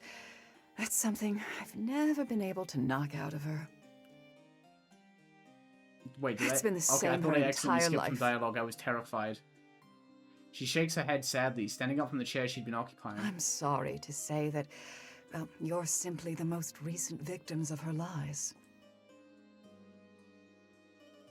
It's Yuri over. Fuck. It's a pity, but you won't be finding anything like that out here. Besides, it's dangerous to go into the forest, especially at night. And we wouldn't want anything to happen to you after all. It doesn't matter. I have my trusty Tara gun. After all, defend that's why we myself. have the rules that we do, for the safety of everyone. Yo, I need the director's cut of this, where Tara bursts in the door and says, "Not so fast," and she shoots Evelyn with her iconic Tara gun. And then I was gonna say cut to black, but you can fit some Yuri in there somewhere. I hope you'll enjoy the rest of your time here in Eisenfeld, though, as disappointing as it might be. Insane thing to say about your, like, the place you're a mayor of. A finger... Wait, yeah, of course, her finger guns. It's like the fucking heavy TF2 taunt. That's, like... I need to see Tara hit the... Pow! And Evelyn fucking ragdolls into the corner of the room. Ow. Oh. Oh, I didn't like that laugh. Oh. Ow. Ah. Ow. You got fangs? This is... Okay, never mind. She not that bad then. She not that bad. Are fangs good or bad for Yuri activities? Good. This is like... This is...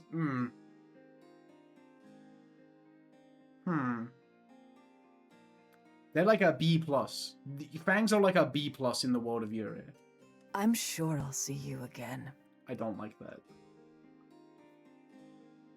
I'm sure I'll see you again. Teleports. Teleport, Mario? She slammed the door too. That's fucking awful. They gave Engineer a revolver. They did do that. I saw they gave him a taunt kill, which was kind of funny.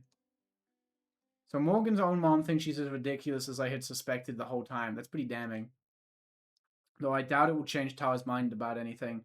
I'll have to let her know when she comes home. I stand up and head for my bedroom, passing by the chair that Evelyn had been sitting in. As I go, for a moment, I swear that I feel a breeze, frigid and cold. But the moment the thought crosses my mind, the sensation is gone, like it was never there. Shivering, I return to my warm bed and laptop. Fuck yes. Big Yellow, what's your stream schedule at the moment? Okay. The plan is, so this is in Swedish time, by the way, so I don't know the exact translation. But for the most part,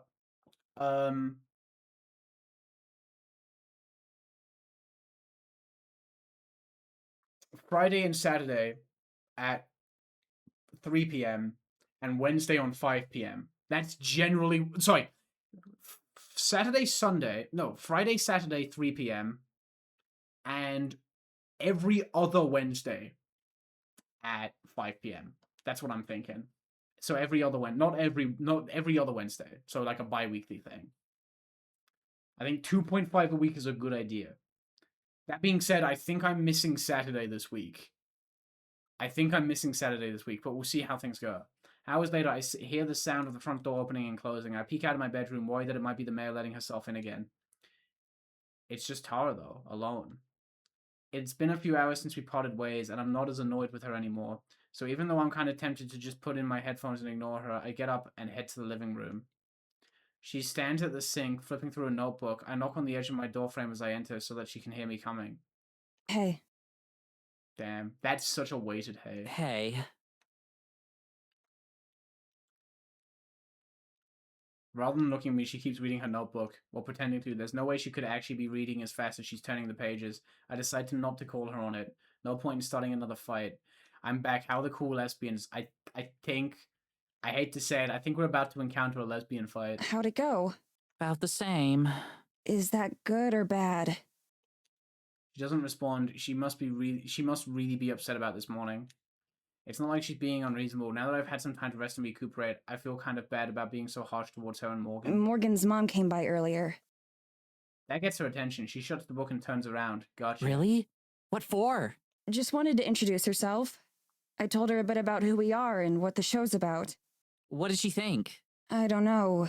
She didn't really say much. She was really weird. Like in a different way than Morgan. She seemed really... intense, I guess. She hates our fucking show. She thinks it's stupid. Smugly, Tara holds up the notebook she was just pursuing. I know you're gonna call BS, but Morgan was telling me a lot of stuff about her mom. Like, some seriously crazy stuff. You wanna read it?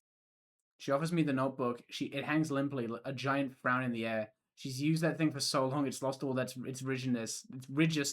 I'm so stupid. I shake my head. I'll take you. I've heard enough crazy stuff from Morgan for one day. I don't need to hear theories on how her mom is actually the spawn of Satan or something. Figured. Damn. Make any progress with the new vid? Not really. We're gonna need more footage before there's enough to really get started. That mean you're coming with us from now on, or what? Yeah, I will. Sorry for being bitchy earlier. Again. Don't sweat it. She strikes a pose. Fuck yes. Just make sure to bring your A game. I love A game. I roll my eyes, but I'm smiling. Even though we bicker a lot, I'm truly grateful that it's always easily patched up. Yeah. Yeah. I can't promise that I'll buy into a word of what Morgan says, but at least I can do is try to be polite about it. The tension resolved, Tara yawns and flaps her notebook at me again. All right, well, I'm gonna hit the hay soon. What about you? What if you hit the gay soon? You ever think about that? I'll probably watch a film first. I'm not that tired yet. I need to start doing the finger guns. I used to do finger guns. Oh my god, this is so silly. I used to do finger guns a lot, but it was because of a much straighter reason. I used to do finger guns a lot, and it was because of Street Fighter V Abigail's backdash. That was genuinely it. I fucking love his finger guns backdash. It's so good. And Abigail may be like that, but there's parts of him where they really cooked. How many times can you watch 2001 without getting sick of it? Holy shit. I don't know, but I intend to find out. That's when Bionicle happened. Yo, if that shelf had some Bionicles on it, I would jump up and down. Straight up. Just because I'm quitting the show doesn't mean I want to lose Tara as my best friend. Aww.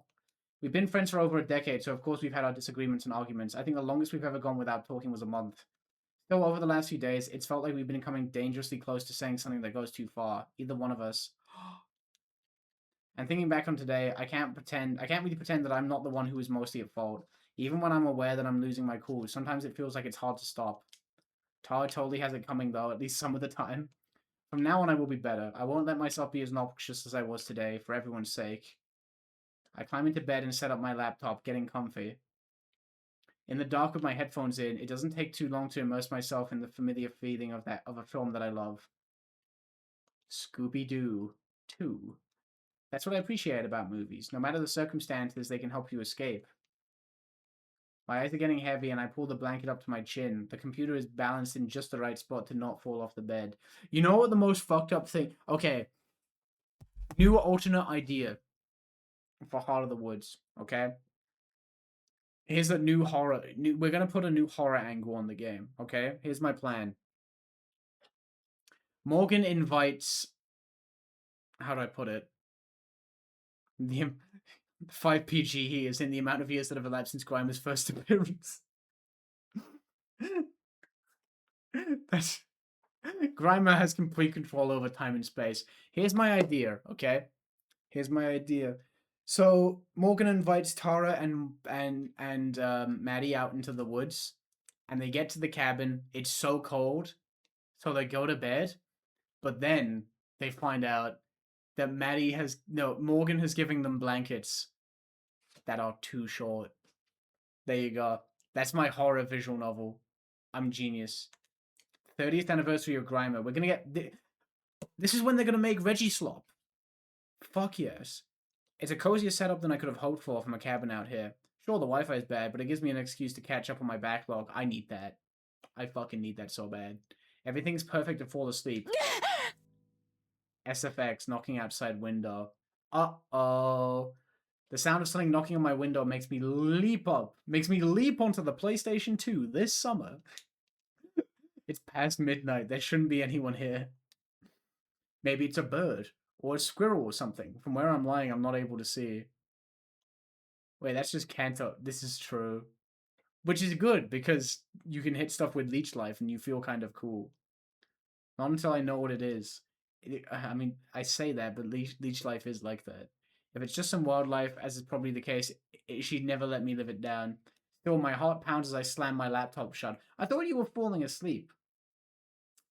Without it, the room is pitch black, dark enough that I can't see what's at the window, but hopefully it can't see me either. If this turns out to be a lost rodent or something, I'm going to feel real stupid. Oh, can you imagine Hang on. Carissa Vu Van Edge? I hope I got that right. Thank you so much for the sub. Yeah, the pollution in Kanto is so bad. It's awesome. Slowly, slowly, I raise myself up to eye level. Oh.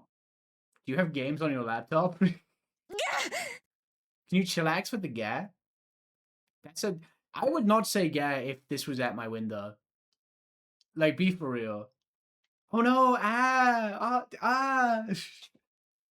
Morgan, could you stop fucking around? Morgan, can you lock in? I would love if Morgan was just like this. Ah! No! I got cat again.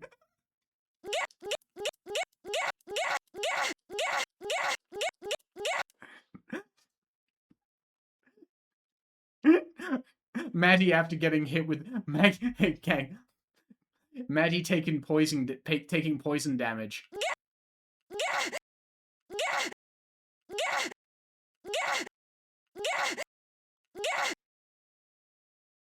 She's cured. She got better. You have a minute? You have a minute? That makes it sound like a very spammable normal. They need to do something about Maddie's crouching medium kick. It's so bullshit. God damn it. Oh my god. I misclicked when I ordered something. They make that really easy. Oh my god. The one I always remember was when I cancelled my Amazon Prime, and they somehow managed to turn me cancelling Amazon Prime into paying for a year of it up front. I gave them hell though. I did get the refund. I gave them hell. I don't know how that happened. They were fucked up. You couldn't knock? I did. I rubbed my temples and sighed. I thought we only got one of them. Okay, I guess I have a minute. But if you're going to come in and talk, please use the door. Of course. I'm not going to climb through the window. He has to come through the vents. Like Toy Bonnie. I head into the living room and hesitate in front of Tara's door. Should I knock? Knowing her, she's probably already asleep. I've always been jealous of her ability to pass out instantly. I decide to leave it up to Morgan. There must be a reason she knocked on my window, not Tara's. Wasn't the Gex trilogy kind of bad, or am I wrong? I think it is bad. I think it is quite bad. Really bad, actually, from what I've heard. Which is strange, because I thought the Gex trilogy was the same people who did the Bubsy trilogy. Sorry, the Bubsy collection. And the Bubsy collection is really good. They locked in on the Bubsy collection, but the Gex trilogy is awful, from what I've heard. There's just a lot of, like, emulation issues. I think one of the games is stretched widescreen, which is fucked up. A lot of picking the worst versions of games, if I remember correctly. I've seen the you know what's insane? Have not seen Bubsy Gex Yaoi.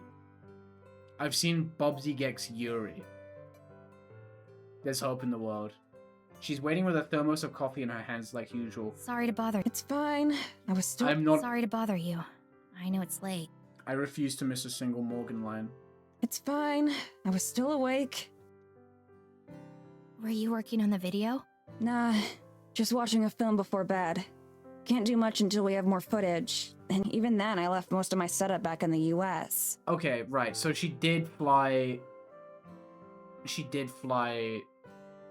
like that. She did fly from the US to a different country. Where is this?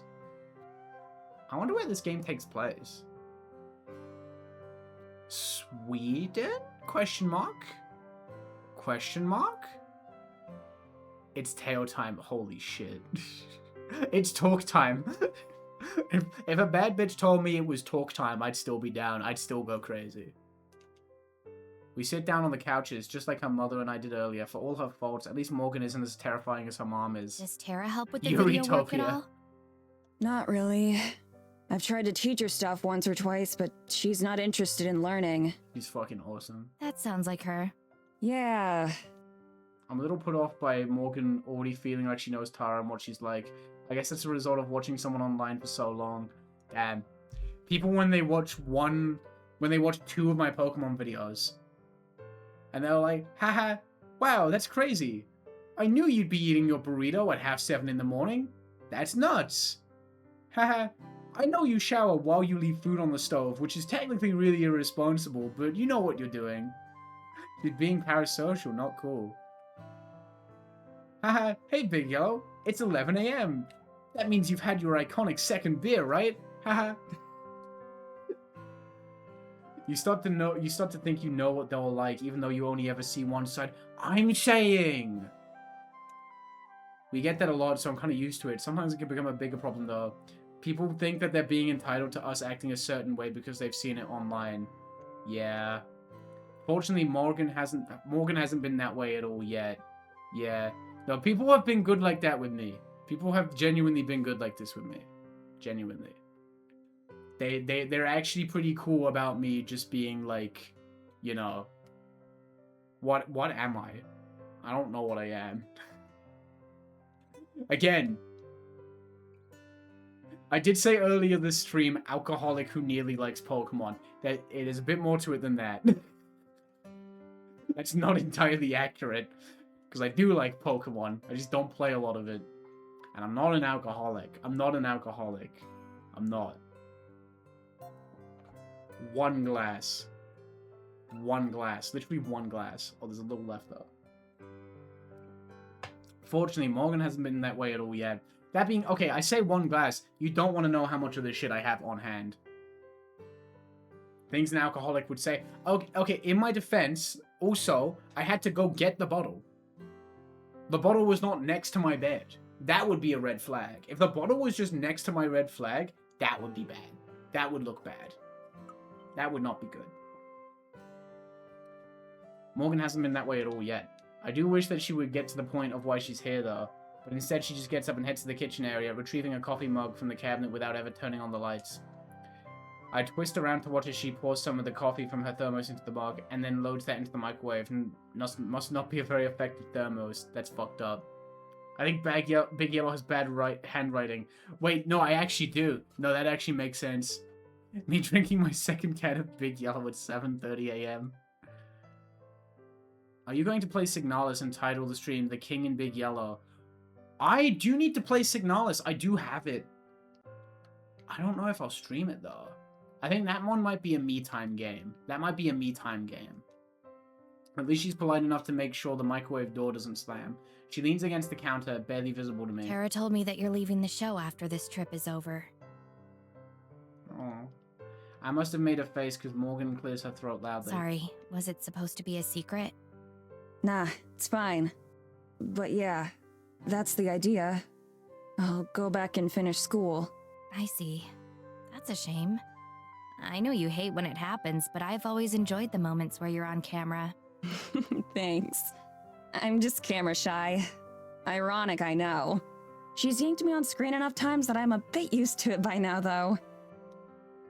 Morgan hits the stop button on the microwave a second before it dings. Oh, she's badass. But I guess that's why things seemed a bit tense between the two of you, right? Before I can answer, she shakes her head. Actually, sorry. That's none of my business. You're fine. It's that obvious, huh? Aww. A bit. You seem tense whenever I see you. That's actually the main reason I came by. I promise it wasn't just to be nosy.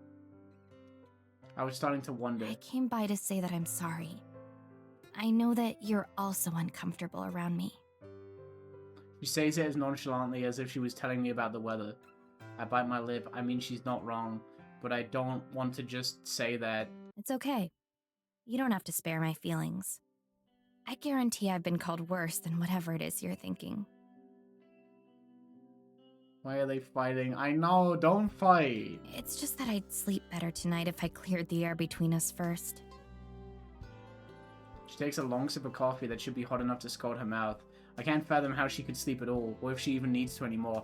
I mean, to be fair, I'd be fucking up the late night coffee. I'm kind of a fiend for that. Non-zero chance that after the stream, and I go do some video work, I might bust out the third coffee. Ladies, please break it up. I mean, it's nothing like that. Nothing personal, really. I'm just a cynic, I guess. If it makes you feel any better, I'm the same way for pretty much every episode. You just get the behind-the-scenes experience this time. Morgan shrugs. I can't blame you for thinking I'm crazy or full of shit. There's another bad word. But I can promise you that I'm not stupid. evil game. It takes me a beat to realize that was a joke. It's fine. I'm always the skeptical one out of the Gotta get two ready of for us, Trans after Night. all. I gotta get ready to Trans Night. The local spa was fun. That's fire. No worries. You have a good one. There's just a lot going on, like you heard. So I'm sort of a mess all around right now. It's not your fault. See, I kind of... See, I got Trans Night too, but it's not scheduled. It's just board game night. It's either board game night or the Melee local. It's so badass. Morgan, if she fucking swore. At least not entirely. This is evil Morgan.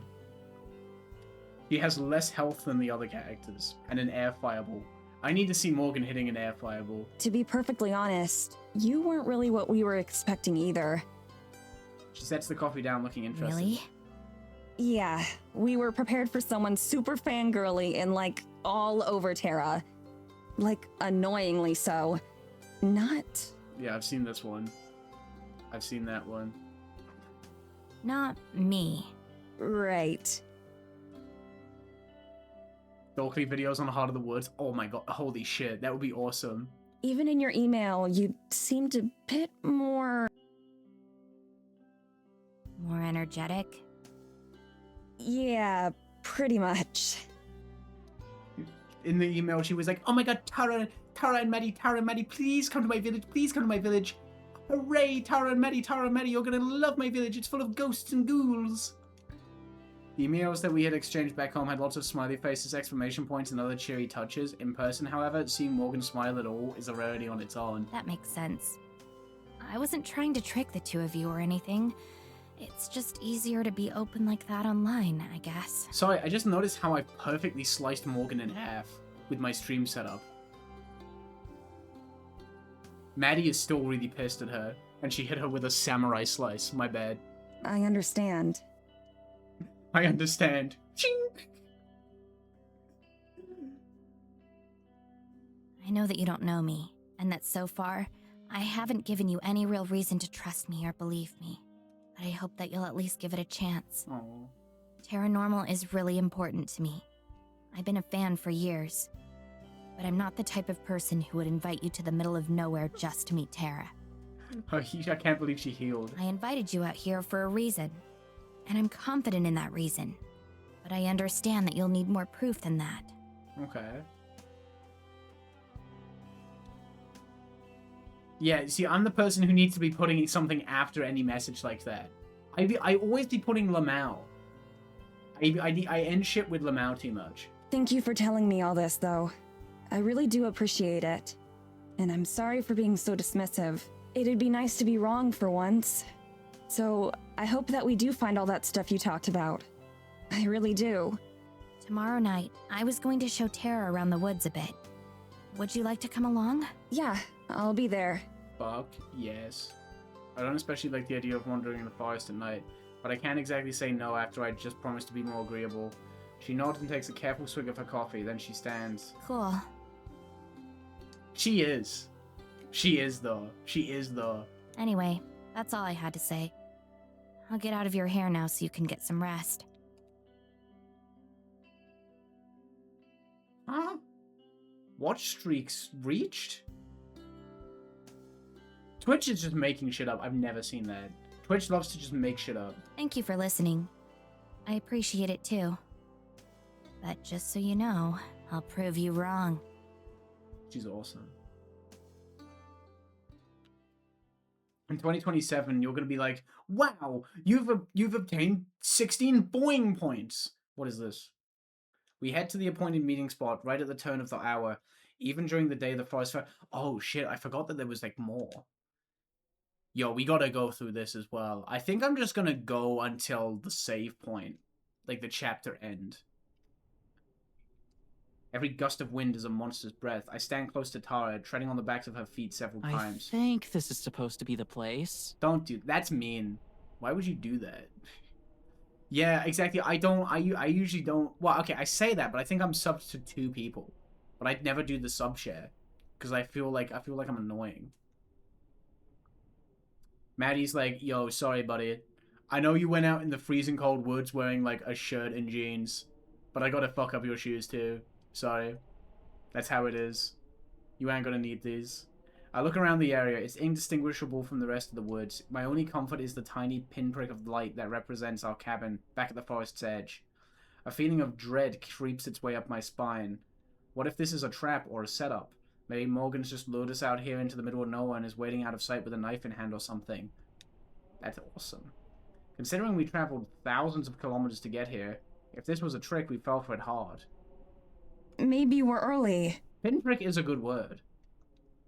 I know that we're not. Tar sweeps the flashlight around, illuminating a few identical trees before the lights... I nearly said Peem. Lights beam Peters. Hey, Lois. Maybe we should just go back.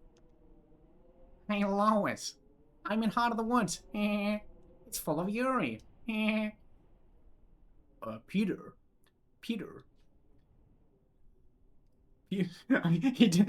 Brian Griffin doesn't know what to say about Yuri. He just says Peter. Peter, I'm in Yuri. I don't like it very much. Ooh, Brian, I can't do Stewie. It's not a Stewie day. Ladies, it's not a Stewie day. My bad. Wait, can we do Tara poison damage?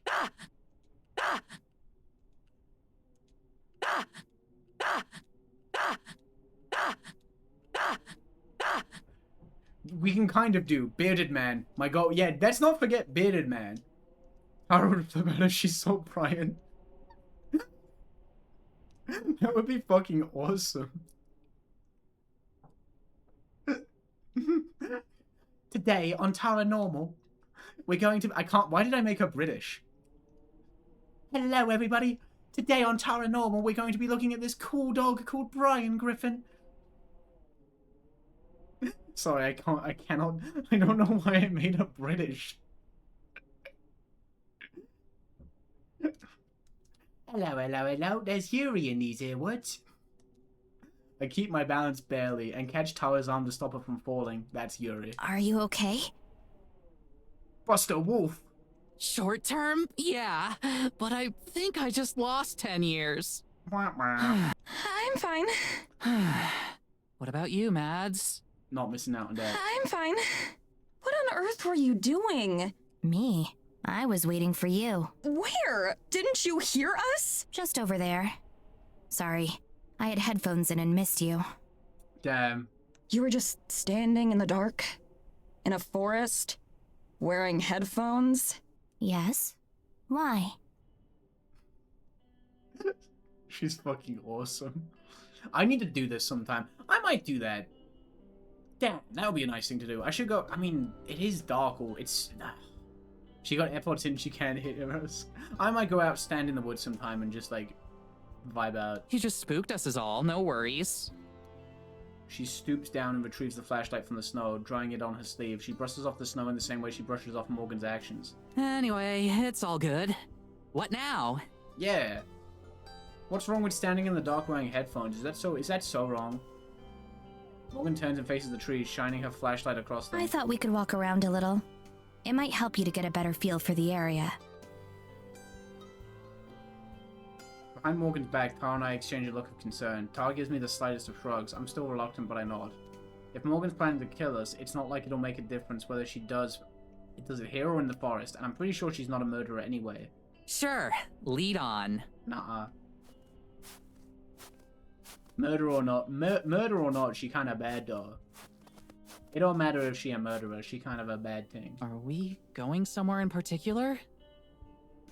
Autumn is finally in full swing where I live and it's so pretty. I got a fucking... I should post it. I got a fire image of a cat sitting in a big pile of leaves, and it's very autumn. Not really. I doubt you want to go too far this late at night, right? Right. That's fine. We'll stick to the edge then. As we walk, Morgan keeps her flashlight pointed straight ahead in the direction we're going. Tara, on the other hand, swings hers around, looking up trees and out into the abyss.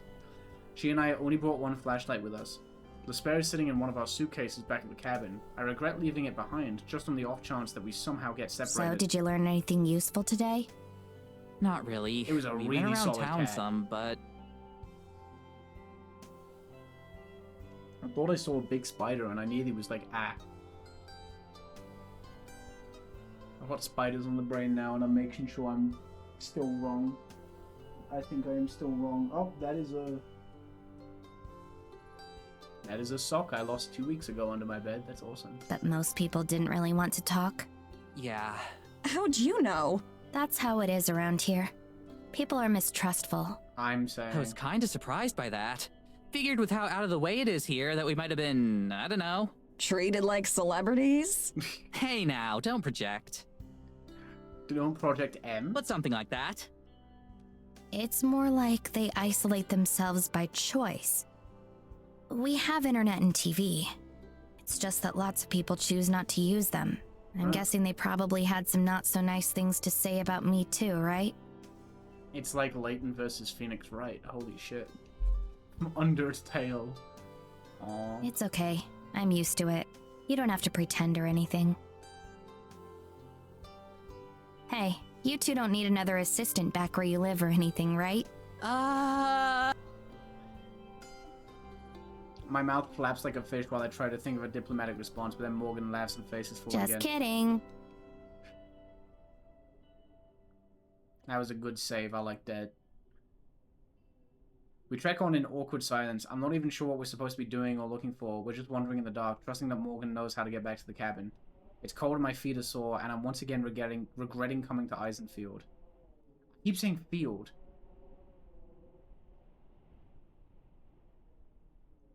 Tara holds up 5 fingers, 5 more minutes. Sighing, I nod again. We hurry back to catch up with Morgan. Something wrong? Oh no, Maddie, had something in her shoe. Oh. It's hard to tell if she buys it. I wouldn't. Mentally, I'm counting backwards from 5 minutes, already imagining the comfort of my bed and blanket back at the cabin. How am I going to survive a whole month of this is an issue for future me to worry about. Yo, I could fucking...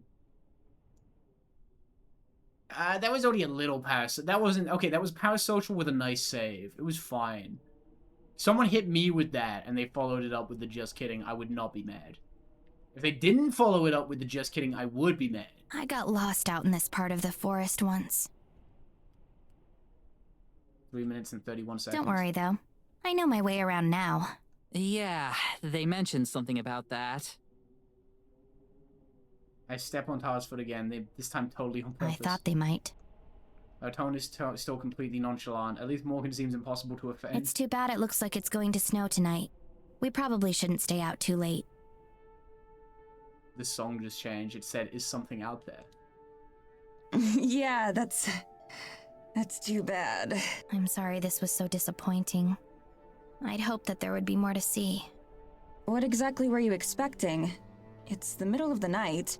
Come on, Mads, it's about the atmosphere. It's way spookier out here when it's dark. I know, that's half the problem. We can turn back now if you'd like. Ooh. Why is it called Nightbot when it's daytime where I am? Fuck, I need a new one. My bad.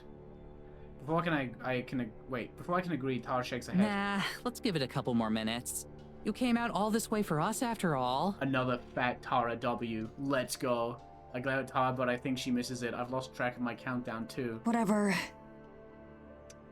A small apologetic smile that I barely noticed as little to assuage my discomfort. We traipse aimlessly through the snow for a while longer. I stare at my feet more than at the path ahead, and simply following the footprints left by the other two. Nightbot when Daybot works in. So I nearly slam into Tara, who gets hit with a 30% paralysis chance. What now? I saw something.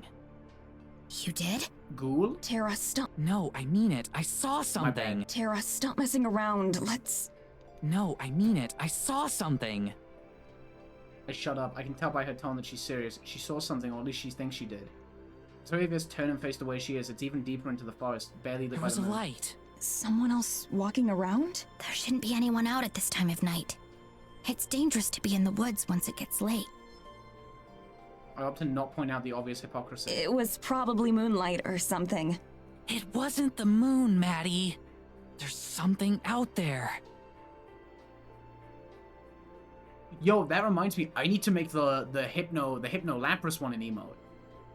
Because we have Weedle Caterpie making out. We've got Snorlax and Tauros. I gotta get Hypno and Lapras on there. Yo, we're art moding? Tara? Maddie. She grins. This is what we're here for. Come on. Tara breaks into a run. Holy shit. Her famous Tara run. Tara would absolutely have, like, run pressure. No one's blocking Tara's run pressure. The regret is almost instant. Cold knives pierce my lungs with each heavy breath. I'm not in the best shape to begin with, and the snow and boots don't make things any easier. The only consolation is that we're running in a straight line, so it won't be hard to follow our path back. The problem with Mario Kart World... Sorry. Every so often we pause to catch our breath. The pace is catching up to Tara too, who has to fight to keep her smile on. Morgan seems unfazed by it all. Yeah, because she's flying on Gelidora. I'm about 3 seconds away from demanding that we give up when I see it. I see it! The ghost spot a mysterious pink floating light in the forest, and Tara points it out to the others. Way off in the distance, too far to identify the source, is a light. It sparkles and glimmers like a star that fell to Earth.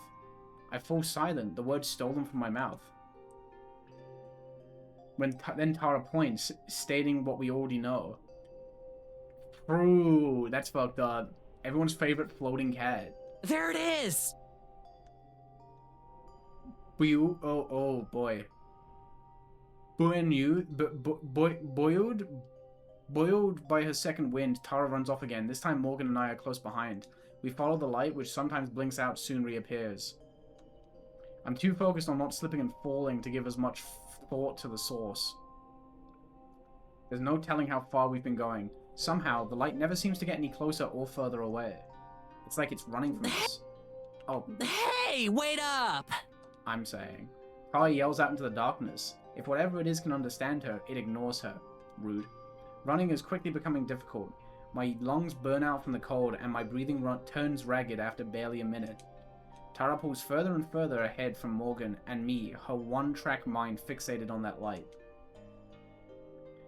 After a bit longer, I hit my limit, and my pace slows back to a walk, then a stop. I fold over, hands on my knees. I gasp for breath. Morgan crunches to a stop just ahead, too, turning back towards me. Are you alright? I try to respond, but I'm breathing too heavily to be able to talk. I just wave my hand, gesturing for Morgan to go on ahead without me, but she doesn't. Are you sure? I force myself to stand and nod. Fine. Nuh-uh. The Heart of the Woods fighting game would go crazy. There's not... roster would be a little small. Yo, can we just get the Studio Ellen fighting game? That would be tough. That would be tough. Tara would be broken, though. Tara would be broken. I'm definitely a Morgan player. Morgan's set play would be disgusting. Okay, Morgan might... No, Gelidora will be her own character. Morgan's gonna have some insane set play. Give her Firewood set play. You guys give up too easily. All that, like, Bearded Man is an assist. Oh shit, Tara guns. Oh no, she's like Happy Chaos, but she's just like... How are you not dead? I haven't seen you run in years. That's 'cause you never hit the gym with me. There's no way. So, what was that thing? Do you think it was your forest spirit? Morgan's eyes widen. You believe me? Tara shrugs. I'm considering it at least. I mean, what else could it have been? Fairies.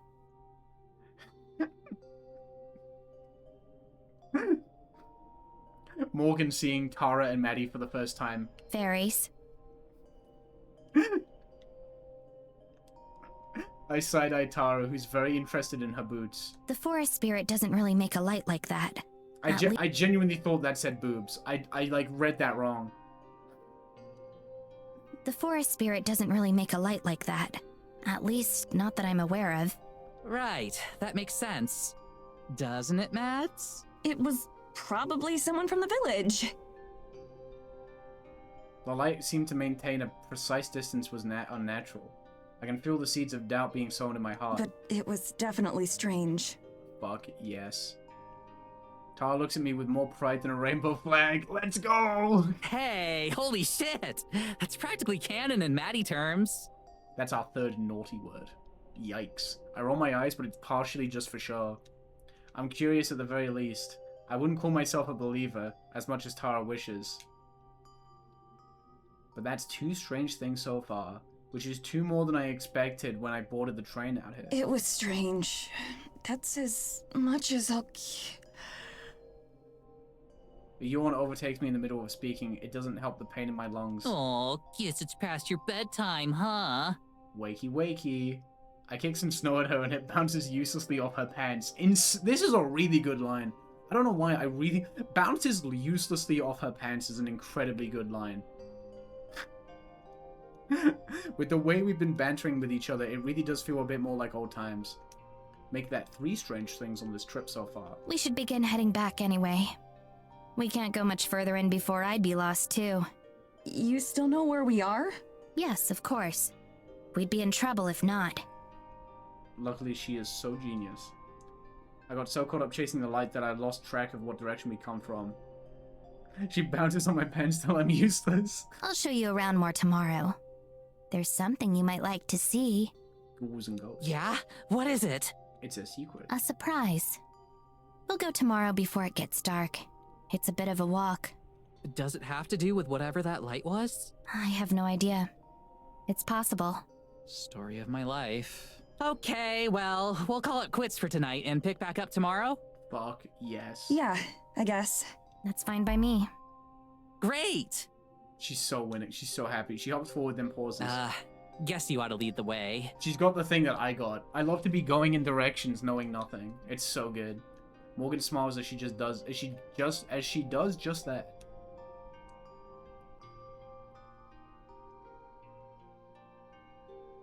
It only takes us 15 minutes or so to reach the cabin. We must have added a lot of time with our trip, with all the wandering we did. Morgan bids us farewell at the door, which I barely return before stumbling inside. I'm halfway out of my boots by the time Tara's inside. Guess you're not staying up late then. I'm out like a light the second I hit the bed. Tara grins, just briefly. Right. Oh. Right. My hand is on the doorknob when Tara clears her throat. Hey, thanks for, you know, chasing after that thing. I appreciate you playing along. My hand lingers on the door, poised to Yeah, turn. of course. Let's see what we find tomorrow. Right. Yeah.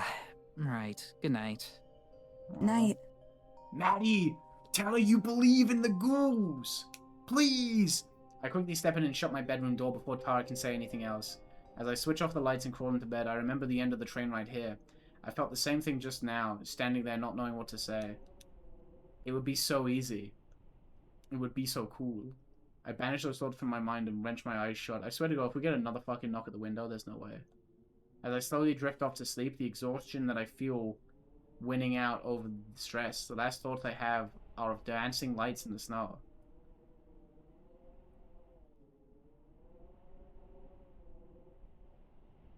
We start to fall into a bit of a routine. Every day, Tara and I will get up and explore Eisenfeld, all the surrounding area a bit. We never go too far into the forest, but just enough to set up some dramatic camera angles, or to film some monologue segments for Tara. Once Morgan's done with work, she'll join us or show us around. Sometimes she brings her cat with her. Surprise, surprise, it still hasn't said a word. She keeps promising it will eventually, though. It would be so easy, it would be so cool. Ever since the night we saw the light in the trees, we've hoped to encounter something equally mysterious or interesting. No such luck, though. Any sort of hope or excitement that I had, any bit of belief that I'd allowed myself to build up has been squashed back down to resigned indifference. My trademark, I know. I must go and do homework now because it's already 3 where I'm at. Have fun with Yuri, y'all. No worries. Thanks for dropping by. I probably won't do too much more. Because it's nearly been 4 hours. But I was planning to go up to the next save point, but I forget when that is. You know what, I might... If she was going to leave us at a shadow grave or something, she'd have plenty of opportunities to do that already. She's not going to kill you. She's so cool. I think the save point is after this. I think the save point is after this. The heavy clouds overhead promise a darker light than the past few, and probably heavier snowfall. We won't be able to stay out very late. Even with Morgan's guidance, the possibility of being caught in a snowstorm is hard to ignore. Tara paces back and forth outside as I linger in the doorway, trying to enjoy the warmth from the cabin for as long as I can. This is like the last scene in Chapter 1, Let's fucking do it then. We're gonna tough it out. A fashionable 15 minutes later, I spot Morgan heading down the trail from the village towards us. Tara zips off to intercept her, and the two of them approach together. Gay. Hey, sorry I'm late. Work was a little busy tonight. No worries. Well, that answers one of the myths of Eisenfeld that I was curious about, whether or not anyone actually shops at Morgan's store. Tara bounces around between the two of us, raring to get going. Morgan smiles approvingly at her. So, you said you had something special planned for tonight, right? You spent the whole day trying to guess what it is. I think I've narrowed it down. It's either a crashed UFO, the Fountain of Youth, or Elvis. Elvis did the lights. That's his famous Elvis trick. Everyone remembers. Those are the ones you narrowed it down to? Someday, Mads, it's gonna be Elvis, and you're going to wish you'd believe me. I face Morgan, pointedly turning my back to Tara. Anyway, we're ready to go if you are. Elvis is actually Elvis gained immortality from eating those like 8,000 calorie peanut butter sandwiches. Like his calorie intake like overflowed. So he has like -2 billion. So now he's just invincible. Do you both have flashlights? We're going to be heading a bit deeper into the woods this time.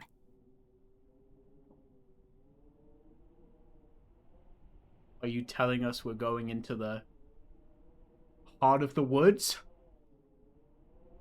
No way. We both hold up our lights in unison. After our first venture into the forest together, there's no way I'm ever going out there without us each having a flashlight. Negative calories is not the move, probably. You just go from being full as fuck to dying instantly. Your body just shrinks into like a little raisin. That's what happened to Elvis. You pour water on him and he hydrates. It's like Megamind. Having one makes me feel more self-reliant. It helps suppress my anxiety a little bit. Just a little. Great. Follow me. Great! I'll go grab my stuff. We circle back around the cabin and head into the woods. Love me woods. I've been waiting to show you two this since you got here. You're going to love it. Fuck yes. Tara starts to vibrate again, clearly soaking up the suspense. As much as I hate to admit it, she's got me pretty curious too. I'm not sure what she could be keeping secret out here, and for so long. This isn't going to be dangerous or anything, right? Yes. Probably not. She does have a little bit of excited I like those puppy energy. odds. A little bit. Puppy but with guns though. We set off at a fairly brisk pace. Tara makes it a point to walk right by Morgan's side, taking short and hurried strides. If she doesn't find out where we're going soon, I'm pretty sure she might actually explode. Okay, I'm gonna keep guessing. Ancient graveyard, fairy circle, satanic ritual, Sasquatch den? Tara is broken in the Studio Ellen fighting game. Like, easily. She's got the finger guns and the explosion. Close. It's a church. Tara stops dead in her tracks. Wait, a church? Was Maddie right when she said you were gonna try to get us to join a cult? I never said that. That's awesome. I might have said that. Despite her antics, Morgan never stops or slows down. Nothing like that, I promise. It's really old. Older than any of the buildings you've seen in Eisenfeld. The people who built it are ancestors of the residents today. I guess they were what you'd consider pagans. They worshipped a god of the forest. I would also join the Morgan cult. Whoa. I see the vision. I expect more to the story, but that seems to be Morgan's stopping point for now. She focuses on the path ahead, instead swinging her lantern around in an arc as she looks for whatever it is that's telling her where to go. Okay. Morgan would have, like, disjointed lantern normals, I think. Every single tree around me looks identical, but I guess one of them is a little more special than the rest. When she sees whichever one that is, she starts to lead us on again. My glasses start fogging up a bit as we walk. I should have insisted that Tara lay up a bit more. I'd be a pretty crappy friend if I let her freeze to death out here. So, to summarize, your great-great-whatevers and the rest of the villagers built an old church out in the forest to worship a giant forest spirit, and that's what we're going to see right now? Right. Have I mentioned that this is going to be the best episode of the show ever? Morgan's got Tara hanging on to her every word, hook, line, and sinker. I think that's the second time they've said that. And, like, fuck yeah. You said it's older than the rest of the village. Do you know how old? Centuries, at least. I don't know how many. I've done some research on the history of Eisenfeld, but none of the books really mention it. How'd you learn about It's it then? lost media? A lot of it comes from old journals, or other documents left behind by the people who used to live here. Parts of it are passed down as family legends, too. The image of Evelyn and Morgan sitting closely by a fire while Evelyn tells stories is one that I can't imagine actually happened. I'm not going to pry into the details of that, though. You think we could take a look at those journals sometime? Maybe we could show them off on the show. Authentic first-hand accounts, or something like that.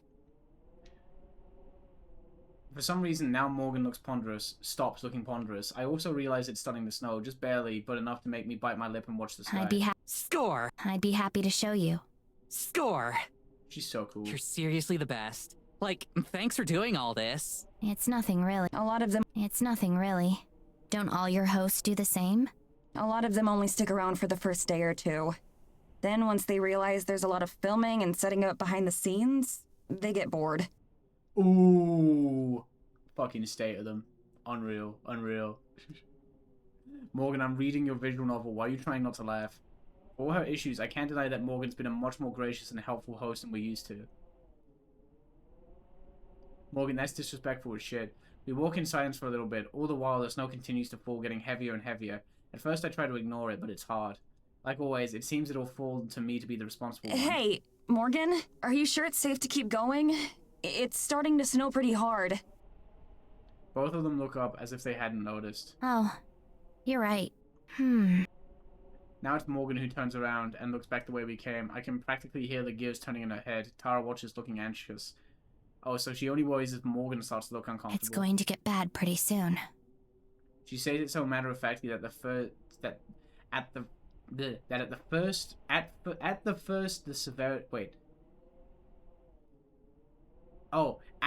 the severity of her words don't register. My bad. And then every single alarm bell in my head stops ringing. What? How soon is pretty soon? And how bad? Uh-oh. I'd say within the next half hour. Those clouds don't look good. That's an understatement. They seem to be moving almost impossibly fast. Just like that, the weather has gone from a light snow to the start of a blizzard. Blizzard? Oh, fuck. They're done for. We need to turn back then. Back to the cabin. I take a couple steps where the fresh snow has made it harder to walk. Even the trail that we just left has been partially obscured. We're closer to the church than the cabin. I think we should go there and wait it out. Wait it out? What if it doesn't just pass by? What if we're stuck there for days? It's better than being dead, you know. No shit it is! A full bad word! Let's fucking go. Morgan wrings her hand, looking genuinely distressed. I don't know what's going on. I don't think it was... Oh, fuck. Once again, she looks back in the direction we came from, lost in thought. We're just wasting time standing here arguing, you know. Morgan said we should go to the church, and she's the expert. I'm loath to call her an expert at this point, but Tara's right that we don't have time to spare. We're definitely in dire straits if she's the one being the voice of reason. Fine, let's get going then. Oh, fuck. We don't waste any more energy on talking. We just follow Morgan as closely as we can. The light from her bounces like the wind. In the wind, reminiscent of the light we followed just a few short days ago. I focus on it, using it as a beacon, since it's easier to keep track of than Morgan herself. I bury my face in my scarf as much as I can, feeling the wind push against me and making it harder to walk.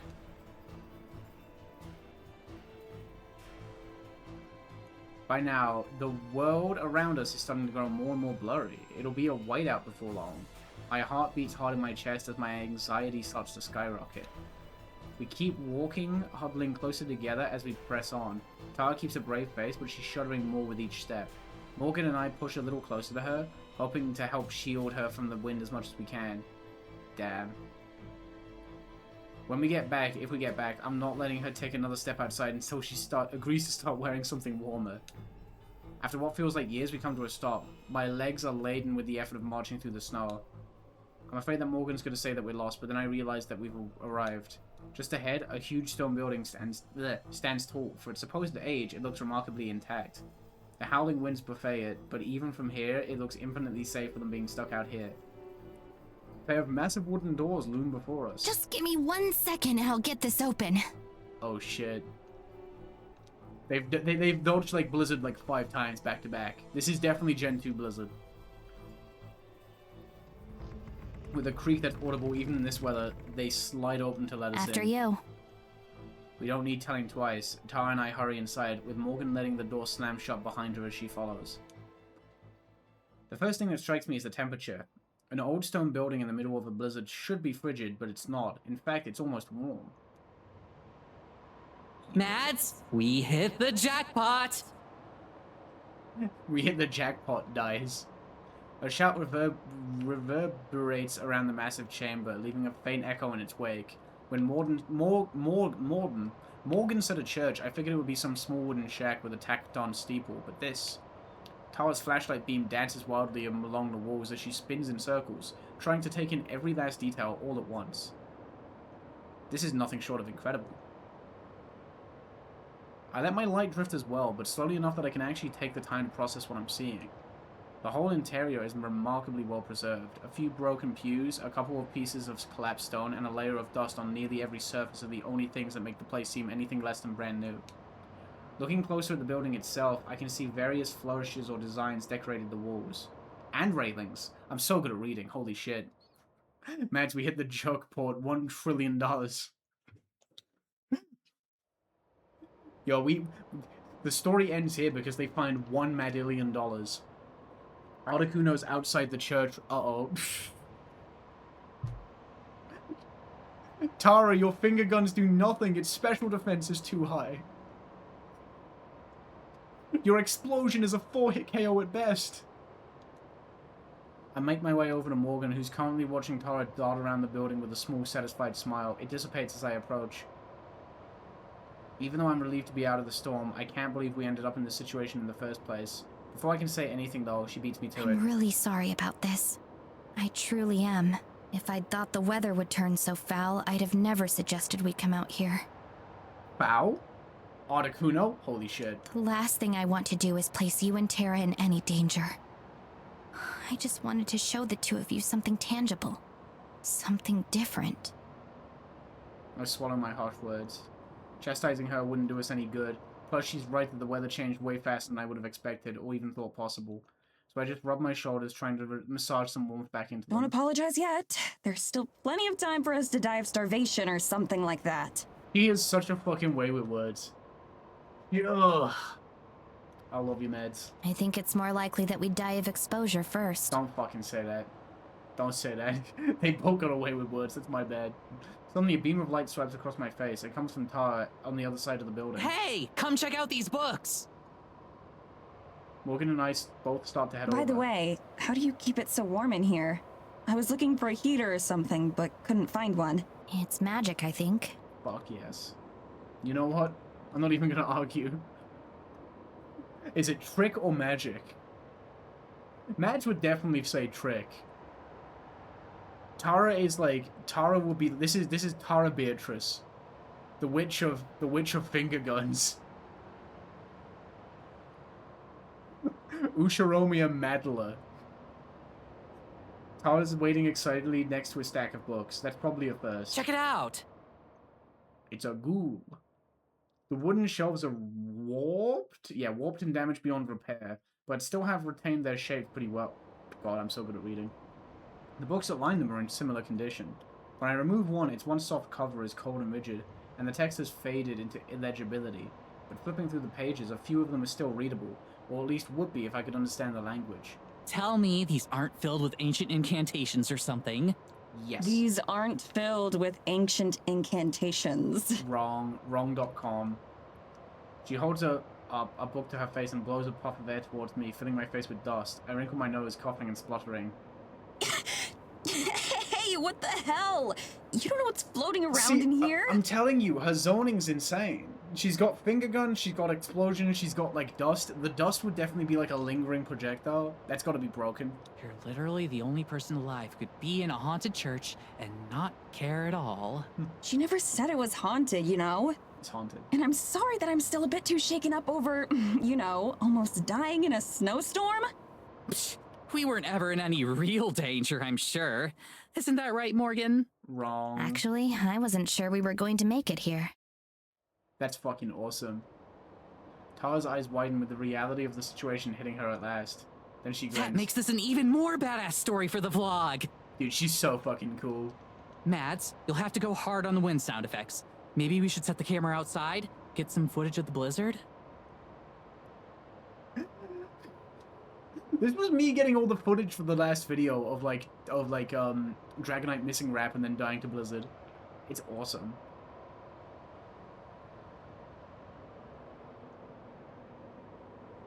I open my mouth to tell her how dumb that is when a trickle of dust spirals past me. The whole church shakes with a slight tremor and more dust is displaced. Earthquake? No fucking way. Yo, Blizzard and Earthquake? No, oh, Tauros is outside. There's no way.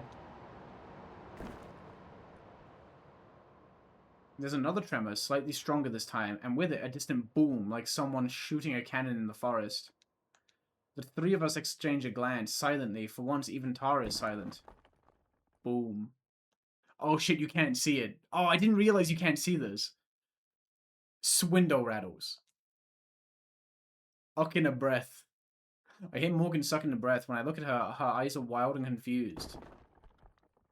Boom. The thunderous sound is getting closer. Then there's another sound, a blistering crack that I recognize as a tree splintering. No winds, no matter how strong, should be able to do that. It's actually Tauros. I can't believe Tauros is coming. Wordlessly, Tara heads over to the front doors. Though my first instinct is to call her back to what I hope is safety, I find myself more curious than afraid. I have to know what it is. I have to see it. Big Tauros. Morgan lingers behind us, very unsure of what to say or do.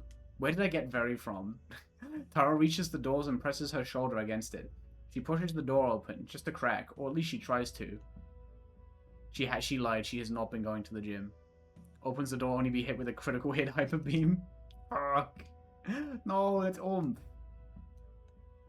I struggle to comprehend what I'm seeing. An immense monster towers over the trees and church, putting all of Maddie's doubts to rest. Oh shit. Mega Tauros? They're so fucking cool. Tall, even taller than the trees. Stands what I can only describe as a monster. Two enormous... Yeah, it's got horns! It is Tauros, holy shit. Two enormous luminous red eyes peer out across the black expanse of the night sky. Neither the howling wind nor the biting snow seems to affect it at all. Oh my god. Gigantamax Trevenant. That's not possible! This can't be happening, this can't be real.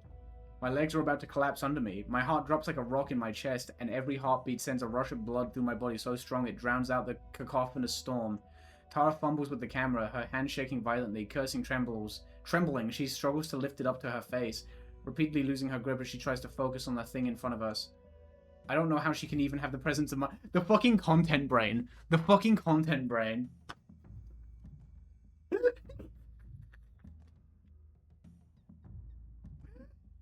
It don't matter. It don't matter that you've seen like a skyscraper big fucking like forest beast.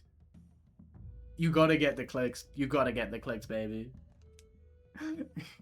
My thoughts are a blur as my mind does its best to process what I'm seeing. It's like the forest itself come to life. Like a whole mass of trees just uprooted themselves from the ground to form something that can't possibly exist. Branches twist and contort into each other. One tree splits into 10. Wood rotting into decay, sorry, and growing anew again, spin from the impossible red center. Impossible red center? Oh shit, they're running Electrode in OU. Two immense horns pierce the sky, looking like lightning bolts permanently imprinted against the clouds. Hi, hello. Me videotaping the eldritch horror coming towards me. Down the likes on this video are gonna go wild. How did I misspell hide twice? Listen. Everyone has their days. I had a real bad Wordle the other day where I got 4 out of 5 6 times back to back. That was fucked up. Every thought that I can manage to form is as fleeting. Every rational part of me tells me that what I'm seeing shouldn't exist. That it isn't possible. Yet there it is. Holy shit, red text? Holy shit, Umineko? I'm telling you. I'm telling you. The Witch of Finger Guns. Tara Beatrice. All I can do is stare. The red glows brightly, burning my eyes like it's staring right back at me. Maybe it is. The beast shuffles forwards, its feet obscured by the forest below. With each movement, there's another massive echo. Trees crackle and snap. Yo, like the Rice Krispies? Beneath its immense weight like twigs, flattened to nothing and buried under the snowfall. Fuck yes.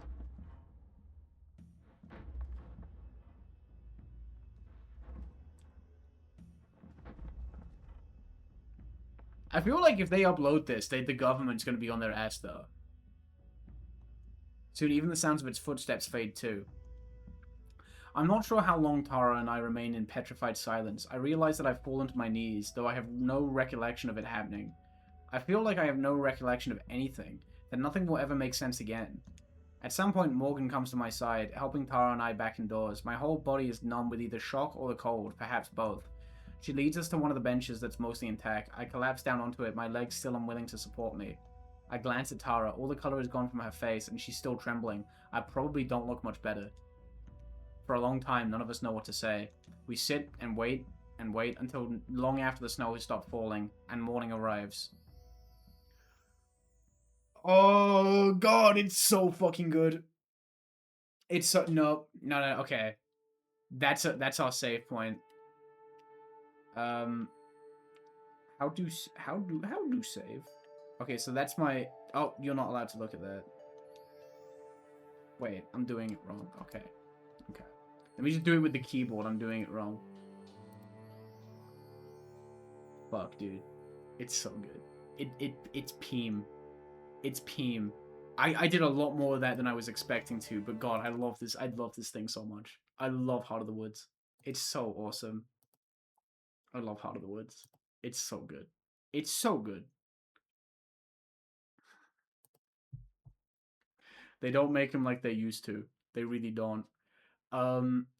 But yeah, my bad. Chapter long is so long, but it's absolute cinema. I might end up having to finish this. You never know. We'll see. We'll see what happens. We'll see what happens. I won't do it on Friday. I'm not sure what I'll stream Friday. I'll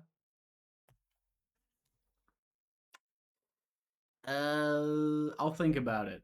I'll think about what we'll do Friday. I'll let that marinate in my brain for a bit. You know what? I'm gonna look at the channel right now, and then it's gonna occur to me. I'm gonna look at stuff I've streamed recently. Yeah, no, it's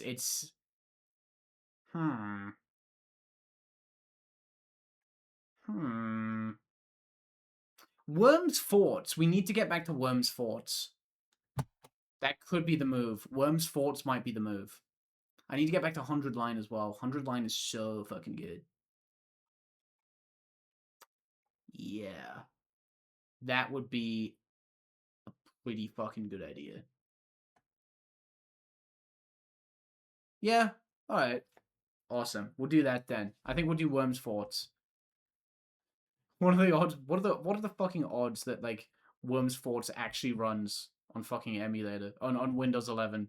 Since switching to Windows 11, it's gonna like explode. I do need to get back to I've been putting that off very intentionally. I'm not looking forward to that fucking Latios, but we'll see. We'll get there. We'll get there. I know I did mention that I won't be able to stream. I might not be able to stream Saturday. And I don't think I can do Sunday either. I'll kind of, I'll. This sure you can follow me on Blue Sky. I'll mention what happens on Blue Sky. I'll mention what happens on Blue Sky. I'll keep you up to date. But for the time being, fuck, that was some good Yuri. Fuck, I love Heart of the Woods. I'm gross and yucky, so I'm gonna go have a shower, and then I'm probably gonna go to bed. Maybe that could be a good idea because I didn't sleep last night. So yeah, I'm gonna do that. And I'll catch y'all on Friday. And tomorrow I'll lock in and do some work on the video. Bye.